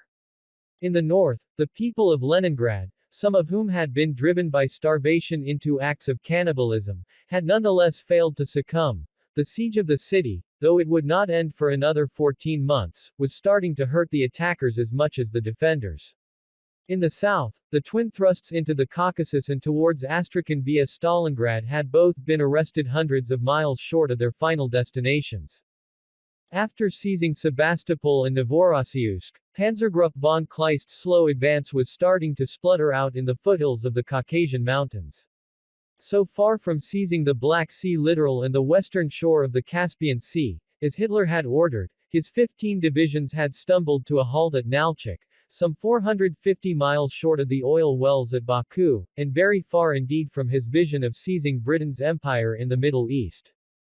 At Stalingrad, where the ferocity of the fighting knew no limits and had already reached unspeakable levels of depravity, General Paulus's Sixth Army was unable to finish the other great task set by Hitler, to smash the Red Army and occupy the city. On both sides of this terrible encounter on the Russian steppe, young men were forced to the limits of endurance by the manic ruthlessness of both Hitler and Stalin. Grappling with each other in close combat, struggling across every pile of rubble and through every ruined cellar, they fought for every inch of every street. Stalingrad was filled with the stench of dead bodies and blood. It was an urban killing ground of unspeakable horror, but, with winter approaching, the Russians were slowly gaining the advantage. Despite the overwhelming evidence that his grand vision was crumbling about him, Hitler forbade any discussion which suggested that, in Stalin's Red Army, the German panzers may have met their match. When his army chief of staff, General Halder, tried to point out that the Russians were thought to be preparing a massive counterattack at Stalingrad, Hitler accused him and his colleagues of cowardice. When a formal statement was read to him which showed that the Russians were likely to muster at least another 1,000,000 men on the Stalingrad front and a further 500,000 in the Caucasus, the Führer flew at the man who was reading, with clenched fists and foam in the corners of his mouth, and forbade him to read such idiotic twaddle. So tenuous was his hold on reason, that according to Halder, his decisions no longer bore any relation to strategic reality but were the product of a violent nature which acknowledged no bounds to possibility and which made its wish father to the deed. For failing to comply with the implications of this military madness, Halder was summarily dismissed on the 24th of September. His successor, General Zeitzler, was more amenable. For this reason, if the Führer's senior staff officers so much as glanced at what was happening at Alamein, it was through the prism of Hitler's hallucinatory conviction that victory was as inevitable in the Middle East as it was in Russia. Rommel was a military magician who, by one means or another, would always conjure victory out of prospective defeat. As a result, urgent warnings from the German naval command that the situation in the Mediterranean had become critical were dismissed by OKW as overly pessimistic. Thus, like Hitler, they were wholly unprepared for the shock which was about to shatter this collective delusion. At precisely 1:05 a.m. on the 2nd of November, under cover of an artillery barrage from 60 guns, Freyberg ordered his men to advance from their start line, near Kidney Ridge towards the Rahman track which ran north to south from the Sid Abd el-Rahman Mosque near the coast towards the Qattara Depression. This lateral highway, through the rocks and boulders strewn across this part of the desert, still lay behind Rommel's retreating front line, allowing him rapidly to redeploy his dwindling forces to fill the breach at any point where the Eighth Army might try to pierce a way through. To seize the Rahman track would eliminate the tactical expedient. The initial attack was led by 2 infantry brigades. As far as could be seen, to both left and right of us, men were advancing with their rifles in port position, their bayonets glinting in the pale moonlight. Roy Cook, serving with 5th Seaforth Highlanders, noted. As we advanced, the feeling of pride and exhilaration was unmistakable. We didn't realize or think of the danger we were in. We were doing a job, and the thought of being killed or wounded was far from our minds. There were reddish-colored explosions ahead of us and bullets, both tracer and otherwise, coming our way. I remember seeing forms sink to the ground, but our orders were to keep going and not to stop for the wounded or dying. In the early hours of the second, supercharge was going according to the master plan. To begin with, thanks in part to the heroic diversion created by the Australians in the north, all went well. Freyberg's men advanced at good speed along a front, yards wide and some 6,000 yards deep, protected by a creeping barrage of artillery fire. 25-pound shells don't make a bang and a thud when they go over your head, they sound like a whiplash, Colonel William Watson, leading the 6th Battalion, Durham Light Infantry, recalled. It was nerve-wracking to start with, but then the whole thing started to be like a song.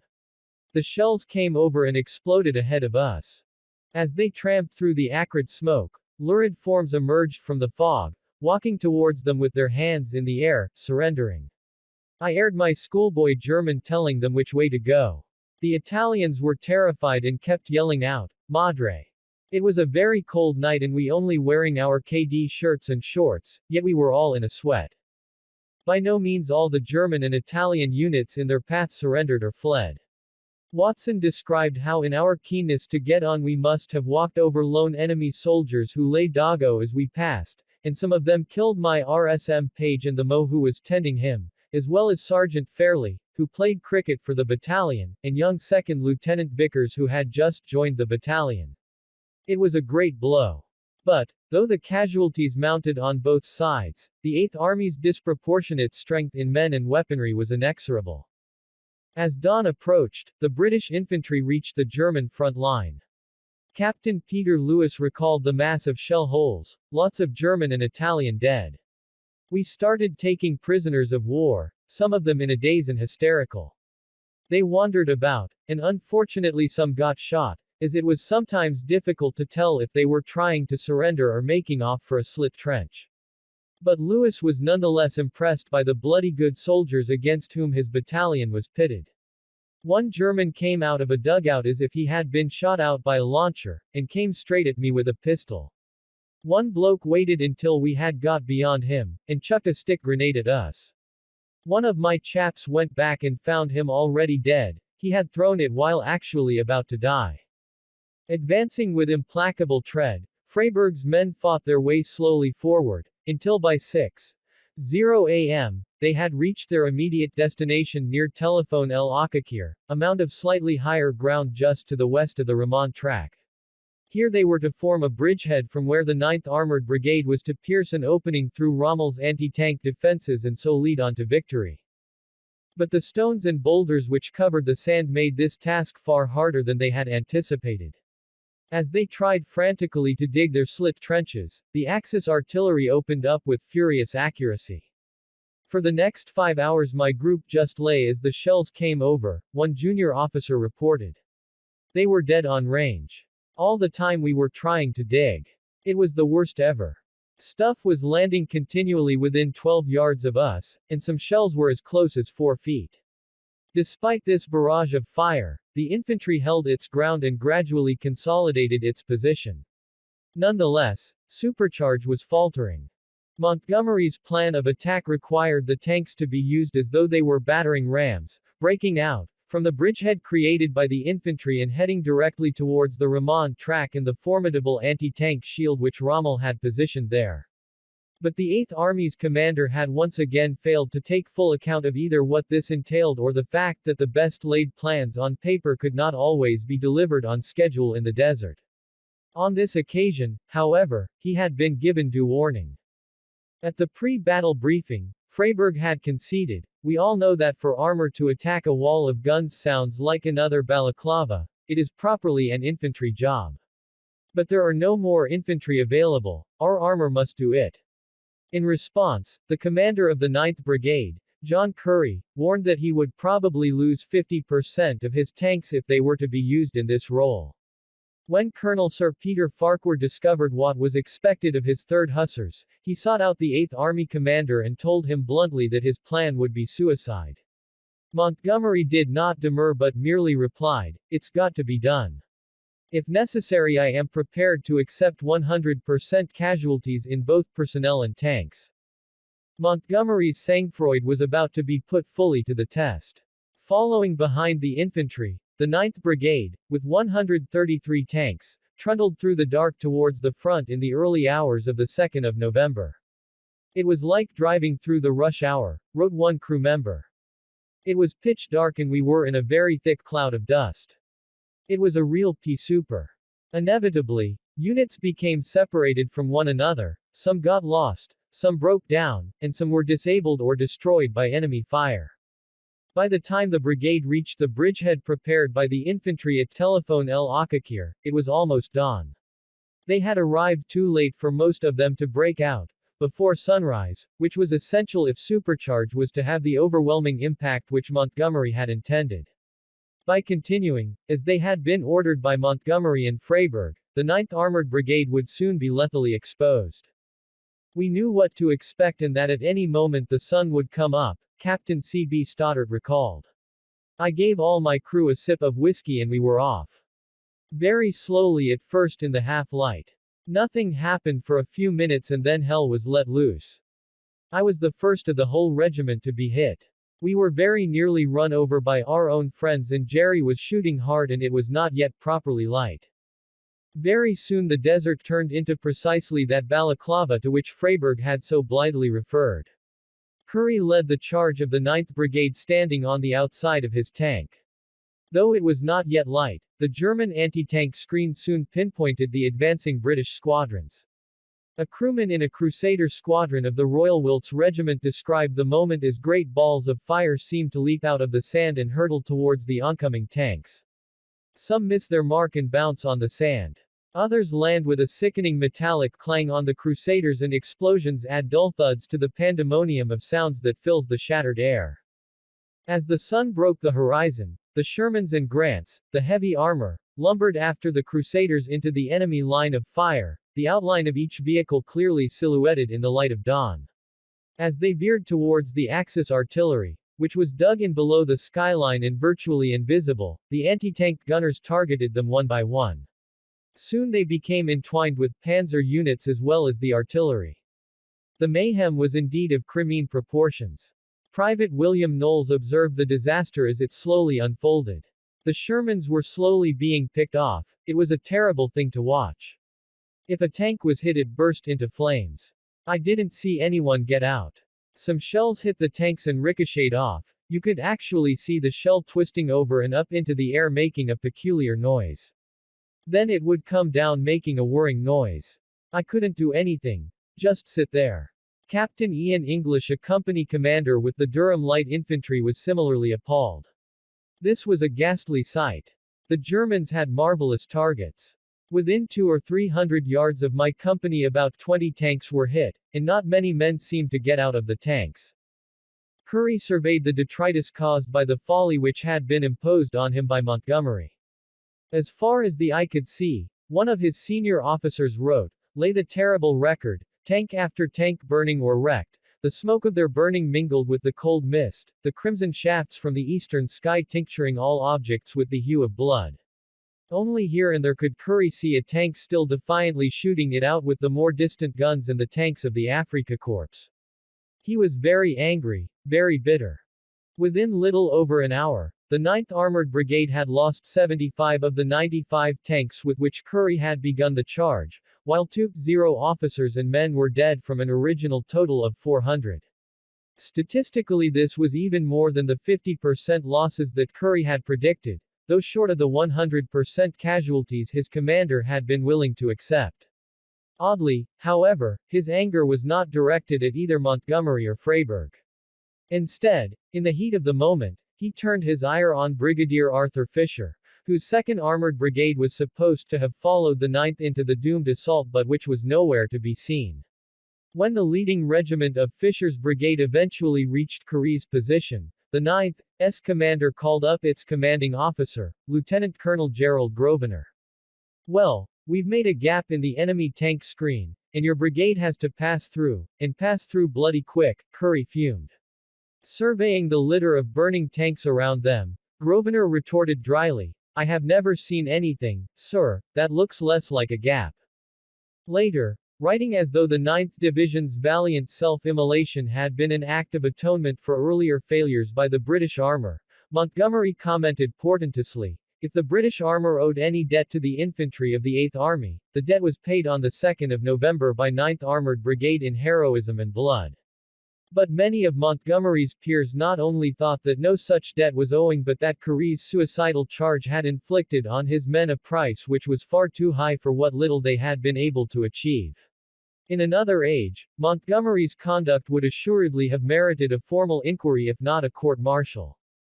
Currie himself seemed almost to acknowledge this when he wrote simply, but with restraint and pride, this action, condemned by many as an incorrect and costly way of using armor, was fought to a finish with great gallantry and devotion to duty.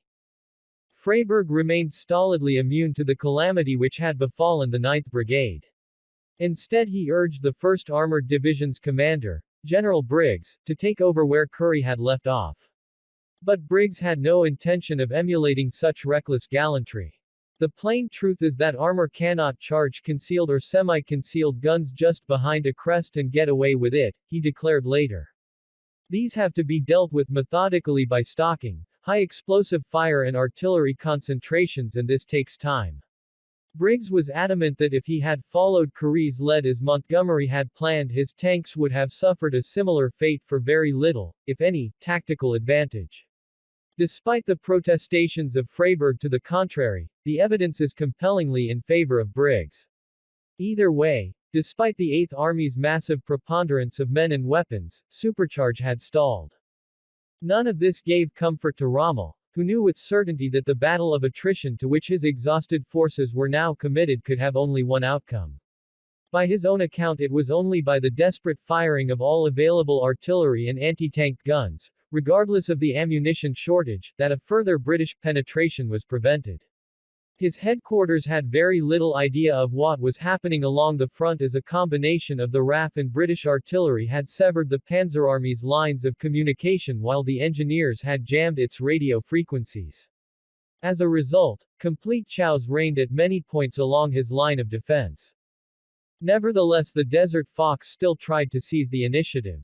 Taking advantage of the British armor's loss of momentum at Telephone El Akakir, he summoned virtually all that was left of his Panzer Army to a last-ditch attempt to halt the 8th Army's offensive. In mid-morning, the 21st Panzer Division launched a desperate counterattack at Telephone El Akakir against the 2nd Armored Brigade and the remnants of the 9th. As a test of endurance, the tank battle which ensued rivaled any other such encounter of the Second World War. For hours on end the whack of armor-piercing shot on armor plate was unceasing, the 9th Lancers' official history was to relate. Then the enemy tank attacks started. Out of the haze in serried lines they came, the low black tanks. It went on like this throughout the day, tanks regularly running out of ammunition and the lorries rushing forward to replenish them. But, with the British tanks outnumbering the Panzers by at least 4-1, there was no doubt about the outcome. As the official report of Rommel's 90th Light Division stated, smoke and dust covered the battlefield and visibility became so bad that the general picture was of one immense cloud of smoke and dust. Tanks engaged in single combat. In these few hours the Battle of Alamein was decided. The 8th Army's superiority in infantry and tanks was matched in the skies above the battlefield, where the RAF's Desert Air Force flew back and forth at will over the Panzer Army's positions, wreaking havoc on the vehicles and command posts below and inflicting significant psychological damage in the process. One bombing raid alone, in the mid-afternoon of the 2nd of November, prompted 200 German infantrymen to throw down their arms and surrender. "Where are our fighters, our Stukas and a German artillery officer wrote in his diary, "Can't see a thing of them. Tommy comes every quarter of an hour with 18 heavy bombers."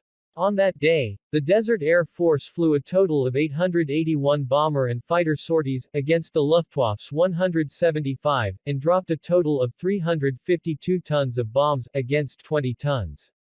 Even Rommel was affected by the constant roar of the bombers flying overhead, complaining that within the space of less than an hour 7 formations each of 18 bombers, unloaded their bombs on my troops.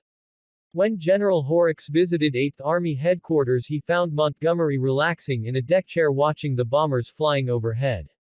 "They are winning this battle for me," he said. As the day wore on, two of the better Italian divisions, the Littorio and the Trieste, began to disintegrate under the relentless bombardment. One unit after another fell back and then turned to flee from the front line, their resistance broken. At 2 p.m. on the 2nd, Rommel was forced to summon the Italian Arite Armored Division, to join the panzers at Telefone El Akakir. As he set off towards the front, Lieutenant Formica, who only a day earlier had been confident that Alessandria would be in Axis hands by Christmas, was in a very different frame of mind. Long columns of vehicles belonging to different detachments and even different divisions were moving in such a chaotic way as to make it apparent that they were not detachments moving in an ordered fashion towards set objectives. Conditions, bad visibility, vehicles clogging up with sand, accidents were appalling. From my vehicle I could see soldiers on my right who were exhausted and silent. By the end of the day, Rommel had lost a total of 117 tanks, including 77 panzers. His elite Afrika Corps was reduced to 35 serviceable tanks. Exhausted and crippled by a shortage of men and material, he judged that the Panzer Army would no longer be capable of offering any effective opposition to the 8th Army's next attempt to break through.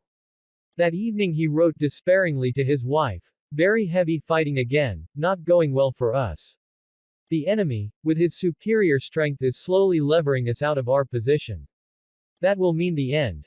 You can imagine how I feel." For once even the Desert Fox could not imagine any way out of his predicament except to withdraw in as discreet and orderly a fashion as possible. This would not be easy. Already thousands of Italian infantrymen had surrendered, walking with their hands held above their heads towards the British lines. Others were fleeing haphazardly across the desert towards the certainty of extreme hunger and thirst and very often death. Without enough vehicles or fuel to transport those who were still at their posts, Rommel had little choice but to order the Panzer Army's infantry, Germans and Italians, to begin the retreat towards a new defensive position which he hoped to establish at Fuca, some 55 miles along the coast to the west. That evening he signaled Comando Supremo in Rome to advise that he had no choice but to extricate the remnants of the Panzer Army, but warning that it would be impossible to save many of his Italian units from destruction at the hands of the enemy. He also cabled OKW in similarly stark terms. With fuel for less than 2 days and an acute shortage of ammunition, he explained that he intended to lead his entire force back to Fuca to avoid annihilation by the combined might of the 8th Army and the Ray. In this situation, he concluded, I have to reckon with the gradual destruction of the army, in spite of its heroic resistance and the troops' exceptional spirit. This dreadful, almost unbelievable news had a devastating impact in Berlin. In the early hours of the 3rd of November, OKW received a further message from Rommel reporting that the withdrawal had started at 10 p.m. the previous evening. But the message did not reach General Warlimont, the Führer's Deputy Chief of Operations Staff, until 9 a.m. because the desk officer on duty failed to recognize its significance. As soon as he read the terrible news, Warlimont sent Rommel's cable to his immediate superior, General Jody, who passed it on to Hitler's Chief of Staff Field Marshal Keitel, who in turn took it to Hitler.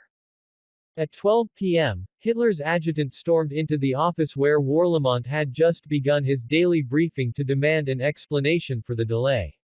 He was followed soon afterwards by Hitler himself, who was almost beside himself with fury. Blaming Keitel for the late delivery of the message, he instructed the Supreme Commander to stay behind after the midday conference, at which point the Führer yelled at him in such a hysterical tone that his words could be clearly heard through double doors. Soon afterwards, Warlimont was summoned to appear before the Führer along with the hapless major who had been responsible for the inadvertent delay in forwarding Rommel's message to Hitler's office.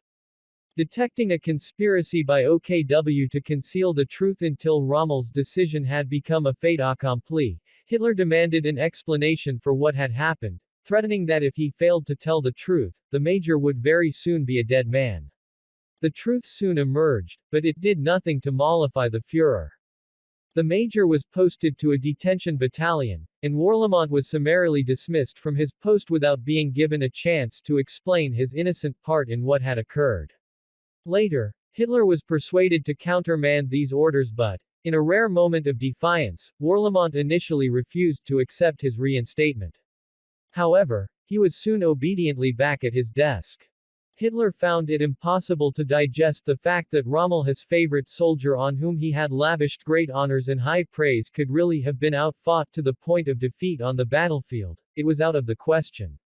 He therefore dispatched a message to Rommel which betrayed both great ignorance and pathetic hubris. It is with trusting confidence in your leadership and the courage of the German-Italian troops under your command that the German people and I are following the heroic struggle in Egypt. In the situation in which you find yourself, there can be no other thought but to stand fast, to yield not a yard of ground, and to throw every gun and every man into the battle. Your enemy, despite his superiority, must also be at the end of his strength. It would not be the first time in history that a strong will has triumphed over the bigger battalions. As to your troops, you can show them no other road than that to victory or death. Rommel declared himself to be stunned by Hitler's ludicrous demands. He was also outraged. This order demanded the impossible, he wrote. In spite of our unvarnished situation reports, it was apparently still not realized at the Führer's HQ how matters really stood in Africa. For the first time during the African campaign, I did not know what to do. For several hours he was tormented by the enormity of the dilemma Hitler had forced on him. Eventually, however, he persuaded himself that, since he demanded unconditional obedience from others, he should apply the same principle to himself. Calling a halt to the retreat, he ordered all units to turn and face the enemy once again, even though he was well aware that every soldier under his command would know that further resistance was pointless. A kind of apathy took hold of us, he wrote, as we issued orders for all existing positions to be held on orders from the highest authority. That night, in his last letter to his wife from El Alamein, he wrote, "Dearest Lou, the battle is going very heavily against us. We are simply being crushed by the enemy weight. At night I lie open-eyed, racking my brains for a way out of this plight for my poor troops. We are facing very difficult days, perhaps the most difficult that a man can undergo. The dead are lucky, it's all over for them. I think of you constantly with heartfelt love and gratitude. Perhaps all will be well and we shall see each other again." Rommel was still in a state of perplexed fury when Kesselring arrived at his headquarters on the following morning, the 4th. When the Mediterranean Sea opined that Hitler's experience on the Eastern Front had taught him that, even in the direst situation, his armies should hold the line at all costs, he could not contain himself. "So far I've taken it for granted that the Führer left the command of the army to me. This crazy order has come like a bombshell. He can't just blindly apply experience he's gained in Russia to the war in Africa. He really should have left the decision to me." Kesselring sought to mollify Rommel by saying, "I would be inclined to regard Hitler's order as an appeal, rather than a binding order." When Rommel demurred, Kesselring insisted, "The Führer cannot have intended for your army to perish here." Later, Rommel came to the conclusion that the real explanation for Hitler's crazy diktat sprang from OKW's habit of subordinating military imperatives to propaganda priorities. They were simply unable to bring themselves to say to the German people and the world at large that Alamein had been lost, and believed that they could avert its fate by a victory or death order. In Whitehall, there was euphoria as it became clear that the Desert Fox was finally on the run. 2 days before Rommel gave his order for a full retreat, Brooke had received a personal letter from Montgomery. "A real hard and very bloody fight has gone on now for 8 days. It has been a terrific party. I have managed to keep the initiative throughout, and so far Rommel has had to dance entirely to my tune. His counterattack and thrusts have been handled without difficulty up to date. I think he is now ripe for a real hard blow which may topple him off his perch. It is going in tonight and I am putting everything I can into it. If we succeed it will be the end of Rommel's army." At lunchtime on the road, while he was doing the rounds of various military units in the south of England, Brooke was called to the telephone to be told that ultra-decrypts of messages Rommel had sent OKW and Hitler showed him to be in desperate straits.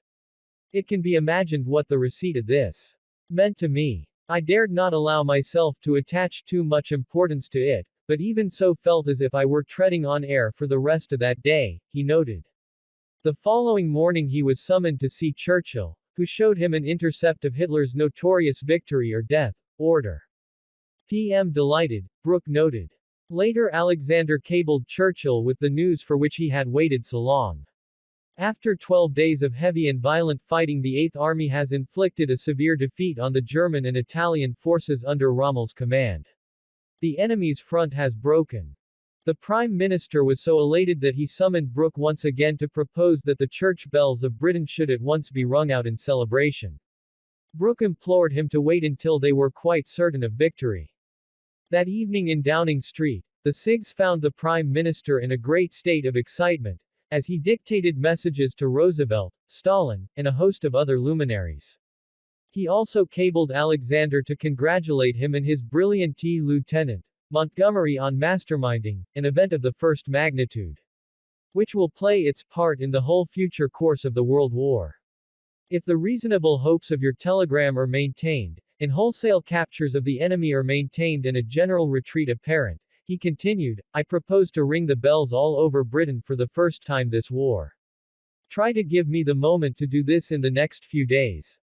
At least 20,000 prisoners would be necessary. Then, in a reference to the wider importance of this, he went on, you will realize that such a demonstration would be timely in the immediate advent of torch, both in encouraging our friends in the torch area and in taking the enemy's eyes off what is coming to him quite soon. Brooke was almost as elated. The Middle East news has the makings of the vast victory I have been praying for. A great deal depends on it. The Sigs hoped and expected that the victory at El Alamein would make a salutary impression on the Vichy French in North Africa and on Franco, whose ambiguous non-belligerency was a persistent cause of anxiety. If so, the prospects for torch would be greatly enhanced. And if torch succeeds, he noted, we are beginning to stop losing this war and working towards winning it. When General von Thoma, the commander of the Afrika Corps, received Rommel's no retreat order, you are to fight to the utmost. You have got to instill this order into your troops. They are to fight to the very limit. He was incredulous. The Führer's order is unparalleled madness. I can't go along with this any longer, he fumed at his chief of staff, Bayerlein. The entire Panzer Army was left with at most 80 tanks to face some 600 on the British side.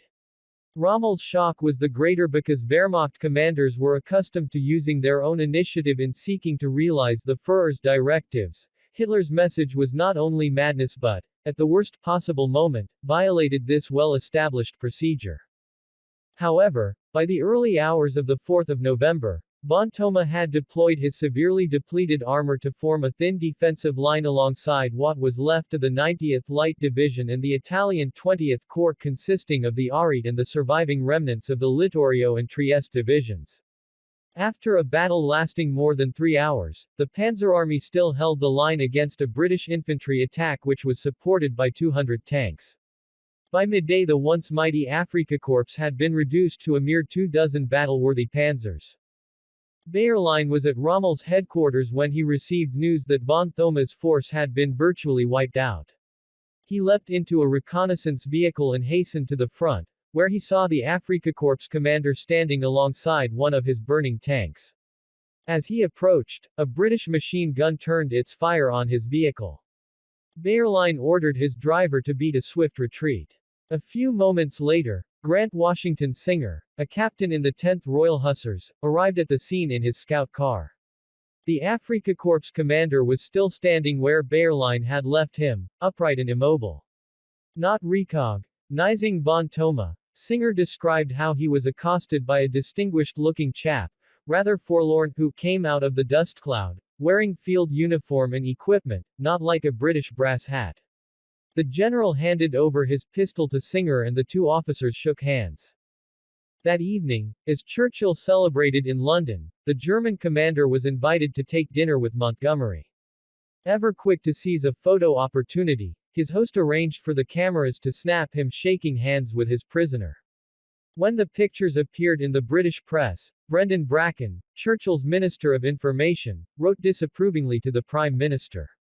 The incident, trifling in itself, roused an altogether disproportionate amount of disapproval. He commented, Montgomery remains the hero of the hour, but that he should entertain a German general to dinner and allow himself to be photographed receiving him appears to have struck the home public as symptomatic of an attitude they fear and resent. However, Churchill, who admired von Thoma, was unruffled and would assuredly have been even less inclined to heed Bracken's stricture, had he known that 2 days earlier. On hearing that Singer had been killed in action, von Thoma wrote a letter of sympathy to the captain's mother. I shall always keep in honorable memory of this knightly foe on the battlefield, who also took me to General Montgomery, and beg to express my sincere sympathy with you, most honorable gracious lady. This was chivalry of a Churchillian order. Not every German prisoner was treated so considerately. Among the 20,000 prisoners captured in the Third Battle of El Alamein, Corporal Fritz Neumeyer reported that, though he and his fellow prisoners were treated well enough to start with, as we went back towards Alexandria our treatment became progressively worse. At one point we had rotten tomatoes thrown at us and were hit by rifle butts when we had to get into trucks. According to Fritz Zimmermann, a gunner in the 15th Panzers, we were driven like cattle in a pen. It was very cold and we had no blankets. A British soldier wanted to shoot us all. But one of our men spoke English and told him we were under the protection of the Geneva Convention, the third, signed in 1929. But he still took watches and rings and other valuable things from us. Somebody protested and he was hit. So we went into captivity with a heavy heart. But many of us were glad that the fighting was over. However, magnanimity in victory was not entirely absent. A lieutenant in the Italian Folgore Parachute Regiment, which had earned a fearsome reputation for itself, described what happened when his unit surrendered. The British separated us according to rank. One British soldier took my dagger, then felt my tunic, looking for more hidden weapons. He found the parachute badge that we had been told to remove from our sleeves. Folgore, he said, and, obviously impressed, he picked up my dagger and handed it back to me in honor of the kind that we'd never had from our own lousy government. I shall never forget that moment. The British soldier's gesture was worth more than a medal to me. As German and Italian prisoners streamed eastwards into captivity or westwards towards the Libyan border in varying degrees of disorder, the 8th Army finally burst through what remained of the German defenses in both the north and the south. The final assault was spearheaded by the 5th Indian Brigade in the Argylls, who finally seized Telephone El Akakir. Squadrons of armored cars accelerated across the desert, laying waste to those enemy units which had not already melted away in front of them or offered themselves up for surrender. It was full daylight and getting among the soft transport vehicles, our work of destruction began, a Highlander reported with relish. In the first quarter of an hour the two squadrons destroyed 40 lorries, simply by putting a bullet through the petrol tank and setting a match to the leak. When their own lorries got bogged down in soft sand, their crews commandeered German and Italian vehicles and forced their panicked occupants to lie in nearby slit trenches. There were no niceties. We had no time to take prisoners. We just took their weapons and told them to start walking east. Only those who refused were shot. Few refused. With the British armor carving a swath through the ruins of the Axis defenses from south, center and north, the Panzer Army was almost encircled and facing the risk that its only line of retreat into Libya would very soon be blocked. At 0 p.m. on the 4th of November, at about the same moment as Alexander sent his victory message to London, Rommel bowed to the inevitable. Defying Hitler's crazy instructions, he ordered a general retreat to avoid the mass surrender or annihilation of his entire army. Initially, the Panzer Army's retreat from El Alamein was disorderly to the point of chaos as infantry and armored units scrambled for the same narrow avenues of escape. In their urgency, soldiers who had fought with cold tenacity at the front now muscled one another aside as they tried to scramble aboard those few trucks which were not already overflowing with the sick and wounded. To cover their retreat, the remains of the Afrika Korps and the Arite Division were ordered to hold the line for as long as possible. Second Lieutenant Formica found himself at the front just before dawn. Unaware of the disaster by which the Panzer Army was now engulfed, he watched in disbelief as vehicles of every sort crossed my path, with men on board who were pale and battered. I had the impression that the whole of our line had given up. It seemed impossible. And my division, the glorious Arite, There they were stationary in front of the enemy while all around them pulled back. Our orders were to resist to the bitter end, the classic order of a desperate situation. When they were little more than 2,000 yards from the British front line, Formica's Company M commanding officer pointed out the enemy tanks, hull down in the sand. I saw the enemy for the first time, silent and still like a treacherous wild beast, half hidden in the early morning mist. He also saw German soldiers retreating on foot, very tired but in perfect order while enemy shells were landing between their lines. Rommel, who was rarely disposed to speak well of the Italian components of the Panzer Army, made an exception of the Arite division, which now found itself facing 100 heavy tanks, supported by a constant barrage of artillery, for which the light and inefficient Italian armor could offer no riposte. Nonetheless, it was not until the middle of the afternoon that the Italian division signaled Rommel. Enemy tanks penetrated south of Arite. Arite now encircled. There was then radio silence. One by one the Italian tanks were blown up or split asunder. By the evening, 20th Corps had been completely destroyed after what Rommel described as a very gallant action. Of the Arite, he wrote with rare generosity, "We lost our oldest Italian comrades, from whom we had probably always demanded more than they, with their poor armaments, had been capable of performing." Formica stayed at the front until the end, recalling proudly those who had fought and perished in the Arite division. It will never be said of them that they retreated. As he joined the dejected throng, he was moved by the distress of those whose only means of escape was by foot. At one point he came across a unit of the Bologna Infantry Division. It was a truly pitiful scene when all those men desperate from thirst and exhaustion went down on their knees around me so that I could give them a drink, he wrote. Their elderly commanding officer, wizened and wearing a black patch over his left eye, the other sharp with resolve, commented bleakly, "We officers have other spiritual resources, but for my soldiers, poor things, they only can think of their thirst." The zealous second lieutenant forbore to recount whether or not the one-eyed officer took on water himself. In any event, the battlefield was everywhere spattered by such harrowing scenes as the defeated foot soldiers of a once awesome army stumbled out of Egypt to begin the arduous trek back towards Tunis, 800 miles to the west. None of them would see Egypt again. The next morning, the 5th of November, with the Panzer Army in full retreat and the 8th Army in cautious pursuit, Corporal Wagnell, serving in the Royal Army Service Corps, which had the crucial role of providing transport and supplies, passed the wrecks of vehicles and tanks. In many places the dead were as yet unburied, lying starkly on the ground, and once we had to swerve to avoid a couple on the road. Later they came on a great store of German supplies or, a great deal of loot, as Wagnell put it. Personnel of all his emphasis ranks were out to see what they could find. In a German camp on the beach were many tents which clearly showed how hastily the enemy had evacuated the place. Tables laid for a meal, clothing and equipment strewn about in great disorder. There were bottles of wine and spirits, binoculars and toilet requisites. There was an abandoned Italian camp with a large quantity of clothing and whole barrels of wine. Some of our men fitted themselves out with new boots on the spot and many brought away brand new shirts, underwear etc. As they advanced, they passed trucks filled with prisoners on their way back to Alexandria. The prisoner of war cages were filled to overflowing. With the battlefield silent, a group of Gordon Highlanders was waiting for the arrival of its platoon commander, Lieutenant Ewan Fraser, who recalled, "The last thing I remember was Sergeant Dunlop calling my platoon and bringing them smartly to attention for my inspection. Of the two lines drawn up in the desert, only the front line of 6 had made it through the 10-day battle with me.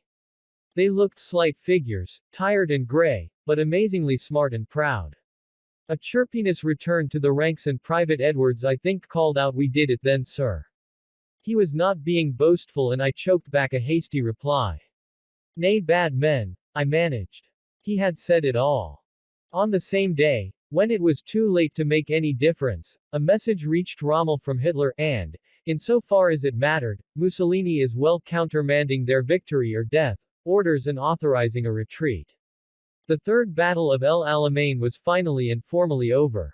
For the first time in the Second World War, The Germans, as well as the Italians, had been comprehensively beaten in battle and, between them, the men who fought in the British, Australian, New Zealand, South African and Indian divisions which comprised the might of Montgomery's Eighth Army, could claim an unequivocal victory over the Axis enemy. For the Panzer Army the human cost was some 20,000 men killed or wounded and 30,000 taken prisoner, of whom 10,000 were Germans, a total of 50,000 of the 100,000 who had gone into battle 12 days earlier. Before the battle, Montgomery had calculated that the 200,000-strong Eighth Army would incur 13,000 casualties. He was not far out. The total number of those killed, wounded or listed as missing in action was 13,500, a sacrifice endured disproportionately by the 2,827 Australians, 2,388 New Zealanders and the 2,495 men serving with the 51st Highland Division who had borne the brunt of the infantry assault. Certain by now that the Eighth Army had taken the required number of prisoners to justify a celebration, Alexander cabled Churchill, "Ring out the bells." But, with the vanguard of the Torch Armada 400 ships in 14 convoys heading towards the Straits of Gibraltar, Churchill reflected how easily the near certainty of success could turn to the absolute disaster of failure, as it had at Cambrai in the First World War. That night he decided to postpone the bell ringing until he could be sure that the landings in North Africa had been accomplished without undue mishap. Characteristically, Montgomery was to attribute the victory at El Alamein to his own military genius. Nor did he bestow many bouquets on others who had played their part in his triumph. His immediate colleagues who had helped steer the course of the battle and his predecessors who had helped shape its design were excised almost entirely from his account of the triumph over which he presided. Perhaps inevitably, the combination of a famous victory and his assiduous self-promotion ensured that Monty was almost instantly elevated to the status of a national hero, hailed as one of the greatest commanders in the annals of British warfare. It is not to detract from a memorable achievement to observe that the truth is somewhat more prosaic than he would have had it be. The future Chief of Defense Staff, Michael Carver, was to offer one of the more judicious appraisals of the slogging match at El Alamein. It was a battle of attrition. It may have been expensive and unromantic, but it made certain of victory, and the certainty of victory at that time was all important. Eighth Army had the resources to stand such a battle while the Panzer Army had not, and Montgomery had the determination, willpower and ruthlessness to see such a battle through. In Germany, Hitler swiftly put the defeat at El Alamein to the back of his mind. As Rommel led his defeated army back into Libya, the Führer was in Munich to celebrate the 19th anniversary of the Nazi Revolution by heralding an imminent triumph at Stalingrad before an audience of old combatants gathered loyally in the city's Burgerbraukeller. Unaware that Stalin was within days of unleashing Uranus, the brilliantly conceived military operation that was finally to entrap Paulus's Sixth Army, he was also oblivious to the signs and portents which should have provided ample evidence that the Wehrmacht was soon to face the beginning of the end, in Russia. Addicted to destruction, he could think only of conquest. No realities were allowed to impede this purpose. The fact that his young combatants at the Russian front were already strained to the point of exhaustion, demoralized, hungry, homesick and prey to disease and dysentery, was of no consequence to him. That with a cruel winter already upon them they were rapidly losing what little strength or stomach they might once have had for the victory that he required of them, was quite beyond his reckoning. So, when he harangued the faithful in the Burgerbraukeller on the 8th of November as reports reached OKW that a huge enemy convoy was heading through the Mediterranean to an unknown destination, he assuredly believed his own rhetoric. "I wanted to reach the Volga," he told them, "to be precise at a particular spot, at a particular city. By chance it bore the name of Stalin himself. I wanted to capture it and, you should know, we are quite content, we have as good as got it." As Stalingrad's historian, Antony Beevor, has noted, his speech ranked among the greatest examples of hubris in history. The fatuous boasts about Stalingrad were not merely hostages to fortune, they were to trap him into a course for disaster. Meanwhile, in the absence of any messages or instructions from his Führer, Rommel unburdened himself in letters to his beloved wife, Lou, heading west again. I'm well in myself, but you won't need to be told what's going on in my mind. What will become of the war if we lose North Africa? How will it finish? I wish I could get rid of these terrible thoughts. With the Führer's own terrible thoughts elsewhere, Rommel's fateful questions were left to hang in the air. In Italy, Rommel's failure to hold the line at Alamein caused consternation. On 3 November Ciano noted, "A new and more violent English attack renders our Libyan situation very dangerous. Our forces are wearing out and supplies are arriving as if delivered through an eyedropper. That crook of a Cavallero continues to give the watchword of optimism at headquarters, but on the sidelines they see the future very black." By the 5th, Mussolini finally accepted that Rommel's forces were on the retreat. In his diary for that day Ciano noted, "He is pale. His face is drawn, he is tired. But he still keeps his balance." Ciano added that, for some time past an irrepressible pessimism has taken possession of the Italians. On the 6th he noted, "The Libyan retreat is assuming more and more the character of a rout. Even Duce thinks that as matters stand Libya will probably be lost." But, so far from conceding failure, Mussolini swiftly went on to assert that the loss of Libya would allow him to better concentrate on the defense of Italy itself. There were no limits to his hubris. In Moscow, the British victory at Alamein caused no rejoicing at all. Indeed, it was hardly noticed. If Stalin was impressed at all, he failed to communicate his congratulations to Churchill.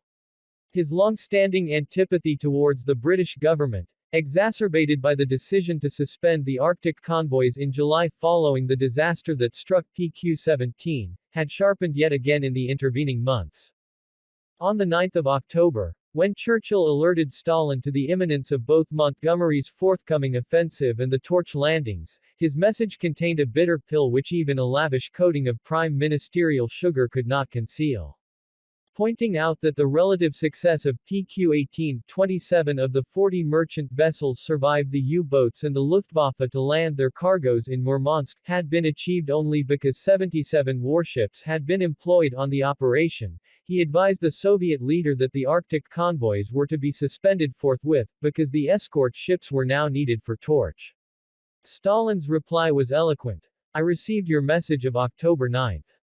Thank you." When Churchill and Roosevelt compared notes about this response, the president, who had cabled Stalin separately in similar vein, wrote, "I am not unduly disturbed. I have decided the Russians, do not use speech for the same purposes as we do." Nonetheless, as Churchill noted later, the atmosphere was heavily charged with suspicion. This was hardly surprising, given the enormous strains placed on the Soviet Union as the Red Army prepared finally to prise the Wehrmacht from its grip on Russia. With the Caucasus still occupied by German armies, Leningrad still under siege and though its hold was weakening, the Sixth Army still threatening Stalingrad, the Soviet leader was not only preoccupied with the Herculean struggle against Hitler's invading armies but angry about the continuing failure of the Anglo-American alliance to commit itself to a timetable for a second front in Europe. By comparison with this urgent and overarching need, El Alamein was a small blip on a bleak and distant horizon. In America, Roosevelt wasted little time complimenting Churchill on the victory at El Alamein. His attention was almost entirely focused on Torch and, more especially, the first deployment of American troops on the Second World War battlefield. He knew that the operation was fraught with danger. What if the U-boats were to detect the Allied convoys on their way to their North African destinations? Or if a sudden storm turned gentle seas into mountainous waves crashing on the Atlantic or Mediterranean shores to imperil the landings? Or if the Germans decided to occupy Spain and seize Spanish Morocco and thereby close the Straits of Gibraltar, trapping tens of thousands of American soldiers inside the Mediterranean? Although he had refrained from campaigning during the American midterm elections, choosing instead to remain above the fray, he was more than sensitive about public opinion. A military disaster in the Mediterranean would be a political disaster in Middle America and for him. American attitudes towards Roosevelt's commitment to the war had evolved, but many voters were still less than wholeheartedly convinced that their boys should be fighting a European war. In early October, Roosevelt had written to Dr. George Gallup, the founder of the American Institute of Public Opinion, later the Gallup Organization, to thank him for one of the regular confidential reports which the pollster had just sent him. "I am a bit appalled by the percentage of people who have no idea of what the war is about," Roosevelt complained dryly. "I am inclined to think that this group includes a large proportion of those who were referred to by a radio commentator some months ago when he said, 'There are three groups in this country who say they want to win the war, a, if, at the same time Russia is defeated, b, if, at the same time, Roosevelt is defeated, c, if, at the same time, England is defeated.'" His sparkle of humor notwithstanding, the president needed Torch to be a success. After a low turnout, the Republicans made big gains in the November elections, winning 77 seats in the House of Representatives, only 7 short of an overall majority. This was assuredly a significant enough outcome to divert Roosevelt's attention from the British victory at El Alamein, which happened to coincide precisely with the announcement of the results though, once Rommel was on the retreat, he did cable Churchill to say, "I am very happy with the latest news of your splendid campaign in Egypt." Indeed, Roosevelt's most fulsome reaction to El Alamein was not to materialize for another 4 months, after he had watched a British propaganda film about the battle. That new film Desert Victory is about the best thing that has been done about the war on either side, he confided in a letter to Churchill on the 17th of March, "Everyone here is enthusiastic. I gave a special showing for the White House staff. Everyone in town is talking about it, and I understand that within 10 days it will be in the picture houses. Great good will be done." In Britain, on 1 November, Churchill seized the opportunity of a prime ministerial speech at the Lord Mayor's luncheon in the Mansion House, to rouse the nation. "I have never promised any thing but blood, toil, tears and sweat," he reminded his audience. "Now, however, we have a new experience. We have victory, a remarkable and definite victory. The bright gleam has caught the helmets of our soldiers, and warmed and cheered all our hearts." But there were few, if any, street parties or other signs of national rejoicing. Instead, in homes where the wireless had for so long brought news of setbacks and disasters, the discourse around the fireplace or over the supper table was more of relief than exhilaration. In public houses, they raised their glasses to the men who had fought and died in a faraway desert, but the hardships everyone knew were still to be endured at home, as well as on the battlefield, could not be wished away even by their prime minister's mellifluous oratory. Nor did the press of events allow the government to dwell for long on the Eighth Army's triumph. Within days Churchill and Roosevelt were in detailed correspondence and somewhat at loggerheads over the future direction of Allied strategy following the final defeat of the Axis armies in North Africa, which they already presumed to be a foregone conclusion. Should Sicily or Italy be the focus of further operations? And, if so, how should the invasion of Europe Operation Roundup, later and more famously to be renamed Overlord, be scheduled? For 1.943 or 1.944. Misunderstandings, doubts, and anxieties piled upon one another as they negotiated their way towards the next phase of the war. But the renewed focus on these vast and complex challenges could not detract from the intense satisfaction that Churchill derived from El Alamein.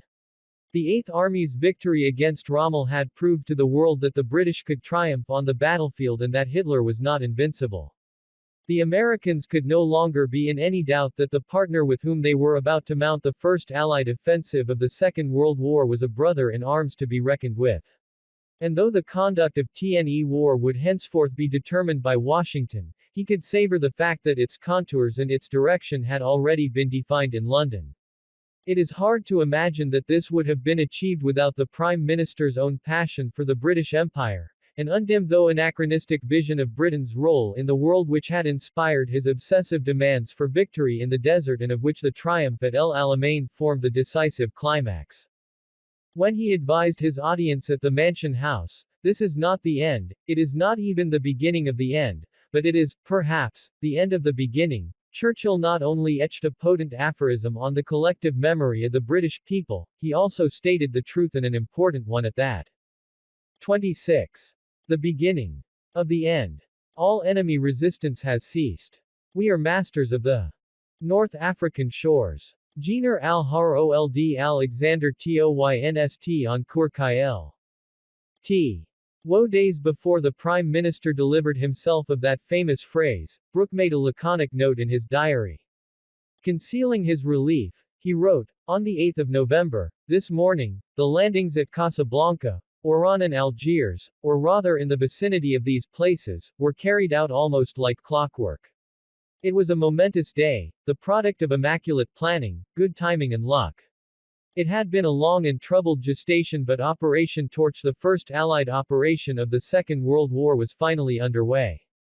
Churchill had achieved his great objective, to corral the Americans into his strategic vision for victory by ensuring that the Second Front, which would signal the beginning of the end, should begin on the shores of North Africa rather than the French coast. Torch was his inspiration, and without his relentless insistence it would not have been accomplished. It was a singular triumph, and as important as any he achieved in the course of the war. Though Churchill was to describe the assault phase of Torch as a brilliant success, he was soon mired in the military and political complexities of the events which followed. The struggle for victory in North Africa became a major campaign in its own right that was to take far longer and to exact a much greater toll than he or anyone else had foreseen. Nonetheless, its salient features are clear enough. The initial phase of Torch involved a total of 110 troop ships carrying altogether 107,000 Allied soldiers, escorted by more than 200 British and American warships, which headed for 3 different destinations on the North African coast, running the gauntlet of U-boats in the Atlantic and the Mediterranean. Although OKW and Comando Supremo were aware of the naval buildup, they were unable to discern its purpose or timing. The planning for Torch had been shrouded in a veil of secrecy so tightly drawn that no word of it found its way to either Axis power. As a result, even when Berlin and Rome became aware of a military armada sailing into the Mediterranean, they had no idea of its destination until the first Allied battalions began to wade ashore on the beaches of Morocco and Algeria. The Allied commander-in-chief, General Eisenhower, had very little idea of whether the 60,000 Vichy troops in North Africa would lay down their arms or resist. It was therefore of great immediate relief that the 3 Anglo-American task forces, supported by Canadians, Dutch and Free French troops, met virtually no resistance. Within hours of landing, Algiers was in Allied hands. By the following day Oran had fallen, and on the 11th, after a brief but spirited effort to repel the invaders, Casablanca surrendered to General George S. Patton, who was to become famous later as the most gung-ho of all U.S. commanders. But the landings were the easy part. Far more challenging, and of critical importance to the success of Torch, was the second stage of the operation, the advance on Tunis, 400 miles to the east. The Tunisian capital was little more than 100 miles across the Mediterranean from the Axis air bases in Sicily. For this reason the Allied foothold in North Africa would remain tentative and fragile until this Vichy stronghold had been conquered as well. However, precisely because of the proximity of Sicily, the Americans had ruled out an initial landing at or near Tunis, judging that the threat of an aerial onslaught by the Luftwaffe posed an unacceptable risk. This caution was to prove an expensive postponement of the inevitable. The Allies had foreseen that Hitler and Mussolini were likely to respond to the landings in Morocco and Algeria by sending reinforcements to Tunisia, but they reckoned without the speed or ferocity of Hitler's reaction. By the time Eisenhower's 2 armies, led respectively by Patton and a far less colorful British commander, Lieutenant General Kenneth Anderson, were ready to embark on the arduous route march towards the mountainous terrain by which Tunisia was girdled, the 1st Panzer regiments had already landed in the capital. The news of the Allied landings had kindled near panic at OKW, where, for the first time, the dreadful implications of an Anglo-American conquest of North Africa began to sink in. Belatedly realizing that if Tunis were to fall, his southern flank in Europe, in France, Italy, or the Balkans would be exposed to an Allied invasion from North Africa, Hitler was finally roused to treat this theater as vital to the survival of the Third Reich. By the end of December he had dispatched 50,000 German troops to Tunisia, soon to be followed by a further 100,000. From Italy Mussolini contributed another 28,000 men. still harboring the delusion that Rommel's defeat at El Alamein was a temporary setback and that in due course the Germans would destroy the Eighth Army and reach the Suez Canal. Hitler, so far from regarding North Africa as a sideshow, now insisted that Tunisia was the cornerstone of the southern flank of the European war, and was to be held at all costs. Eisenhower needed to reach Tunis before Hitler's reinforcements had a chance to seal a vital bridgehead to the west of the capital. But his forces were waterlogged by the torrential winter rains which swept through the mountain passes through which they had to advance into Tunisia. It was not until late November that elements of the First Army, under the lackluster command of Anderson, managed to seize an airfield some 25 miles to the west of Tunis only to be routed a few days later. Anderson was overpromoted and the Americans under his command were inexperienced. Mercifully from the Allied standpoint, however, this unhappy combination was matched by a rudderless Axis command. The panzers in Tunisia lacked the inventive and incisive leadership of Field Marshal Rommel, who was still in Libya beating a rapid but nonetheless masterly retreat from El Alamein to Tunis. Rommel had just reached Tobruk, 360 miles from Alamein, with the remnants of his panzer army when he heard about Torch. He was filled with dread. With his own forces being simply crushed by the enemy's superiority, and with Eisenhower's forward troops taking the Algerian port of Bonn, barely 50 miles from the Tunisian border, he concluded prematurely that the battle for North Africa was all but over. The following day, the 14th of November, he wrote again to his wife, "What will become of the war if we lose North Africa? How will it finish? I wish I could get rid of these terrible thoughts." He had not yet entirely succumbed to despair, but he had a far clearer grasp of reality than his Führer, whose hold on reason had become more tenuous by the day. A few days later, the retreating Panzer Army reached Audiobooks, almost 300 miles from Tobruk, remarkably unscathed despite running out of fuel. On the 28th of November, lacking the means to conduct an effective counterattack against the Eighth Army, and in the absence of any directive from OKW about the future of the campaign in North Africa, Rommel flew to the Wolfschanze, where, like a crazed behemoth, Hitler was presiding over the gruesome denouement at Stalingrad. 9 days earlier the Red Army had launched Operation Uranus, a brilliantly conceived and executed pincer movement, trapping the Sixth Army in the city itself. Hitler refused to countenance a breakout. Instead, General Paulus was ordered to hold Stalingrad whatever the cost. His troops would be supplied, via an air bridge, masterminded by Reichsmarschall Göring, with all the resources required to resist and in due course defeat the encircling Russian armies. Logistically, Göring's plan was idiotic. Its consequence was to consign scores of thousands of both German and other Axis soldiers to a slow death from starvation, disease, and hypothermia in the sub-zero conditions of the Russian winter. November was the beginning of the end for Hitler's Russian delusions.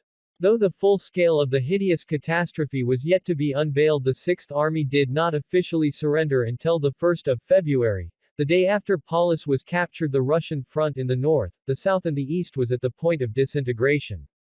This was only too apparent to Hitler's craven military advisors in OKW, who still did not dare to confront the truth which their commander-in-chief still denied. This was hardly the most propitious moment for Rommel to descend on the Führer's headquarters uninvited and demanding an audience.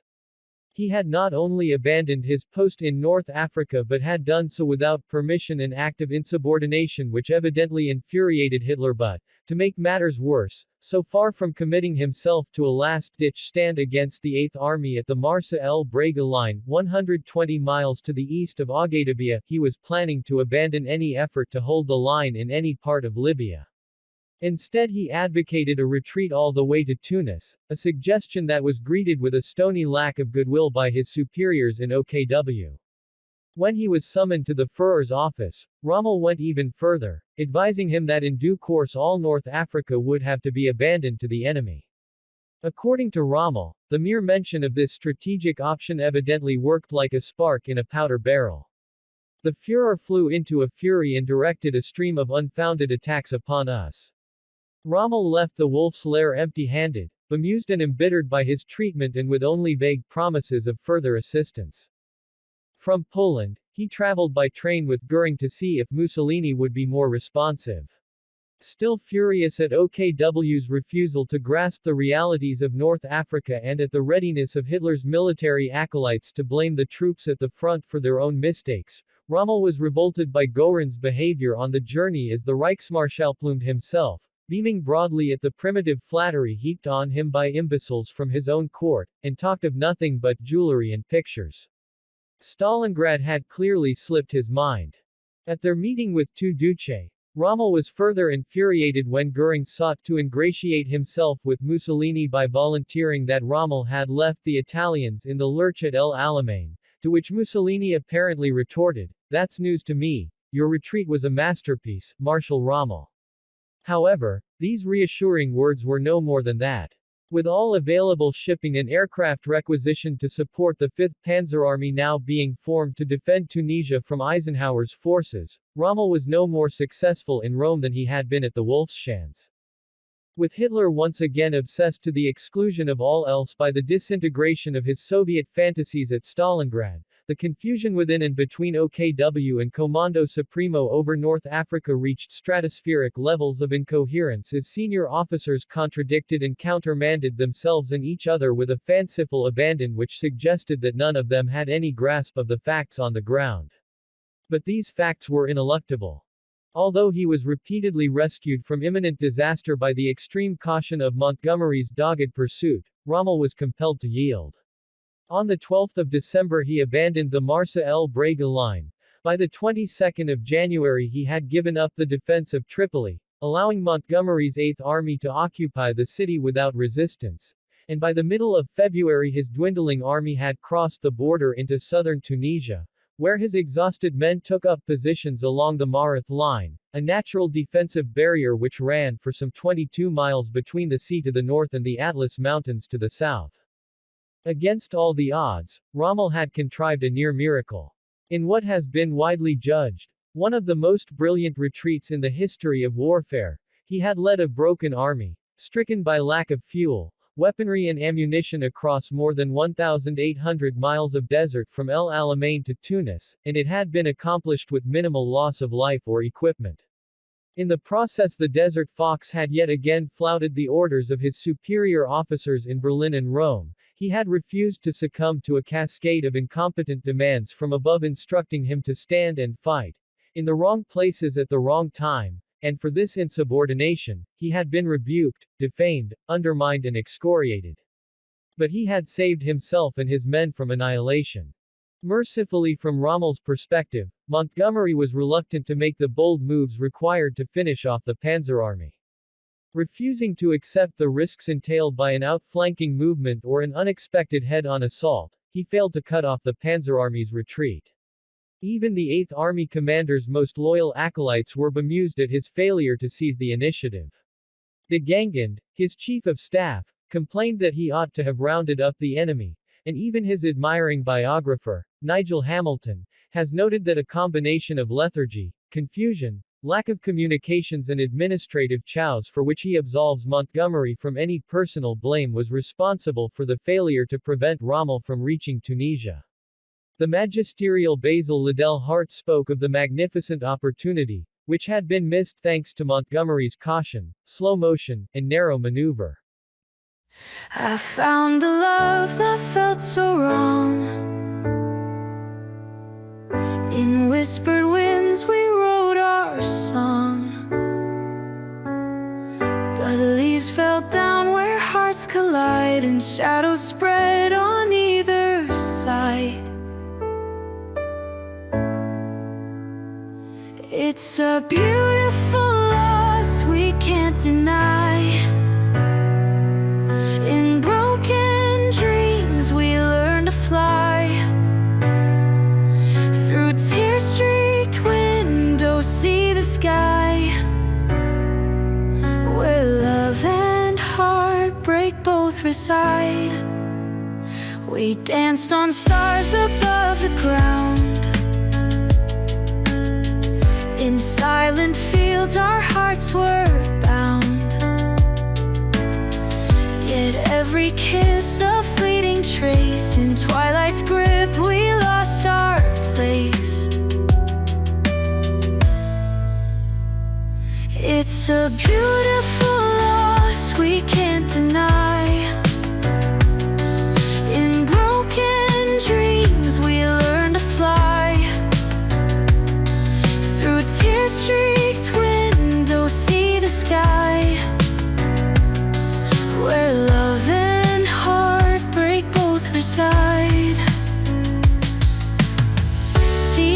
shadows fade, but still they sing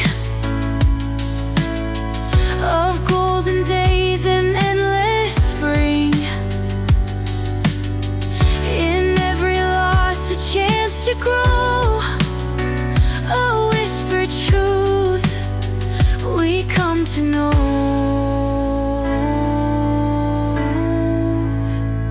It's a beautiful loss we can't deny. In broken dreams we learn to fly. Through tear-streaked windows see the sky, where love and heartbreak both reside.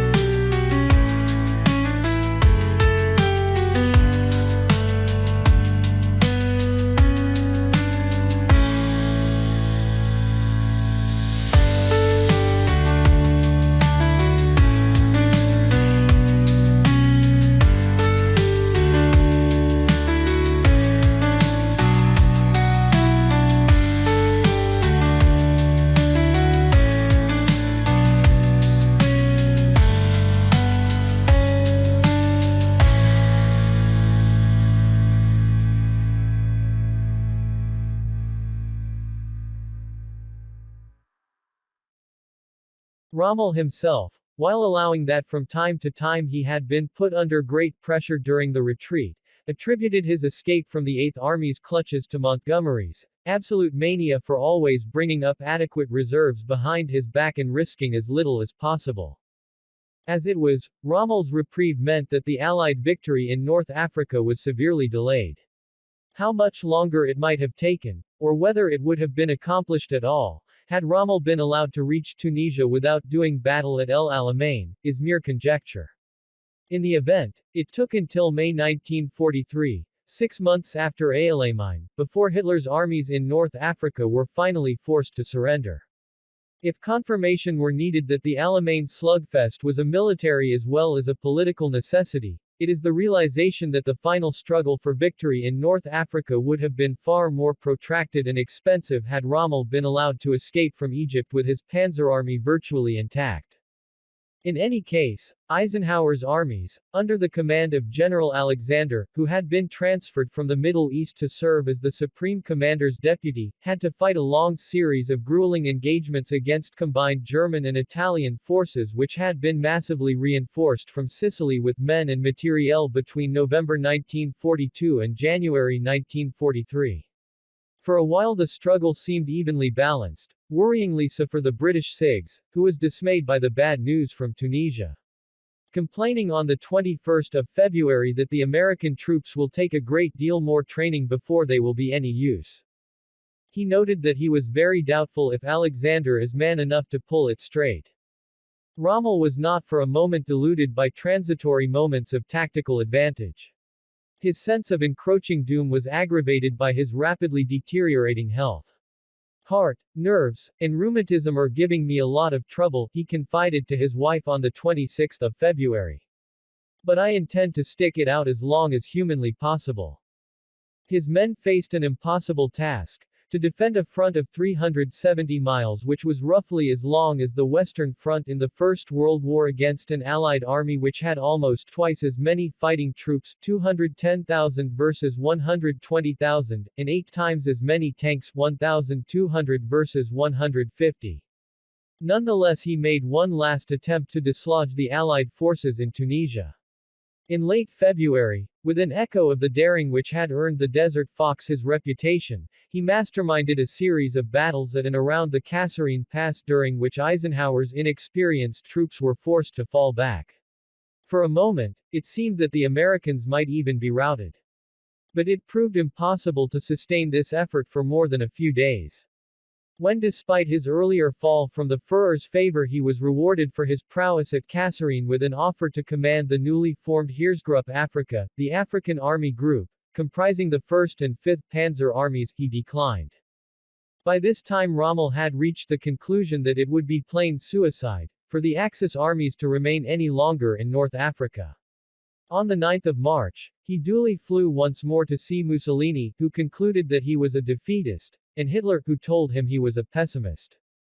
Clearly very upset by the Red Army's triumph at Stalingrad, the Führer not only gave Rommel short shrift but, refusing his plea to be allowed to remain at his post for a few more weeks, instructed him to take sick leave at once. Rommel was never to return to Africa. On 20 March 1943 Montgomery launched a two-pronged attack against the Mareth line. Uncharacteristically, he underestimated the enemy's resolve. Amid scenes of chaos reminiscent of the worst days of El Alamein, a brilliant German counterattack forced Montgomery to call off the offensive 4 days later. It took a further 2 days before the RAF managed to inflict enough damage on the Italian and German defenders to allow the 1st Armored Division to break through. But by the 28th of March the Mareth line was in Allied hands. With the way now open for Patton's force to close in from the west and Montgomery's from the south and east, the Allied noose started to tighten around Tunis. Although the 88,000 American troops under Patton took heavy casualties as they began to plow slowly forward, the 8th Army moved relentlessly on the capital. On the 29th of March, General Jürgen von Arnim, who, in Rommel's stead had been appointed to command Heeresgruppe Afrika, signaled OKW in desperation. Supplies disastrous. Ammunition for 1 to 2 days, nothing left in the depot for heavy artillery. Petrol similar, major movements are no longer permitted. No ships for several days. Supplies and provisions only for 1 week. The final assault on the capital began on the 6th of May. Meeting very little resistance, the Allies entered Tunis the next day. By now the 5th Panzer Army had virtually ceased to exist as a fighting force, obliging Hitler and Mussolini finally to accept that the battle for North Africa was over. On the 10th of May, Hitler sent a message to Arnim, lauding the heroic and awe-inspiring struggle of our soldiers in Tunisia, which will be seen as a gallant page in the military history of Germany. Not to be outdone, Mussolini wrote of Heeresgruppe Afrika's stalwart heroism and unbending heroism against the enemy's superiority in numbers. History will pay tribute to these heroic acts. Such lavishly insincere sentiments were of little if any comfort to the 238,243 German and Italian soldiers who formally surrendered on the 12th of May, a loss of manpower comparable to the numbers taken prisoner by the Red Army at Stalingrad. Nor was there any other source of comfort. In his final commentary on the debacle in North Africa, Rommel wrote, "Terrible as it was to know that all my men had found their way into Anglo-American prison camps, even more shattering was the realization that our star was in decline and the knowledge of how little our command measured up to the trials which lay ahead." As long lines of German troops drove westwards either in their own vehicles or in commandeered horse carts in search of the prisoner of war cages which had been hastily constructed to receive them, Alexander signaled Churchill on the 13th of May, "Sir, it is my duty to report that the Tunisian campaign is over. All enemy resistance has ceased. We are masters of the North African shores." Churchill commented, "No one could doubt the magnitude of the victory of Tunis. It held its own with Stalingrad." This was hyperbole of an extravagance which should have brought a blush to the cheek even of the statesman who was allegedly to say, "History will be kind to me for I intend to write it," but Churchill's triumphalism was understandable. The British Empire had fought back and won, the Mediterranean was in Allied hands, and the soft underbelly of Europe beckoned, and to a very great degree the vision had been his.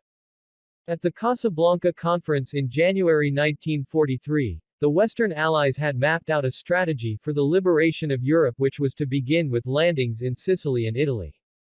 They also agreed that the invasion of Northern Europe could not be undertaken until 1944 as Churchill had long intended, and as the Americans had long resisted. North Africa rather than Normandy was confirmed unequivocally as the second front from which to launch the liberation of continental Europe from the Nazi domination. It was to take far longer and to prove far more arduous than any of the Allied commanders had imagined. Although the assault on Sicily, which liberated the Mediterranean sea lanes, took no more than a month to complete, It cost 25,000 American, British and Canadian casualties while the greater part of the Axis forces managed to escape to the mainland relatively unscathed. Even though the loss of Sicily precipitated the overthrow of Mussolini, and soon afterwards the collapse of Italian resistance, the Allies still had to fight for almost every inch of Hitler's southern flank on the mainland in what were to prove some of the bloodiest battles of the European war. The invasion of Italy was launched on 3 September. 5 days later, Marshal Badoglio, the army chief of staff appointed by King Victor Emmanuel to replace Mussolini as the country's political leader, concluded an armistice with the Allies. But the Wehrmacht, which had already occupied France following the Torch landings, moved rapidly to reinforce its frontline defenses across Italy. It took more than a month for the Allies to secure southern Italy and another 8 months of bitter fighting, notably at Anzio and Monte Cassino, before they had the upper hand in the north as well. Even by June 1944, as the Allies prepared to launch the D-Day landings in northern France, the Germans still occupied the mountainous borderlands between Italy and France. It was not until the 29th of April 1945 that Kesselring formally surrendered Italy to the Allies. So far from being the Third Reich's soft underbelly, assuredly the unhappiest phrase ever to escape Churchill's lips, Italy had proved to be virtually invincible. The cost in human life during the 19-month battle for Italy, which began in September 1943, far exceeded even the worst fears of the Allied commanders. In total, these amounted to 320,000, of whom at least 60,000 were killed in action, as against 336,000 German casualties, of whom 50,000 were fatalities. Yet, though victory was hard-won, the struggle for Italy helped to exhaust the Wehrmacht and, alongside the D-Day landings and the Red Army's march on Berlin, played a key part in the strangulation of Nazism. If the end of the beginning was symbolized by the Battle of El Alamein, the invasion of Italy, to which it was inextricably linked by Torch, may fairly be judged, along with Stalingrad, to signal the beginning of the end. The end itself was announced by Churchill on 8 May 1945, the day which came to mark the liberation of Europe from the monstrous tyranny personified in Adolf Hitler. The ultimate fates of the leading dramatis personae whose destinies were shaped, in a variety of ways, by the conflict in the desert reflected their diverse and conflicting roles. Some died or were killed before the end of the war, some survived to live out their final days humiliated or forgotten, others reached positions of great authority and prestige. The lives of all of them were intertwined by a desert war which had ended with either victory or defeat at El Alamein. Among the Germans, on 30 April 1945, Adolf Hitler died by his own hand in his Führerbunker. Afterwards his corpse was carried up to the Reich Chancellery Garden, where it was incinerated. After the Allied victory, Field Marshal Kesselring, who had been in overall command of the Mediterranean and North African fronts, was charged with responsibility for the massacre of civilians by German troops during the Italian campaign. He was sentenced to death by firing squad, but the sentence was commuted to life imprisonment after both Alexander and Churchill intervened on his behalf. He was released in 1952 on grounds of ill health. He died in 1960 at the age of 74. In 1943, Admiral Raeder, the principal advocate in OKW of a Mediterranean strategy, was forced to resign as commander of the German Navy following a series of disastrous errors and was subsequently demoted. He was sentenced to life imprisonment at the Nuremberg trials but was released in 1955. He died 5 years later at the age of 86. Field Marshal Rommel recovered from his fall from grace to play a leading role in preparing the defense of Normandy against the expected D-Day landings. He went on to lead the military resistance to the Allies until, on 17 July 1944, he was severely wounded in the head and taken to hospital. He was diagnosed with a quadruple fracture of the skull.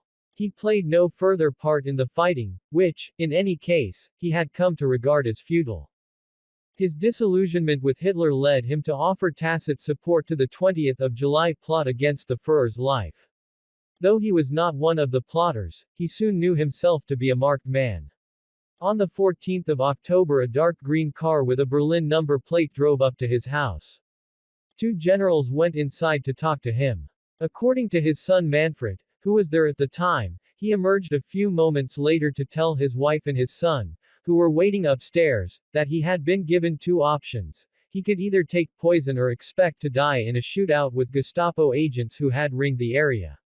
10 minutes later, he left the house and drove to a nearby wood. There he swallowed the poison and, as he had been advised by the generals, he died within 3 minutes. The official cause of death was ascribed to the injuries he had endured in Normandy. With ghastly cynicism, Hitler wrote a note of condolence to Frau Rommel. Accept my sincerest sympathy for the heavy loss you have suffered with the death of your husband. The name of Field Marshal Rommel will be forever linked with the heroic battles in North Africa. At the age of 52, Germany's youngest field marshal, once the Führer's favorite general, was duly accorded a state funeral with full military honors.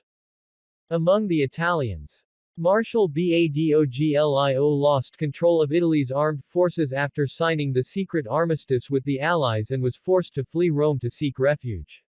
On 1.3 October his government officially declared war on Germany. However, his past loyalty to the fascist cause was to be his undoing. Following the liberation of Rome by the Allies, he was sacked as prime minister. He died, at the age of 85, in 1.956. General Electric Whiskers, Bergonzoli, who had been captured at Beta Fam in February 1.941, was released at the end of the war and died in 1.973 at the age of 89. Marshal Cavallero, Rommel's bete noir as the mercurial chief of Comando Supremo, was arrested by Mussolini's successor, Badoglio, in 1.943. When Badoglio surrendered to the Allies, Cavallero was rescued by the Germans, who assumed he was still loyal to the fascist cause. But they came across a letter which he had written to Badoglio seeking exculpation, and concluded that he was a traitor. Trapped between the Nazis and Badoglio, he appears to have committed suicide on 1.3 September 1.943. His death was caused by a gunshot wound to his head. He was 63. Until the very end, Count Ciano's fate was intimately entwined with that of his father-in-law. Sacked by Mussolini in February 1.943, he was one of those members of the fascist Grand Council whose overwhelming votes helped seal his father-in-law's downfall in July 194.3. Ciano tried to flee to Spain but he was captured by Mussolini's acolytes and jailed in Verona. On 2.3 December 194.3, in his final diary entry, written from his prison cell, he wrote of the sham tribunal, which he knew would sentence him to death. It is hard to think that I shall not be able to gaze into the eyes of my 3 children or to press my mother to my heart, or my wife. But I must bow to the will of God, and a great calm is descending upon my soul. He concluded, I am preparing myself for the supreme judgment. On the 11th of January 1944 he was tied to a chair and executed by firing squad. Marshal Graziani, the butcher, of Ethiopia, who led the Italian invasion of Egypt in September 1940, remained loyal to Mussolini until the end. At the end of the war he was held in custody by the Allies until 1948, when he was sentenced to 19 years imprisonment for collaborating with the Nazis. However, he was released a few months later. An unrepentant fascist, he died in 1955 at the age of 72. In July 194.3 Mussolini was arrested and imprisoned at a mountain resort in Abruzzo but was rescued in a daring raid by a German commando unit 2 months later. He was taken to Hitler, who was evidently shocked by his haggard and woebegone appearance but nonetheless set him up as the titular head of the Italian Socialist Republic, in the far north of Italy. For a while Duce continued to harbor dreams of recovering his lost empire but, sick and downhearted, the founder of Italian fascism gradually became a pathetic relic of the braggart who had once mesmerized the nation. I am finished. My star has set. I await the end of the tragedy. Strangely detached from it all, he confided to an interviewer in January 1945. The end came 3 months later when he was captured by communist partisans as he tried to flee Italy disguised as a German soldier. On the 28th of April 1945 he, like Ciano, was executed by firing squad along with 15 members of his retinue and his mistress Clara Petacci. Their corpses were taken by truck to Milan to be hung upside down from the wall of a garage in the Piazzale Loreto, where they were mocked and stoned by the very same people who had once revered N. Duce as their savior. Among the Americans, Harry Hopkins, who had done so much to broker the Anglo-American alliance, and who had lived through those years suffering from stomach cancer, finally succumbed at the age of 55 in January 1, 1946. General Marshall continued to serve as the U.S. Chief of Staff until the end of the war. In 1947 he was appointed by Roosevelt's successor, Harry Truman, as Secretary of State. In this role he initiated the European Recovery Program, the Marshall Plan, for which he was later to be awarded the Nobel Peace Prize. He resigned on the grounds of ill health in January 1949 but returned as Secretary of Defense the following year, retiring from public office in 1951. In 1953 he represented the U.S. government at the coronation of Queen Elizabeth II. He died in 1959, a little before his 79th birthday. President Roosevelt was re-elected for a fourth term in 1944, but his health was in sharp decline. After his return from the Yalta Conference in February 1945, he went to rest at the Little White House at Palm Springs to prepare himself for the inaugural conference of the United Nations. He died there of a massive stroke on the afternoon of 1.2 April 1945. A little under 4 weeks later, on the 8th of May, President Truman dedicated Victory in Europe Day to his memory, advising the American people that his only wish was that Franklin D. Roosevelt had lived to witness this day. Admiral Ernest King, the Chief of Naval Operations, whose Anglophobia played its part in the strained negotiations between London and Washington, was promoted to the newly created post of Fleet Admiral in December 1, 1944. After retirement in 1945, he remained in Washington to serve as advisor to the Secretary of the Navy. A severe stroke in 1947 forced him to spend his latter years in hospital. He died in 1956 at the age of 75. General Vinegar Joe Stilwell went on to serve in China and India during the Burma campaign. His abrasive relations with the Chinese and, in India, with General Wavell, led to his recall by Roosevelt. He later served as commander of Army Ground Forces, U.S. 10th Army. He died of stomach cancer in October 1946 while still on active service. In his capacity as Secretary of State for War, Henry Stimson took overall responsibility for the U.S. occupation zone in Germany following Hitler's downfall. He was instrumental in establishing the legal framework for the Nuremberg trials. He resigned in 1945 and died at the age of 8 in October 1950. Among the British. Following his success in Tunisia, General Alexander was appointed to command 2 Allied armies during the invasion of Sicily. Remaining as commander of the 15th Army Group throughout the Italian campaign, he took the German surrender on 29 April 1945 as the overall commander of the Mediterranean theater. After the war, at the invitation of the Canadian Prime Minister, he was appointed Governor-General of Canada. In 1952 he returned to serve Churchill as Minister of Defense, retiring 2 years later. As Earl Alexander of Tunis, he died in June 1969 aged 77 and was buried near his family home in Hertfordshire. When General Auchinleck was sacked by Churchill as C&C, Middle East, in August 1942, he took a sabbatical year in India until he replaced Wavell there as Commander-in-Chief on the latter's elevation to Viceroy.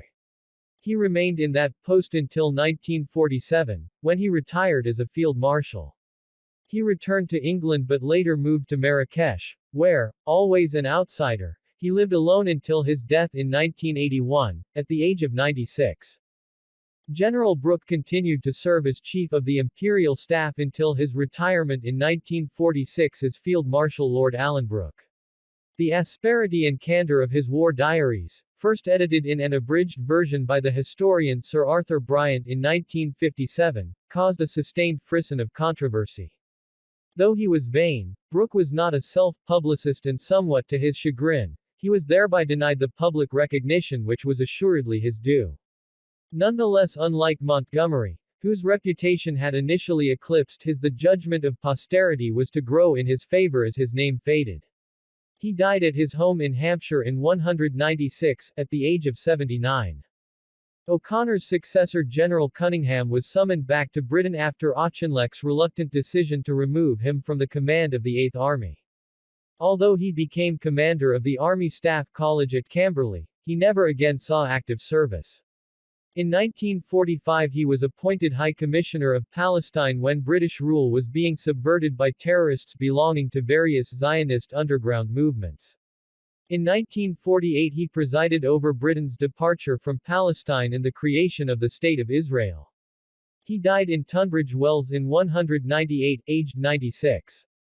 Montgomery's Chief of Staff, Freddie de Guingand, continued to serve loyally in that role until the end of the war, attesting an exhausting responsibility which required him constantly to mend the diplomatic fences with colleagues through which Montgomery willfully blundered. In 1946 he was rewarded for his long-suffering service with a knighthood, and, as a major general, retired to southern Rhodesia to write his memoirs, which did not refrain from identifying Montgomery's many weaknesses as well as his considerable strengths. He died on 29 June 1979 at the age of 79. Field Marshal Sir John Dill continued to serve the British government in Washington until his premature death from aplastic anemia in November 1944.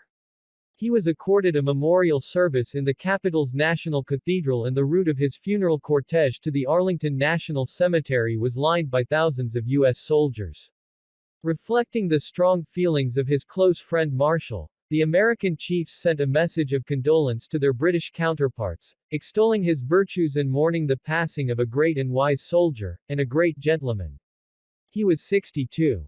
Chink Dorman Smith, Auchinleck's strategic alter ego, returned to England after Montgomery, who judged him to be a menace, sacked him in August 1942 with the enthusiastic endorsement of Brooke, who thought him a sinister influence. Although Liddell Hart judged him to be one of the outstanding soldiers of his generation, his military career took a sharp downwards trajectory. Although he was given command of a brigade at Anzio, his abrasive and intolerant nature led lesser but more senior talents to regard him as unfit for this role, and he was soon removed. After the war he returned to his Irish roots and became embroiled in Irish politics. In 1951 he ran for the Dáil for a party closely allied to the IRA, an enthusiastic dalliance with Irish republicanism which continued for several years. He died on the 11th of May 1969 in County Cavan at the age of 73. Pug Ismay continued to work at Churchill's side until the end of the war, attending every major Allied conference up to and including Potsdam in February 1945. Promoted by this time to become a full general, he took his seat in the Lords as Baron Ismay in 1947. In the same year he offered to serve Mountbatten as Chief of Staff in the months leading up to the partition of India. Later he briefly served Churchill as Secretary of State for Commonwealth Relations.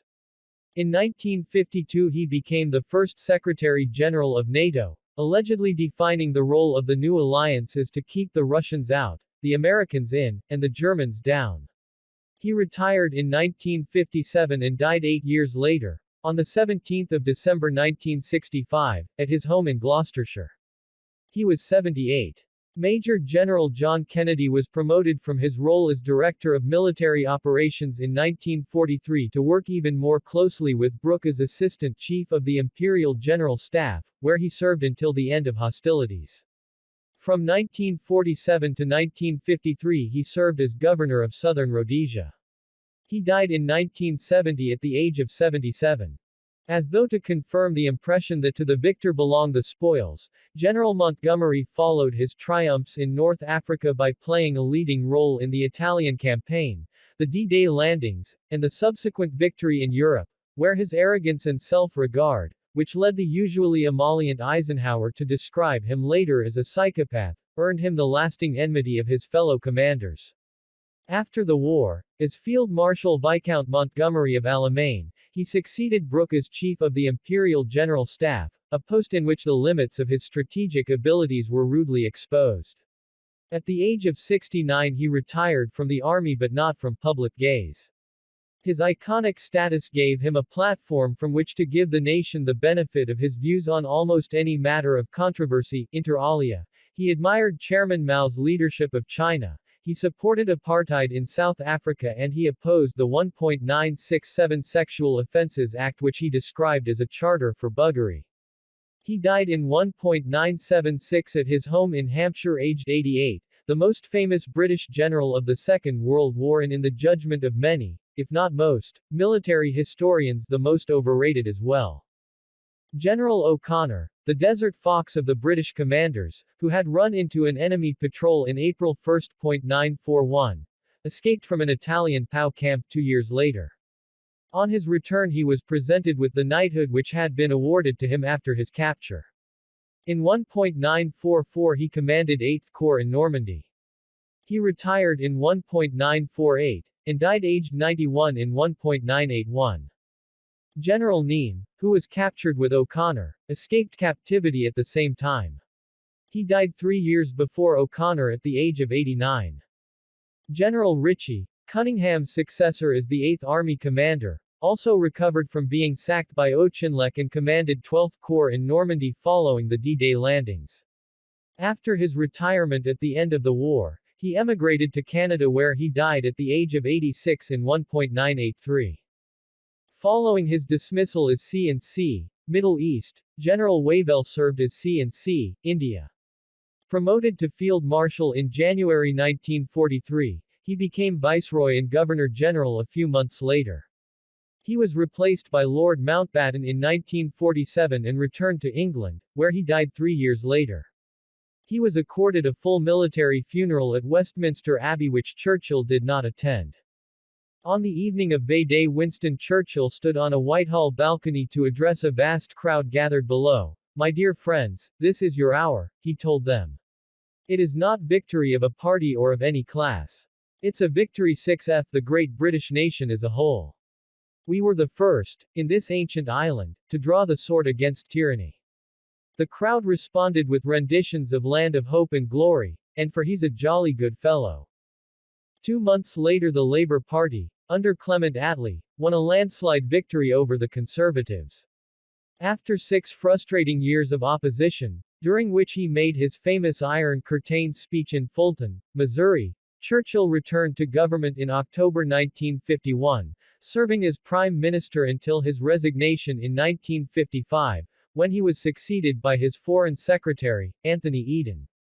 In October 1964, at the age of 90, he finally stood down from Parliament. 4 months later, succumbing to the latest of a series of severe strokes, he died at his home in London on 24 January 1965.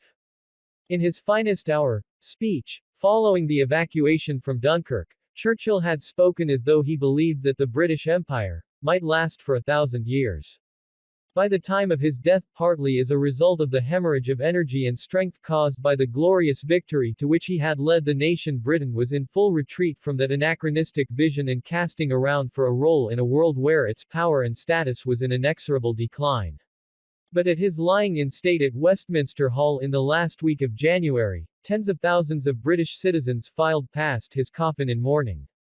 The BBC's commentator at the scene, Richard Dimbleby, spoke barely above a whisper, as he found the words to express their feelings as, one by one, they paused momentarily before the catafalque. We shall never see Winston Churchill again, but we may do well to print this scene deep in our memories, for many will talk of him that are yet unborn. It was a simple sentence and it was so.